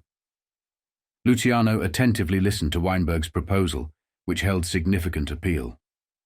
Weinberg offered to divulge all Dutch Schulz's interests and hand over the entire criminal empire intact to Luciano, Zwillman and their associates, who were already positioning themselves for such a takeover. On a chilly day in March 1934, with sweat glistening on his face, Weinberg passionately explained to Luciano that his primary objective was to prevent the empire's destruction and the outbreak of a power struggle for control. He sought to maintain his position as the overseer and receive his 15% share of the total profits. Luciano promptly convened a meeting at the Waldorf Towers. Present at this pivotal gathering were Luciano himself, along with Adonis, Castello, Lansky, Lepke, Lucchese, and Genovese. I explained Weinberg's deal. I told them I felt like a grave robber in a way. Here we were, talking about cutting up Schulz, and he was not even in the can yet. Then we got down to cases. The responsibility for breaking up Schulz, territory had to be mine, because that is the way everybody wanted it. Luciano executed the division of Dutch Schulz's empire as follows. He entrusted all the policy rackets and gambling operations to Costello and Lansky. The liquor trade was assigned to Adonis, while restaurant rackets were allocated to Lepke and Lucchese, along with other enforcement activities. Zwillman was granted control over the New Jersey operations after committing to sharing them with Moretti. Over time, these interests gradually shifted into the hands of the Genovese and Gambino crime families. After Dutch Schulz's demise, his empire underwent further transformations. When Adonis was deported, his share transitioned to Lucchese and Gambino. Subsequently, following Lepke's demise, the reins fell into Lucchese's grasp. In the 60s, Lucchese formed an alliance with the Gambino crime family, solidifying their collective influence over these rackets and industries. Towards the late 50s and early 60s, the remnants of these criminal enterprises were absorbed by various Italian-American crime families, particularly the Philadelphia and New Jersey outfits, which then aligned themselves with the Genovese and Gambino factions. By this time, Charlie Luciano had passed away. In the 30s, as these crime figures met their fates one by one, their empires were systematically divided and transferred into the hands of other Italian-American syndicates. Then I turned to Meyer and Frank Costello and I said, Vito goes in with you and he gets 25%. You two guys split the balance. As for me, I get a piece off the top of everything. And if, by some miracle, he beat the rap, everything would go back to him. Everybody was happy I did not make no enemies and got mine. On the day Dutch was released from jail and won his case, the Mafia were in disbelief. Dutch wasted no time and immediately resumed his operations within hours. However, he could not shake off a sense of trouble looming in the air. Dutch Schulz was known for his dangerous reputation, and when he engaged in a conversation with Zwillman, he began to suspect that all was not well. During his time spent in New Jersey to avoid the commissioner's prosecution, Dutch had started to sense that his criminal empire might be at risk. Some individuals possessed a deeper knowledge of his organization than they should, indicating the presence of an informant from within. The only person who had access to all this information was Abraham, and Dutch could not ignore this glaring fact. To get to the bottom of this alarming situation, Dutch ordered his men to tail Abraham's car. They closely followed Abraham's movements and discovered that he was heading to Zwilman's residence, entering through his gates. A call was swiftly made to Dutch, who confronted Abraham about his suspicious actions. From that point forward, Abraham mysteriously disappeared and was never seen again. One of the boys in the stakeout seen him murder Weinberg, and he told me about it. He said Dutch killed Bo with his bare hands. This fellow wanted me to know that Schulz had blood in his eye, but was too smart to show it to me. It was like a warning that Dutch might start his own war against all of us. It was a lucky thing that Dutch never got time to go work on us, because Tom Dewey had just been appointed special prosecutor in New York City, and he had the same blood in his eye about Dutchman, to put him away. Despite LaGuardia's victory in City Hall, the situation at the district attorney's office had not improved. Luciano and his associates still had significant control over certain elections and were pushing through corrupt officials with the help of Luciano, Jimmy Hines, and the Tammany Hall corruption machine.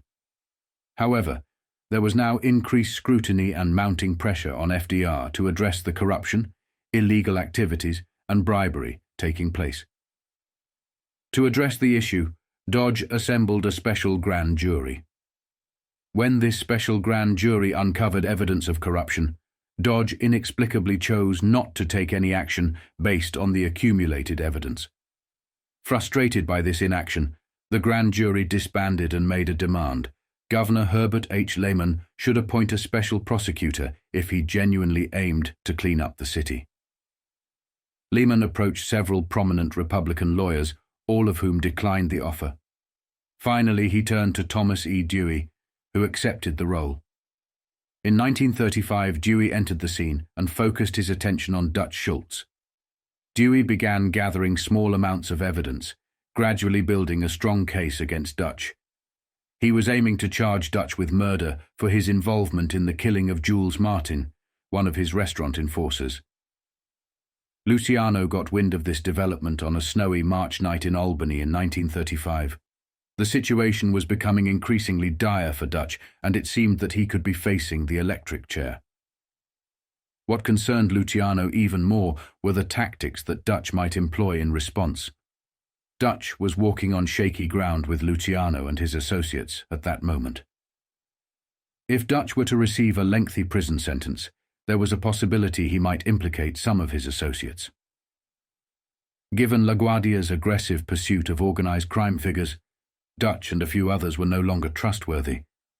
It was at this point that Luciano realized he had to intervene and deal with the Dutchman. All of us were very worried. It seemed like Joe A. and Frank and Meyer and Torrio, the whole bunch of us, spent more time having meetings than taking care of our business, and it was all how to handle Dutch Schulz. The meeting would take a drastic turn when Anastasia informed Luciano of something. Anastasia came to me and said Dutch wanted him to stake Dewey's apartment up on Fifth Avenue. This was supposed to be a secret, but Albert never held nothing back from me. He said that Dutch wanted to find out how easy it would be to knock off Dewey, and he offered Albert the contact at any price. What worried Luciano more was the fact killing a public official will end whatever he built. It was important Luciano stressed this rule, a rule that would go down in history. We did not kill nobody but our own guys if they give us too much trouble, and we never made a hit without a unanimous vote of everybody on the council. If one guy said no, then it was off. Outsiders were strictly out of bounds. I set them rules, and nobody was going to break them. I just could not see how we would be able to buy our way out of trouble if we let Dewey get knocked off. If what Albert said was true, something had to be done immediately. There had to be another sit-down.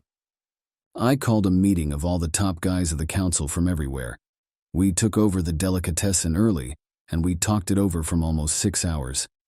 This had to be secret, and not a word of it could get back to Dutch. Luciano would stress that Dutch was a well-connected guy who could buy information for any price. If news of a meeting like this reached him, it may have meant war.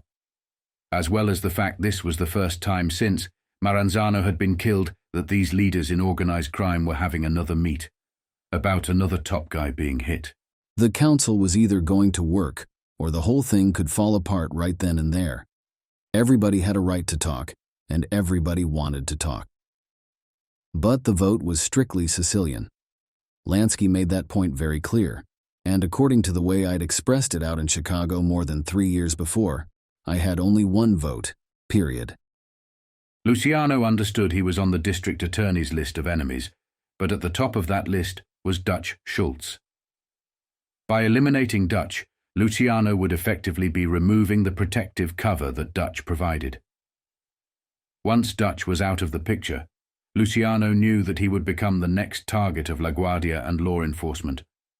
Lansky, serving as his Jewish consigliere, reminded Luciano of this fact during a meeting, emphasizing that Dutch currently acted as a shield for him. Lansky's words sent a shiver down Luciano's spine as he realized the gravity of the situation. The contract to murder Dutch Schulz was given to Charlie the Bug Workman, a known killer and a trusted chauffeur and bodyguard of Luciano. On October 23, 1935, Dutch went to his favorite hangout, a shophouse and tavern in Newark. He was accompanied by his usual associates, including bodyguards Abe Landau and Bernard Lulu Rosencrantz, as well as the numbers wizard Abadaba Berman. In the late afternoon they were engaged in a conversation at a table when Dutch got up to use the restroom. Suddenly the tavern's door swung open and Workman, along with a second unidentified killer, entered and began shooting. 2 of Schultz's men were killed in the hail of gunfire, and Berman also lost his life. Workman then stood in the middle of the room scanning for his primary target. He noticed the restroom door, entered it, and opened it. There he found Dutch Schulz calmly urinating. Workman took aim and shot Dutch once before swiftly leaving the tavern. The scene left behind was one of the bloodiest since the 1929 St. Valentine's Day massacre in Chicago. Decades later, as an old man, Luciano would reflect on this moment and realize that it marked a turning point that would cost him dearly. Sometimes I think okaying the killing of the Dutchman was one of the biggest mistakes I made. I did not have no choice, the way he was heading. But look what happened. Once the Dutchman was dead, just like Lansky predicted, I was out in the open, as naked as a baby, and everybody who had been after Dutch came looking after me. With Dutch Schulz out of the picture and the end of prohibition, Luciano's empire underwent significant changes. He now found himself managing one of the largest criminal enterprises in the world, with operations spanning various industries and both legal and illegal activities. Their portfolio had become vast and diversified, as Luciano noted at that time. We were doing a business that was grossing a couple of $1 billion a year. I was like the head of that big company, not as boss of bosses, but as a guy a lot of people came to for advice, a guy everybody expected to be in on the big decisions. But there was no way I could know what was going on everywhere all the time. Luciano's empire had grown so immensely that he could not be aware of every detail and operation within it. He often likened it to a large corporation like General Motors, where the employees at the lower levels do not necessarily inform the top executives of every action and decision. For instance, just as not every president of General Motors knows the day-to-day activities of salesmen on the ground, Luciano understood that he couldn't be privy to every aspect of his vast criminal organization. Does he even know half the time what is going on right outside his own office? People are running around doing and saying things and telling other people they are representing General Motors, the president at the top. A guy like Alfred Sloan in them years do not know a damn thing about it, and he do not even get blamed when things go wrong. Charlie would compare those types of rules for one set of people and then compare them to himself and his set of people. But with me and my outfit, whether I knew what was going on or not, everybody blamed me for anything and everything. Luciano felt he was independent. He was a boss. Yes, however, lieutenants and capos had their own independence to make their own decisions, to run their own rackets. He did not intervene, did not dictate, nor did he direct people to avoid certain rackets. During the years, there were a lot of different guys under their lieutenants who had their own things going for them. Outside of junk, the one sideline that bothered me most of all was prostitution. Again, Charlie would compare his role in organized crime to the same role as the president of General Motors, one of the largest companies in America at that moment in time. But I was like the president of General Motors. I could not keep tabs on what every guy was doing on his own. Charlie blamed the start of his troubles regarding the prostitution racket on people like Little Davy Batillo and Tommy Pinocchio and Ralph Ligori. They were telling the madams and the broads Charlie Lucky wants you to do this, and remember, this has Charlie Lucky's okay. Things like that. Before you knew it, they were running a whole string of cat houses in New York, and I am supposed to be Luciano could not entirely be blamed for this situation. He should have been more vigilant about people using his name without his consent. But he understood that these individuals had been loyal and valuable to him for a long time. They had been through thick and thin together, and when the Prohibition era ended, they needed to find new ways to make money. Luciano acknowledged that they were simply trying to earn a living, and he was not quick to act against them. However, this leniency would later come back to haunt him. What was I supposed to do? Tell them they had to starve? Or kill them? What I did was tell them to cut out all the crap. If they wanted to run whores, that was their business. But I did not want no part of it. I ordered them to stop telling people that Charlie Lucky was behind it, because I was not. I made an order. Charlie would look back at this in his later years, and he would come to regret it. He told his men to stop the racket, but he never put his foot down hard enough. And by the time he did find out the full details of the racket, it was too late. It was not until later that I realized what had been going on right under my nose. Believe it or not, the first real facts and figures I ever got actually come from Tom Dewey. If anybody had ever stopped to think about it right, they would have realized that to a Sicilian boss, a guy in the cat house racket was lowest of the low, but nobody gave a damn. Luciano had faced numerous arrests throughout his life, but after 1926, these incidents were mostly temporary inconveniences. He had never been arrested for a serious crime, especially since his federal arrest for narcotics dealing in 1923. Luciano was confident that the shadow of a penitentiary would never cast itself upon him. He was not overly concerned about political threats either. When LaGuardia and Valentina cracked down on slot machines, it did not significantly impact their criminal empire. They simply relocated the slot machines to Louisiana. In the summer of June 1935, as Luciano enjoyed gambling in Saratoga, he reflected on the thoughts swirling in his mind at that moment. It was a joke there. We were in Saratoga, the tables going full steam. The money was right out in the open and nobody was doing anything to stop it. Albany was about 50-60 miles away. In the daytime, Governor Lehman whole crime staff was screaming about gambling, the underworld, and how we all ought to be closed. But at night, those same crime busters were in Saratoga, gambling like everybody else. It was no different later when Dewey got to be governor and was bragging about how he broke the rackets and threw all the racketeers in jail. Saratoga kept operating just like before. Nobody moved a finger to stop it. Unknown to Luciano, trouble was brewing on the horizon. With Dutch dead, Lansky's predictions started to come true, and Luciano began to emerge as the #1 target. Thomas Dewey focused his sole attention on Luciano, determined to unravel the layers that separated the actual crimes from Luciano himself. Despite the complex web of criminal activities, Dewey was determined to find a way to connect Luciano to the crimes. While investigating prostitution cases, Assistant District Attorney Eunice Carter noticed patterns that suggested a conspiracy. Many prostitutes had similar rehearsed stories, and lawyers from the same firm often represented them. Carter believed that the prostitution racket in New York was controlled by the syndicate. She brought her findings to Thomas Dewey, who assigned Sol Gelb and Murray Gurfein to investigate further.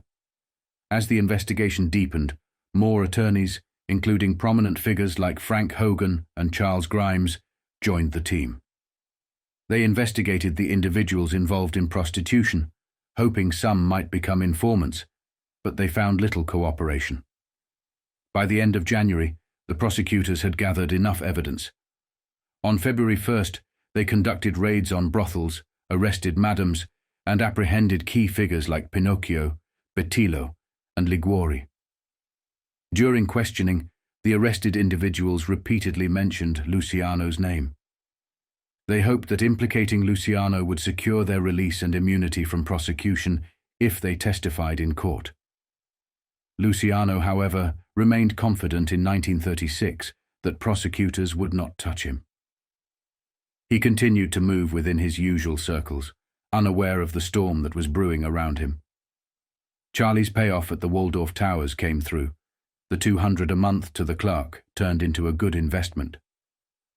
The clerk who tipped Luciano off about the guests' complaints against him became good friends with Luciano.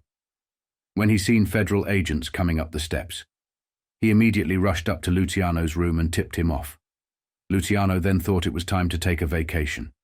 I figured it was a good time to take a vacation.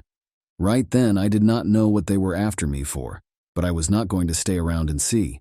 I just decided to go somewhere out of New York until things cooled down. I did not even pack my clothes. I do not remember taking anything with me, not even a toothbrush.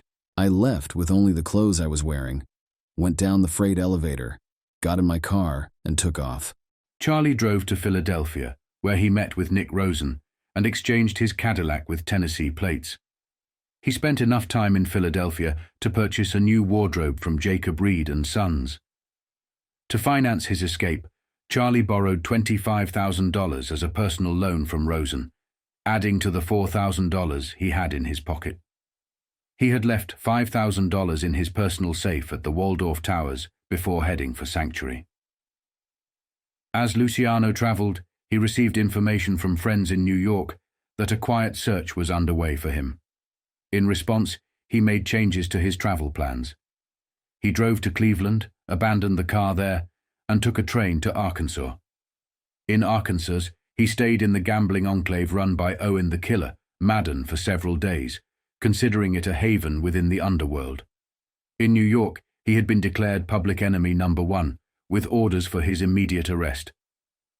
Back in New York, prosecutors continued building their case. They convened a grand jury that had been investigating prostitution. This grand jury heard witness testimonies and carefully examined evidence, resulting in indictments for all those involved. Luciano himself was accused of 90 counts. Law enforcement agencies across the country joined the search for him. However, 2 days later, Luciano's presence in Hot Springs, Arkansas, was discovered by accident. A journalist happened to see him openly strolling along the bathhouse, despite a nationwide manhunt for his arrest. The journalist approached Luciano and informed him about the arrest warrant issued in New York. John Brennan was a nice fellow, but that was the craziest suggestion I ever heard in my life. I was having a good time in Hot Springs. Gay Orlova was with me, and the weather was nice. I was not about to take a train back to New York and fall into some kind of trap. I'd been getting calls a dozen times a day from New York, and nobody really knew that Dewey's plan was. As far as I was concerned, we knew he had been rousting a bunch of pimps and madams along with their girls, but nobody could figure out what this had to do with me. I never even got a whiff that he was working on a frame-up. Anyway, I suggested to Brennan that he keep out of it. He copped a plea and said he could not do that because if it came out later that he seen me, it could mean his badge. He said he had to let them know in New York I was spotted in Hot Springs. With Luciano's discovery in Hot Springs, Arkansas, the hunt for him was officially over. The New York prosecutors urgently requested that Arkansas authorities, including prosecutors and detectives, arrest him. While the orders were given, executing the arrest was a challenging task. Dewey was particularly frustrated by the fact that a portion of Arkansas had fallen under the influence and control of organized crime figures. He viewed Hot Springs as a sanctuary for them and wanted action taken to apprehend Luciano. Oni Madden come up to my hotel and told me and Gay Orlova that the sheriff had a demand from New York for my arrest, and they would have to hold me for a couple of hours. Oni said not to worry about a thing, it was all set. I would go down to the courthouse and then be released that afternoon. And as far as extradition was concerned, I could fight in Arkansas and win. I mean, with our connections in that state, I figured there was no reason at all to worry. Luciano found himself before Chancellor Sam W. Garrett, a local justice who was rumored to be on the payroll of organized crime. Chancellor Garrett swiftly released Luciano on $5,000 bail, feeling invulnerable and believing he had control over everything. Luciano returned to his hotel suite, confident that it would take a significant event to force him out of this situation. The explosion that would change the course of events came in the form of intense public scrutiny and pressure. New York prosecutors took their grievances to the media, openly challenging the situation in Arkansas. They sent furious messages to the governor and the state attorney, demanding the apprehension of this dangerous criminal. The prosecutors from New York were baffled by Luciano's release on what they considered insufficient bail, emphasizing his status as one of the most prominent racketeers in New York, if not the entire country. They also underscored the heinous nature of the crimes involved. As the messages from New York officials continued to pour in, they grew increasingly frustrated with the situation in Arkansas. The pressure became unbearable for the state officials in Arkansas, who were embarrassed by their portrayal as friends and protectors of gangsters. In response to these mounting pressures, they ordered the Hot Springs Sheriff's Office to bring Luciano in, leading to his booking into a jail cell. The sheriff told me there was nothing he could do, that he had orders from the governor and they had to hold me for a while. Anything I wanted while I was there, he would make sure I got it. And any time I wanted to use his office to make calls or meet people, it was okay. So I took advantage of it. I even had Gay Orlova come in to keep me company.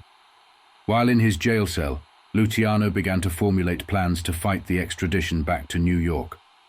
His lawyers rushed to visit him and craft responses to the prosecutor's actions. Luciano, determined to assert himself, called for a press conference with journalists. As they gathered in his office, they could discern the anger and determination etched on his face. Back of this action is politics, the most vicious kind of politics. I may not be the most moral and upright man alive, but I have not, at any time, stooped to aiding prostitution. I have never been involved in anything so messy. The newspapers did not exactly print what Luciano said accurately. The fact is, the newspapers and wire services did not print everything I said. Especially how mad I was when it looked like Dewey's complaint against me had to do with whores. And I resented that, not because I was looking for publicity, but because only Dewey's side of the story was getting into the papers. I did not like the idea of him starting any trial before he had me back in New York. The exchange of insults between Luciano and the New York prosecutors continued, with no resolution in sight. The standoff persisted, with both sides entrenched in their positions. Hot Springs, Arkansas, remained firmly under Luciano's influence, thanks to the extensive corruption that had taken root. Over the years, the mob had successfully bought off public officials, politicians, and attorneys, transforming Hot Springs into a bustling tourist destination under their control. The New York prosecutors were aware of this corruption. Attorney General Blackie eventually ordered Luciano's transfer to Little Rock for extradition hearings before the governor. However, the sheriff in Hot Springs was determined not to surrender their famous guest, and Luciano himself was desperate to avoid leaving. The sheriff refused to comply with Blackie's orders, prompting a response from the Attorney General. He dispatched a group of 20 Arkansas Rangers to Hot Springs with instructions to take Luciano into custody and transfer him to Little Rock. Facing the Rangers' ultimatum, the sheriff eventually relented and surrendered to Luciano. In Little Rock, Luciano was held under heavy machine gun guard as the governor prepared for the extradition hearing. Charlie stated, "If they were going to all this trouble just to get me back to New York, then I figured I'd be damned if I'd go." Luciano's attempts to stay in Arkansas backfired on him. One of Owen Madden's associates approached Attorney General Blackie with an offer of $50,000 in exchange for ensuring that extradition was denied. However, they had approached the wrong person. At the start of the extradition hearings, Blackie publicly disclosed the offer with a mixture of disdain and anger. He proclaimed, "It must be demonstrated that the honor of Arkansas and her officials is not for sale for blood or money. Every time a major criminal from this country seeks asylum, they head for Hot Springs. We must show that Arkansas cannot be made an asylum for them. Luciano was left stunned by Blakey's resolute stance. When I heard that crap come out of Blakey's mouth, I couldn't believe my ears. The truth of the matter is, Blakey was always working with us in Arkansas, and we never had a problem with him or his office before. All of us who were there thought he should have been able to handle the pressure from New York a lot better than that. At least, he could have shown some appreciation for all the things he got from us before. Whatever hope Luciano had of staying in Arkansas was killed. Hearing those words, he was sent to New York, where he heard if convicted on all 90 counts and indicted. He faced 1,150 years in jail, and to rub salt into his wounds, his bail was set at an extraordinary $350,000. Before he was sent to his detention, Charlie would have a few moments alone with his lawyer, Mo Polikoff. Mo, this whole thing is crazy. You got to get me out here. We got a lot of work to do on that son of a bitch Dewey. He is turning me into a whoremaster. His lawyer was furious for his own reasons. His main client, one of the most famous ones, had never contacted him before he made his move. Charlie simply just ran away, which looked like an admission of guilt. But I could tell from the look on Polikoff's face that he did not think it was all so crazy. He gave me hell, just like he'd done in Hot Springs when he got there for running out of New York without calling him first and getting his advice. He said that just because I took it on the lam, then fought like a bastard not to be extradited, it was going to be held against me in court. I said to him, Mo, which is all lawyers' horse shit. I could smell it out of Hot Springs that all Dewey wanted was to get my head in a noose. Whether it was a frame or not, what did you expect me to do, hand myself over on a silver platter? Charlie and his lawyer had a blunt conversation. Polikoff talked to me like a Dutch uncle. He said he had a lot of contacts all over the place.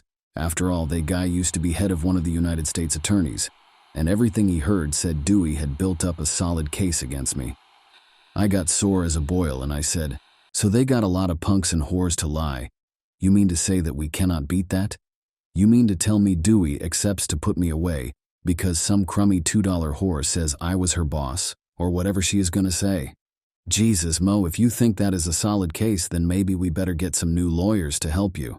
Luciano's bond was quickly posted, and he returned to his headquarters to plan his defense along with his allies. Meyer, Benjamin, Costello, Adonis, Tommy L., Albert, Anastasia, Torrio, and a few others, as well as his lawyers sitting in. Everybody was kidding me about all of them whores I'd been screwing. Albert gave me a whack on the back and said, Boy, Charlie, you must really be a lousy lay. Those broads all turned on you. Everybody started to laugh, and Benny said, This should make a good title for a movie. Suck and tell, everybody screamed. Then Polikoff got up and his face was sour enough to turn into a lemon. The kidding around stopped suddenly, and Mo started to lay it on me. Luciano's lawyer knew that this was a serious matter, not to be taken lightly. Facing potential significant jail time, Luciano had to produce a solid plan. His attorney informed him that this would require substantial financial resources. Luciano at that moment had little understanding of the immense trouble he was about to find himself in. He was heading into a battle he was likely to lose. As his legal team left to handle preparations for the trial, Luciano's lawyer immersed himself in planning and research for the courtroom battle. He reached out to George Morton Levy, a highly respected trial counsel in New York. Additionally, he enlisted the help of Francis W. H. Adams, who had served as the United States Attorney for the Southern District of New York until a few months prior, and would later become the stern and morally upright police commissioner under New York's Robert F. Wagner, Jr. After Luciano and his friends heard the news, they sat in silence, contemplating the gravity of the situation. It was Anastasia who finally broke the silence with a straightforward proposal. Known for his tough and direct approach, Albert Anastasia agreed with Dutch Schulz's sentiment. He believed that the only solution was to eliminate Tom Dewey, the main prosecutor. Anastasia bluntly stated, "The Dutchman was right. We must knock off Dewey. It is the only thing to do. "Charlie, I will do it myself to ensure there are no mistakes, and I'll enjoy doing it." Anastasia's idea had also crossed the minds of other mob bosses present at the meeting, but Luciano was not prepared to go that far. "This ain't the way. We decided that a long time ago out in Chicago, remember? We decided we wouldn't hit the newspapers, guys or cops and DAs. We do not want the kind of trouble everybody would get hit if we hit Dewey. This ain't the way at least not now." Anastasia was forced to agree, and all the rest also had to agree. They reluctantly shook their heads and said, okay. They could only fight these types of people in the courtroom, not on the streets. Another thought Luciano was the fact that he did not believe the case was strong enough against him. He felt there was no way on earth they could put a prostitution case on him. He believed in his own innocence. Regardless of what Polakov said, I had a feeling that the Dewey case against me could not be built by prostitution. Everybody in New York, the police officers, the DA's office, even the politicians who was not in our bag, knew me well enough to know I could not be involved in nothing like that, not even indirectly. The reason I said to Albert when he wanted to knock off Dewey, at least not now, was because something in my guts told me Dewey had another angle. I did not know what it was, and I was stupid, on account of I did not believe he could pull a prostitution frame and make it stick. I must admit that all through the meeting, Albert kept mumbling that I was wrong, and he kept warning me that I would be sorry. So, chalk that up as the number one of all the mistakes I made in my whole lifetime. I should have let Albert take care of Dewey the way he wanted. It is important to note that Luciano's statement about approving a hit on Dewey was a result of his growing anger and frustration with Dewey's actions. Luciano believed Dewey was a corrupt politician who had gone too far by framing him. This perception fueled his willingness to consider extreme measures. On the eve of the trial, Luciano had a last-minute meeting with his lawyer, Levy, who provided some crucial information. Levy informed Luciano that the prosecution's case would rely heavily on testimony from prostitutes who would claim Luciano's involvement in their activities. Luciano started to feel more optimistic, believing that no jury would take seriously the claims of these women. He believed that once Adams and Levy cross-examined them, their testimony would fall apart, and the jury would dismiss the case. The trial began on a bright Wednesday morning, May 13, 1936, with Justice Philip J. McCook presiding. McCook was a symbol of moral outrage in society and would react with shock and disgust, especially during lurid testimonies. Facing the judge was a jury of upright middle-class New Yorkers, specially selected for the trial. Thomas E. Dewey, the special prosecutor, opened the proceedings by pointing directly at Luciano and his co-defendants. He singled out Luciano as the key figure. Dewey explained how Luciano had organized and taken control of the prostitution industry in New York, pushing out independent operators. Luciano had put Bertillo in charge as his agent, leading to the organization of a massive racket with over 200 brothels, 3,000 prostitutes, and annual revenues exceeding $12 million.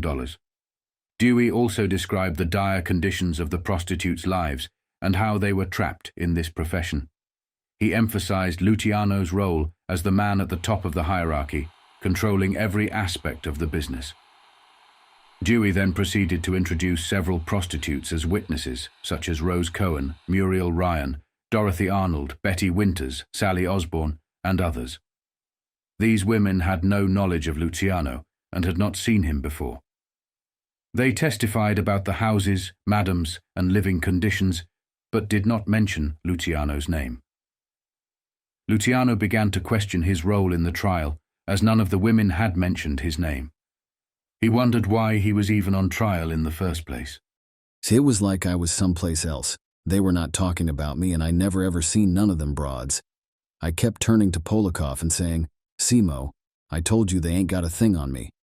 But Polakov kept telling me, "Wait, Charlie, he is just building this case. He must have a few surprises ready." Mo was right. What Luciano failed to grasp was that the prosecutors were methodically building a compelling case against him. They used a combination of emotional appeal and corroborating evidence to sway the jury. The prostitutes portrayed themselves as victims, women who had fallen on hard times and were exploited by ruthless men. The prosecution's strategy was to create a narrative where these women were mistreated, addicted to drugs, and trapped in the world of prostitution by the accused, including Luciano.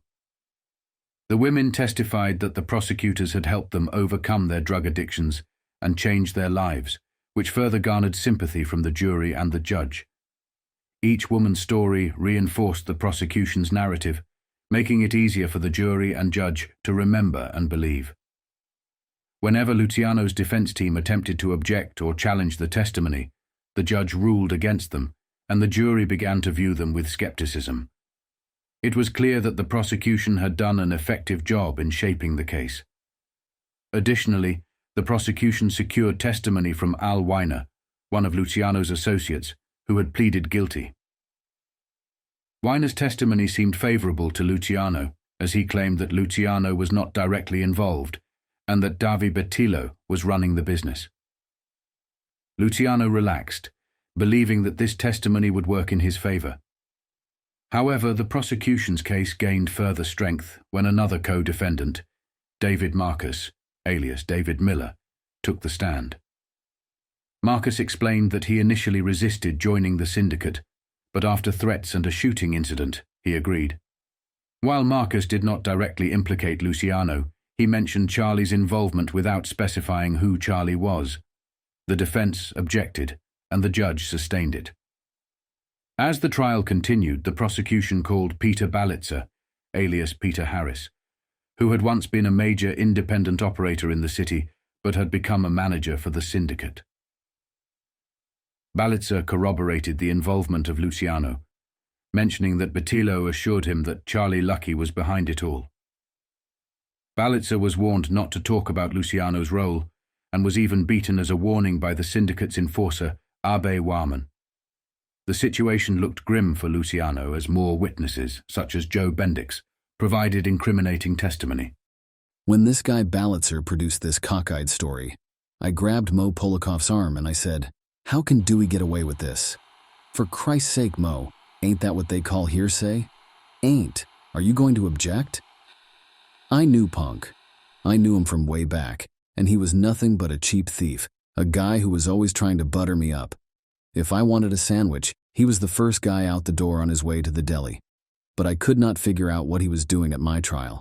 I heard he was up in Sing Sing for life. Joe Bendix, serving a life sentence for multiple convictions, became a key witness against Luciano. He testified that he had known Luciano since 1929 and had encountered him on 7th Avenue in front of Ducour's drugstore. After serving various prison terms, he met Luciano again in 1935 and had at least 3 conversations with him about working in the prostitution business. According to Bendix, his friend Jimmy Frederico, who was involved in the business and connected to Luciano, introduced him to Luciano. Bendix claimed that Luciano told him that Frederico had spoken about him, and that Luciano offered him a job as a collector for the houses of prostitution. Luciano allegedly questioned why Bendix would not accept a job that paid $30 to $35 a week. Bendix continued to testify, infuriating Luciano, who struggled to contain his emotions during the trial. As Bendix's testimony unfolded, Luciano vehemently protested his innocence to his lawyer. He repeatedly asserted that Bendix was lying. Luciano's lawyer had to grip his arm tightly to prevent him from reacting verbally or physically to Bendix's claims. Luciano complained that his arm was bruised from his lawyer's grip and insisted that Bendix's allegations were false. Bendix further alleged that Luciano had pressured him to accept the job and claimed that Luciano had met him twice more to discuss it. Luciano's lawyer cross-examined Bendix, asking if he had accepted Luciano's offer, to which Bendix responded negatively. Bendix's motivation for testifying was also revealed. He had contacted Dewey's office and was promised a reduction in his sentence in exchange for his testimony. Despite Luciano's lawyer attempting to cast doubt on Bendix's credibility, the jury and judge believed his testimony. Bendix's account provided a crucial link in the prosecution's case, suggesting coordination with Luciano in the prostitution racket. This testimony had a significant impact on the trial's outcome. However, the most devastating blow to Luciano's defense came from a woman named Florence Brown on May 22nd. The door opened and we all turned around to look. This beat-up broad comes down the aisle to the stand. She looked like she had really been through the mill, like the gutter would have been a step up for her. Polikoff hits me in the arm hard and says, "Who's she?" I looked at her real close and I says to him, "How the fuck should I know? I ain't never seen her before." Then Polikoff says to me, "Hold on, Charlie. I have a feeling she is real bad news." He did not say it strong enough, believe me. Florence Brown, known as Cokie Flo Brown in the trade, became a pivotal witness whose testimony would seal Luciano's fate. She had a long history of involvement in prostitution and drug addiction since her mid-teens. However, thanks to Dewey's efforts and the Women's House of Detention, she managed to break free from both the world of prostitution and narcotics. Dressed modestly in a shabby blue dress, she appeared vulnerable, her age hard to determine, and her appearance reflecting the innocence that had been robbed from her. Florence Brown's presence in the courtroom evoked immediate sympathy from everyone present. Dewey handled her testimony gently, as she continued to recount her story. She claimed to be Jimmy Frederico's girlfriend and stated that she had met Luciano. She alleged that Luciano attended meetings with high-ranking figures in the prostitution ring and gave orders, which Luciano vehemently denied. Although he wanted to speak out, his lawyer recognized that this was a carefully orchestrated setup and advised against it. According to Cokie Flo Brown, she heard Luciano express concern about Dewey's investigation during one of these meetings. She alleged that Luciano suggested temporarily shutting down their operations, but others at the meeting disagreed, including Betillo. Luciano mentioned the possibility of organizing the prostitution houses on a large scale like a chain store system, with madams on salary or commission. Cokie Flo further claimed that Luciano ordered beatings, torture, threats, and even drugging of the girls to force them to work, granting permission to use strong-arm methods to bring the madams and bookers into line. Dewey was satisfied with Cokie Flo's testimony, believing that it had shocked the jury and horrified the listeners. He felt that it had directly linked Luciano to the racket. Dewey's confidence was palpable at that moment. However, Luciano's defense faced a challenging task during cross-examination. They tried to shake Cokie Flo's confidence and credibility, but she remained resolute and unwavering in her story. Additionally, Judge McCook, who had become emotionally involved in the women's stories, consistently ruled against the defense and in favor of the prosecution. Luciano's legal team struggled to make headway and sensed that they were facing an uphill battle. As Cokie Flo's testimony concluded and Luciano's defense realized the extent of the challenge they faced, Luciano himself understood that they were losing a critical battle in court. I could see he was worried. They started to tell me that things did not look good, so I began to get worried too, even though I could not understand how anyone could believe Flo Brown's testimony. She sounded like Dewey rehearsed her for the leading part in Bertha, the sewing machine girl. 4 days passed, and the prosecutors intensified their efforts against Luciano. They introduced a witness named Nancy Presser, a 26-year-old woman who had a troubled history. She had begun a life of prostitution at the young age of 13, transitioning from a high-priced call girl to working in a $2 Harlem prostitution house, which was under the control of individuals like James Russo, who received orders from Ralph Liguori. Nancy revealed that she had been a mistress and associate of Waxy Gordon and other figures like Joe the Boss Masseria. She informed the jury that it was Joe the Boss who introduced her to Charles Lucky Luciano.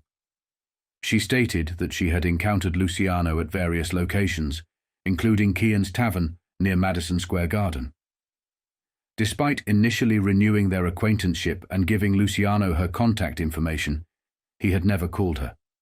Nancy's life took a downward turn when she met Ralph, who took her under his wing.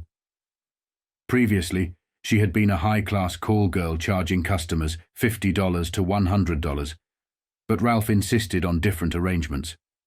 He placed her in Rousseau's brothel, where prices were lower but the volume was higher. Additionally, Ralph introduced her to the world of drugs, transitioning her from opium smoking to needle-based morphine use.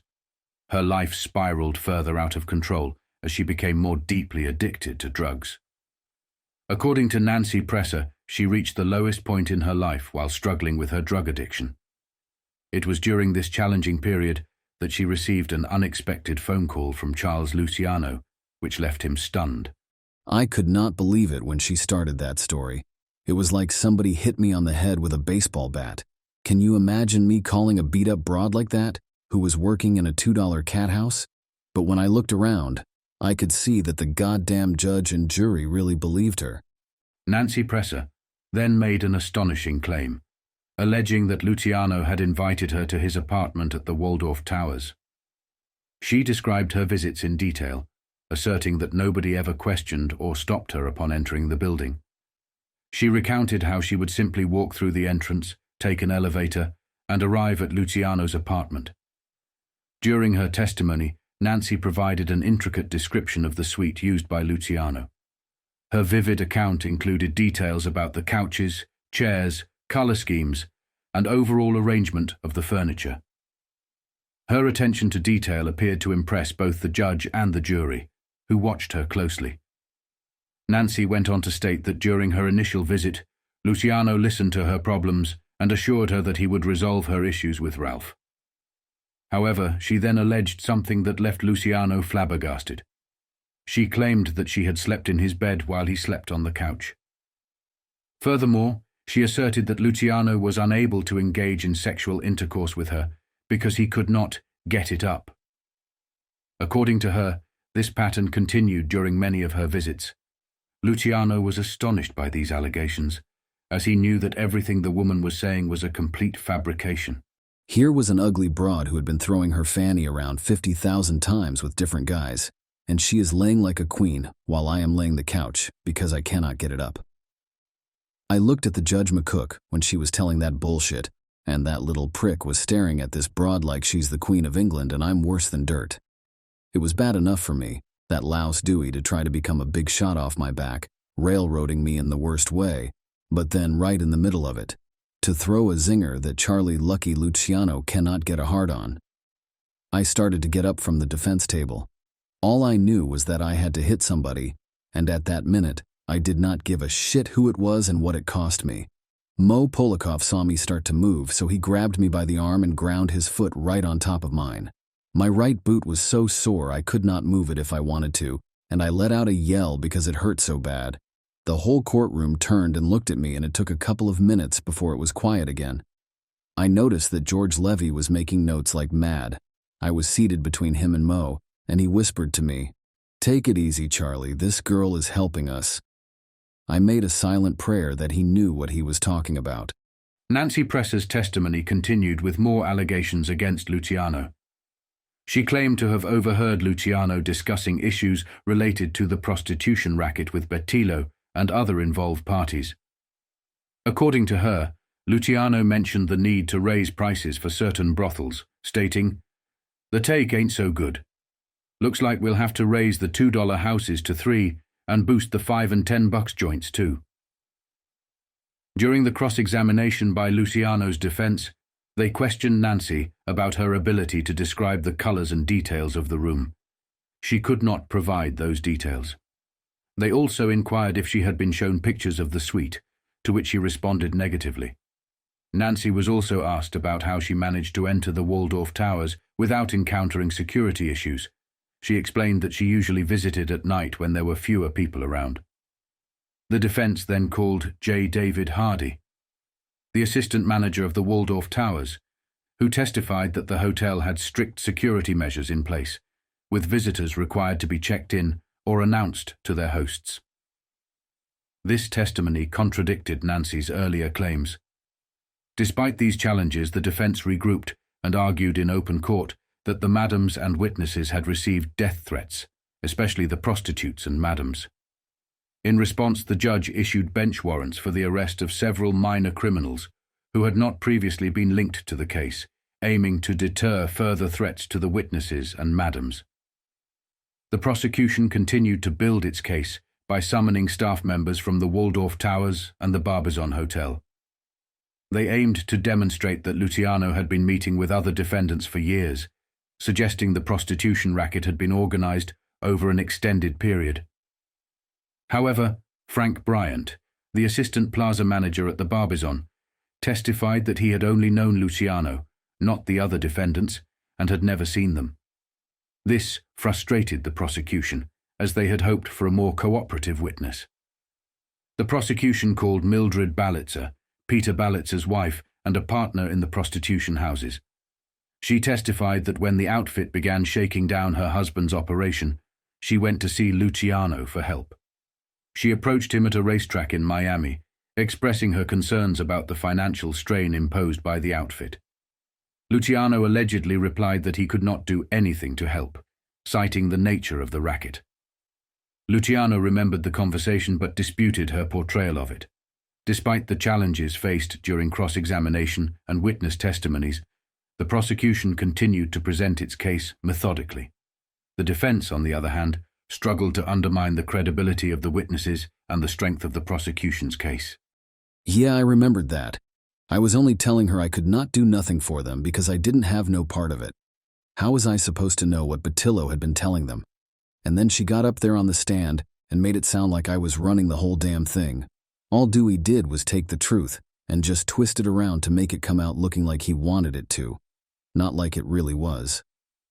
On May 29, 1936, at 6:40 in the evening, after 3 weeks of testimony and after 60 witnesses had testified, the prosecution rested the state's case against Luciano and his co-defendants. Outside the courtroom, Luciano was smiling. He told the reporters, I certainly expect to be acquitted. I do not know any of the people who took the stand and said they knew me, talked to me, or overheard me in conversations. I never met any of them. I never engaged in this racket at all. I had never in my life met any of the co-defendants, but Batillo before this trial. Despite their calm demeanor on the outside, both Luciano and his lawyer Polikoff were deeply concerned about the situation. Polikoff discussed the possibility of an appeal with Luciano, emphasizing that it would be expensive and time-consuming. He made it clear that if they could not win the case in court, the cost would not matter, and they should do whatever was necessary to avoid conviction. Luciano's defense strategy was straightforward. They presented witnesses who were professional gamblers and bookmakers, testifying that to the best of their knowledge, Luciano's primary businesses were related to professional gambling. They highlighted Luciano's substantial gambling activities, including betting hundreds of dollars daily at the racetrack. Luciano believed that he and his lawyer had done enough to expose some of the falsehoods in the case. As the trial progressed, people in the courtroom began to speculate whether Luciano would take the stand himself. The unanswered question loomed large in the courtroom, creating anticipation and uncertainty. On the evening of June 2nd, with all the witnesses having testified, the decision regarding Luciano's testimony remained unresolved. We had a meeting that night and Polikoff and Levy started warning me not to go on the stand. I did not have to do it, they said, and it would not help because by that time the case was stacked against me. But I told both that I was going up there. I said it was crazy. Them broads was lying in their teeth and the only way to show it was for me to go up there and tell the truth. Levy and Polikoff, and especially Adams, warned me about Dewey. I told them I could handle that little prick. They told me I had not seen him really operate, that he was only waiting for a crack at me. I said I was sure I could manage myself. What a mistake that was. Luciano himself became the final witness to take the stand on the morning of June 3rd. Under the gentle questioning of his own lawyer, George Levy, his testimony was brief. Luciano denied knowing any of his co-defendants, except for Batillo. He asserted that he did not know any of the prosecution witnesses and categorically denied all the charges against him. Guided briefly by Levy, Luciano recounted his life story, In his initial statement, he lied about his birthplace, claiming to have been born on East 13th Street in Manhattan. He admitted to being involved in illegal activities at a young age and acknowledged a narcotics arrest at the age of 18. However, he quickly moved on to describe his transition from a student to running his own gambling operation, eventually becoming a leading racetrack handicapper. Luciano discussed his arrest in Hot Springs and explained that his fight against extradition was motivated by a desire to give his lawyers enough time to prepare a proper defense. At the end of his direct examination, Levy asked Luciano if there was any truth to the charges against him, to which Luciano responded loudly and clearly, "I never had anything to do with prostitution.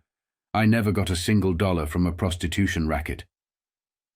Once Luciano's defense had finished questioning him, they turned to the prosecution and said, "Your witness." In later years, Luciano clarified certain aspects of this situation when speaking with the author. Sure, I lied up there on the stand. I lied when I said I never met some of the other guys who were on trial, or any of the girls that testified against me. What else could I do? I knew it was their word against mine, and if I ever admitted that I knew any of them, nobody would even hear anything else I said. The truth of the matter is, in them days, and even in all the years after, people come up to me all day long to ask for something, to get a handout, things like that. Sure, I would be standing in front of Ducouri's drugstore and a couple of them broads might come by and wave at me and say, "Hello, Lucky," or "Hi, Charlie," and I would wave back. I would not let none of them come within 10 feet of me as far as going to bed was concerned. My girls come from Polly Adler, or they were girls I knew from shows or society, period. After George Levy questioned me, I had the feeling that I had done well. Then I looked over and watched that little bastard Dewey get out of his chair and walk towards me. At that second, I was more scared than I ever had been in my whole life. I had a hunch that he was about to skin me alive. He walked over slowly, and he had a look on his face like I was a piece of raw meat, and he had been going hungry for a month. He kept coming at me, taking his time, and that is when I began to regret not listening to my lawyers about not taking the stand, but it was too late. In the hushed courtroom, the prosecutor began his cross-examination of Luciano. He started by asking if Luciano was known by other names, aside from Charles Luciano, such as Lucky Luciano, Charles Ross, Charles Lane, and others. Luciano could not recall all the aliases he had used. The prosecutor then inquired about Luciano's conviction for carrying a concealed weapon in Miami, Florida, within the last 5 or 6 years. Luciano admitted to the conviction, but argued that there was no law against carrying a gun. The prosecutor presented a newspaper clipping with a headline that suggested Luciano carried a gun to go hunting in the Everglades. Luciano responded by dismissing the accuracy of newspaper reports, eliciting a smile from the prosecutor. However, the prosecutor quickly resumed his questioning. The prosecution proceeded to delve into Luciano's life since the 20s, highlighting his involvement in bootlegging and professional gambling. They asked if Luciano had ever had any legitimate business during those years, to which he mentioned owning a piece of a restaurant. The prosecutor pointed out this legitimate business, causing Luciano to backtrack. Next, the prosecutor questioned Luciano about his marital status, prior arrests, and statements he may have made to arresting officers. Luciano admitted to being arrested and suggested he might have made various statements to the police, although he claimed not to remember the details. When asked if he had ever lied to the police, Luciano hesitated, and the prosecutor seized the opportunity to press him further, leading to an admission that he had indeed lied to arresting officers. Luciano downplayed the significance of those lies. The prosecutor then focused on an arrest for traffic violations in July 1928, when Luciano had been found with firearms and ammunition in his car. Luciano had told the police that he was out shooting pheasants in the countryside, a claim that the prosecutor found implausible given the time of year. Luciano insisted that he had been telling the truth and maintained his innocence even years later, explaining that he had indeed been hunting for pheasants in July. Some guys and I had been invited up to Connecticut to what they called a shoot, and that is what the shotguns were for. They were not sawed off. They were regular ones for hunting, and they cost over $300 apiece. The funny part of it was, when it comes to shooting them birds, I miss by a mile. What made the whole thing look so bad when it came out in court was that the police officers found 2 revolvers in the car. That was standard equipment in them days. I never went nowhere without some hardware. Things was very dangerous in 1928. The prosecution's line of questioning took a new turn as they delved into Luciano's past experiences. They began by asking how many times Luciano had been taken for a ride. Luciano responded with, "Just once." The spectators in the courtroom leaned forward in anticipation.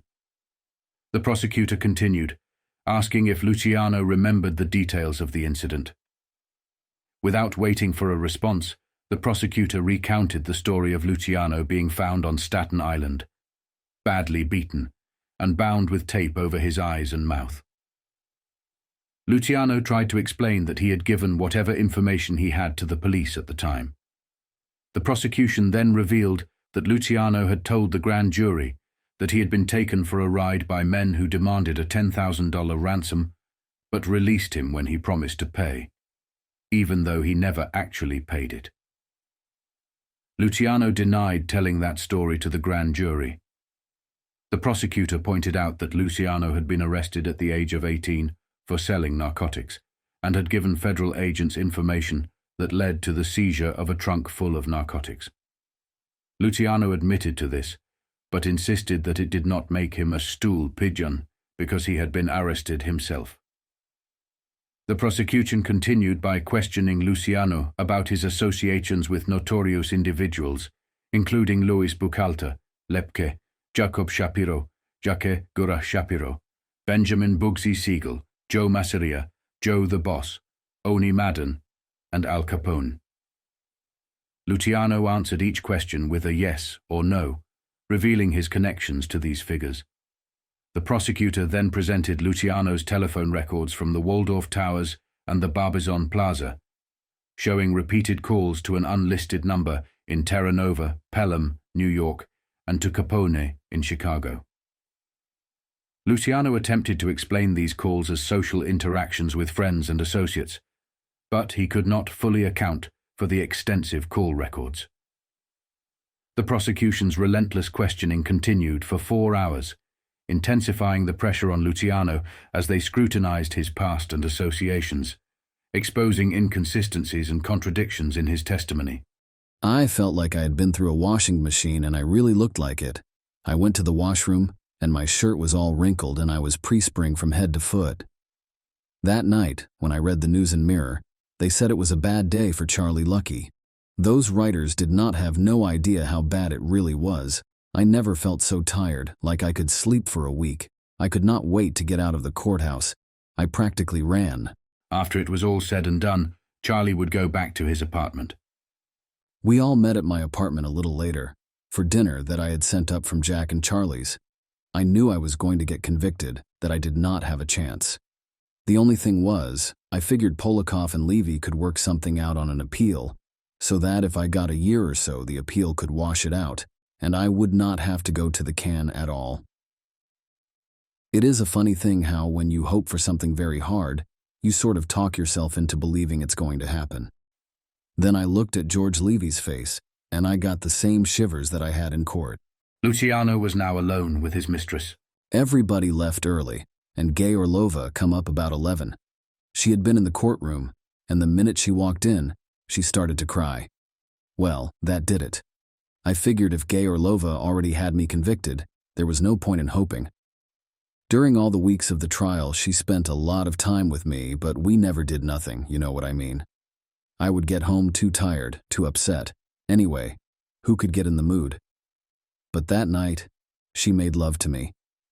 She was so kind and understanding, I almost asked her to marry me. Of course, the minute that idea occurred to me, I forgot it. How can you ask anybody to marry you if you do not know whether the next day you are going to be in jail? Anyway, that was the best night I ever had with a girl that minute, and I will never forget it. When the court reconvened, Luciano's defense made its final attempt to secure his freedom, even though they sensed the odds were stacked against them. Levy, one of Luciano's lawyers, began his closing statement by expressing that he was not accusing Tom Dewey of suborning perjury, but rather contending that Dewey's assistants had collected a group of actors who had constructed a fabricated drama that Dewey accepted as true. He argued that there was no evidence on which Tom Dewey could hope to convict Luciano, and instead, Dewey was attempting to achieve a conviction through prejudice, hysteria, and the public's preconceived notions. Levy proceeded to dissect the credibility of each witness and pointed out flaws in their statements, categorizing some as convicted felons and liars seeking lighter sentences. He emphasized the absurdity of some of their stories and urged the jurors to examine the evidence critically. Levy concluded his statement by expressing his belief that when the jurors reviewed all the evidence, they would return a verdict of not guilty. The defense team seemed confident that if the jury objectively assessed the evidence, they would not find Luciano guilty. The prosecution was given the opportunity to present its final argument. Dewey emphasized that the credibility of a witness should not be undermined simply because they were prostitutes. He urged the jury to give equal weight to the testimony of such witnesses as they would to respectable individuals.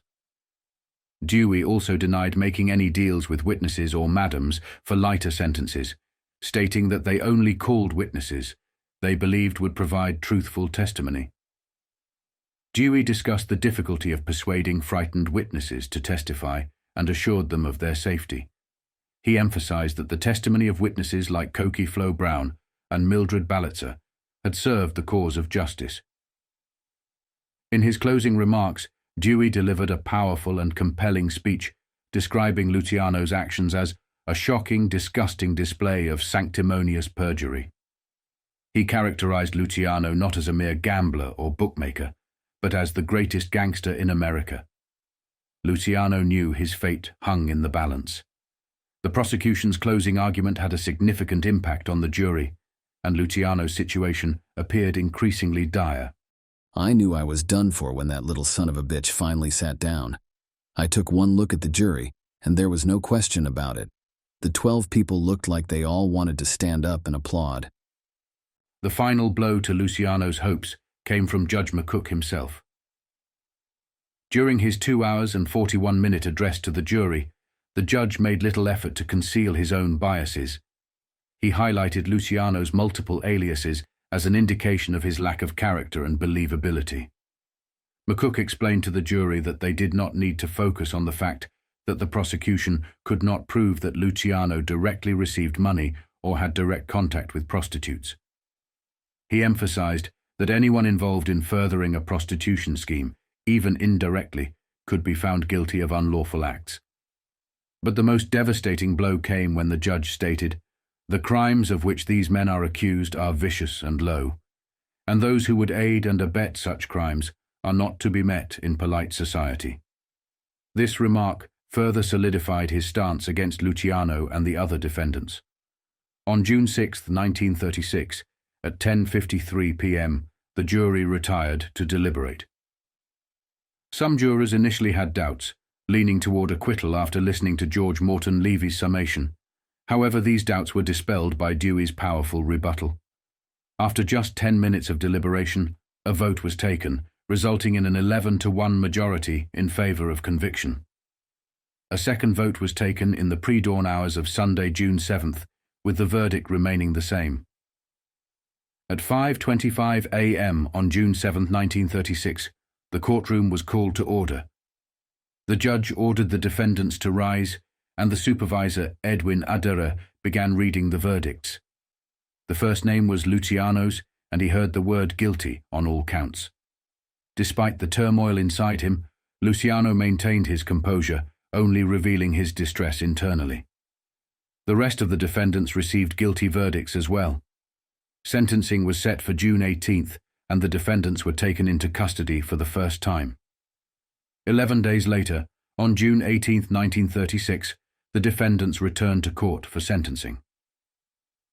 Justice McCook denied several defense motions to set aside verdicts, delay sentencing, or release the defendants on bond pending appeal. He announced that sentencing would proceed immediately, and the defendants would begin serving their sentences right away. Luciano's parole report, prepared by Irving W. Helpen, the chief probation officer of the Court of General Sessions, was based on information provided by Dewey's aide, Sol Gelb.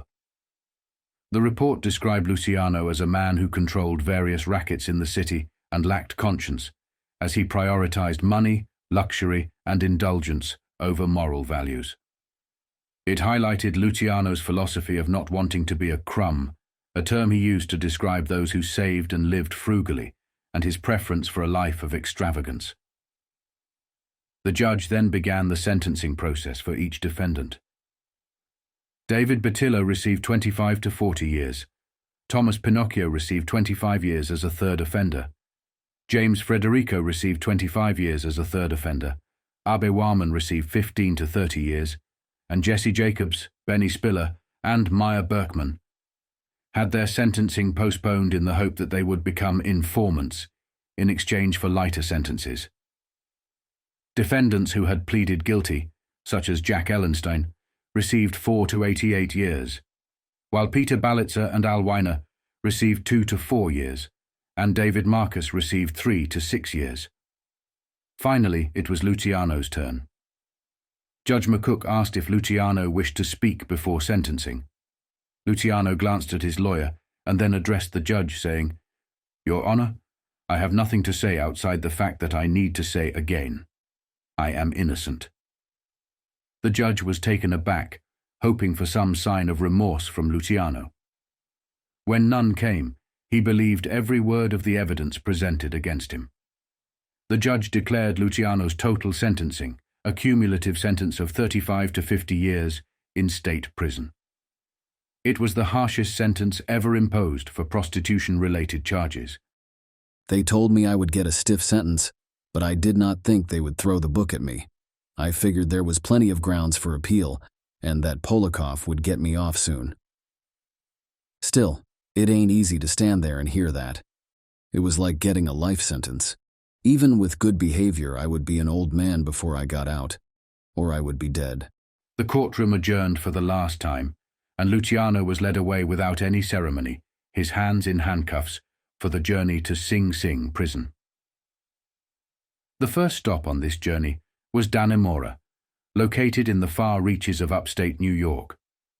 It was here that Luciano would spend the next 30 to 50 years behind bars. After Luciano had been taken away, the prosecution team gathered on the courtroom steps and spoke to the reporters about their victory. They clarified that this trial was not solely about vice, but primarily a prosecution against organized crime. The control of all organized prostitution in New York was just one of the many rackets these convicted defendants were involved in. The prostitution racket was a means by which these men were convicted. The prosecution team further emphasized that certain high-ranking defendants in this case, along with other criminals associated with Luciano, had gradually taken control of various illegal activities, including narcotics, illegal gambling, loan sharking, the Italian lottery, receipt of stolen goods, and certain industrial rackets. These words would eventually reach Luciano in prison. Naturally, I read Dewey's whole statement. After sitting in court and listening to him myself being plastered to the wall and tarred and feathered by a bunch of whores who sold themselves for a quarter, and hearing that no good McCook hand me a what added up to a life term, I still got madder at Dewey's crap than anything else. That little shit with the mustache comes right out in the open and admits he got me for everything else but what he charged me with. I knew he knew I did not have a faking thing to do with prostitution, not with none of them broads. But Dewey was such a goddamn racketeer himself, in a legal way, that he crawled up my back with frame and stabbed me. If he had hauled me into court to stand trial for anything I done, including conspiracy to commit murder, I would take in it like a man. But this was like a boil starting to grow inside me from the minute I heard what Dewey said outside the court. In some way, I was going to get even. In 1936, Luciano began his prison sentence the day after his conviction, as he went through the process of being processed as a long-term felon. Meanwhile, in New York Yankee Stadium, A crowd of 45,000 people, including many of Luciano's old friends, gathered to witness a highly anticipated heavyweight prize fight. The young and invincible Joe Louis from Detroit was facing the former champion, Germany's Max Schmeling, in what was believed to be Louis's final hurdle on his way to the title. However, Joe Louis stumbled over that hurdle, and Schmeling seized the opportunity, knocking him out in the 12th round. Luciano would reflect on this moment and come to realize just how much he truly valued his freedom. I thought I would be there. It was a fight I really wanted to see. I even bought a whole block of tickets right down in front. Instead, I was sitting in a cell that night, half listening to the radio, wondering what was next for me, and not even giving a shit who was going to win the fight. This is the end of Series 2. Thank you for listening and watching this series. In this series, we have learnt that in the heart of the Roaring Twenties, Charles Lucky Luciano was a formidable player in the labyrinthine underworld of New York City. However, it was in 1927 that he embarked on a relentless climb to power, orchestrating the removal of the reigning Mafia bosses, Masseria and Maranzano. The audacious assault by Maranzano left a scar on his face, a reminder of the ruthless ambition that would see him transform from a mere prince of the city's criminal landscape into its undisputed king. Luciano's vision was nothing short of audacious, to unite the feuding crime families under one banner. His creation of the powerful 5 families in New York and the grandeur of the 1929 Atlantic City Convention would go down in history as the most significant criminal syndicate ever known to man. The Mafia held court, not once, but 3 times, shaping the destiny of organized crime in America. The 1932 FDR election saw Luciano play a pivotal role in securing victory in the Democratic primary. The Mafia learned valuable lessons in the murky world of politics. Power is not only wielded through bullets and bribes, but also through the ballot box. Yet, as with all things in the world of crime, the tide turned. Fiorello LaGuardia hunted down Frank Costello until the mobster fled to Louisiana, while Meyer Lansky sought refuge in Havana. Then came the relentless pursuit of Tom Dewey, who unrelentingly hunted down Dutch Schulz, leading to his fall. It was during this tumultuous period that Tom Dewey turned his sights towards the once untouchable Charlie Luciano. Framed and imprisoned, Charlie went from being the king of the New York underworld to a prisoner, paying the price for a lifetime of crime and manipulation. But the story does not end here. Charlie would be in prison, yes, but he was not a man to accept his fate without a fight. A new war was brewing behind the prison walls, one that would see him do whatever it took to regain his freedom, even if it meant risking his very citizenship. The saga of Charles Lucky Luciano had taken a dark turn, and the final chapters were yet to be written. I shall have Series 3 out soon, stay tuned. Please like this video and subscribe to my channel. Thank you for your support. Kind regards, History and Organized Crime, 1919.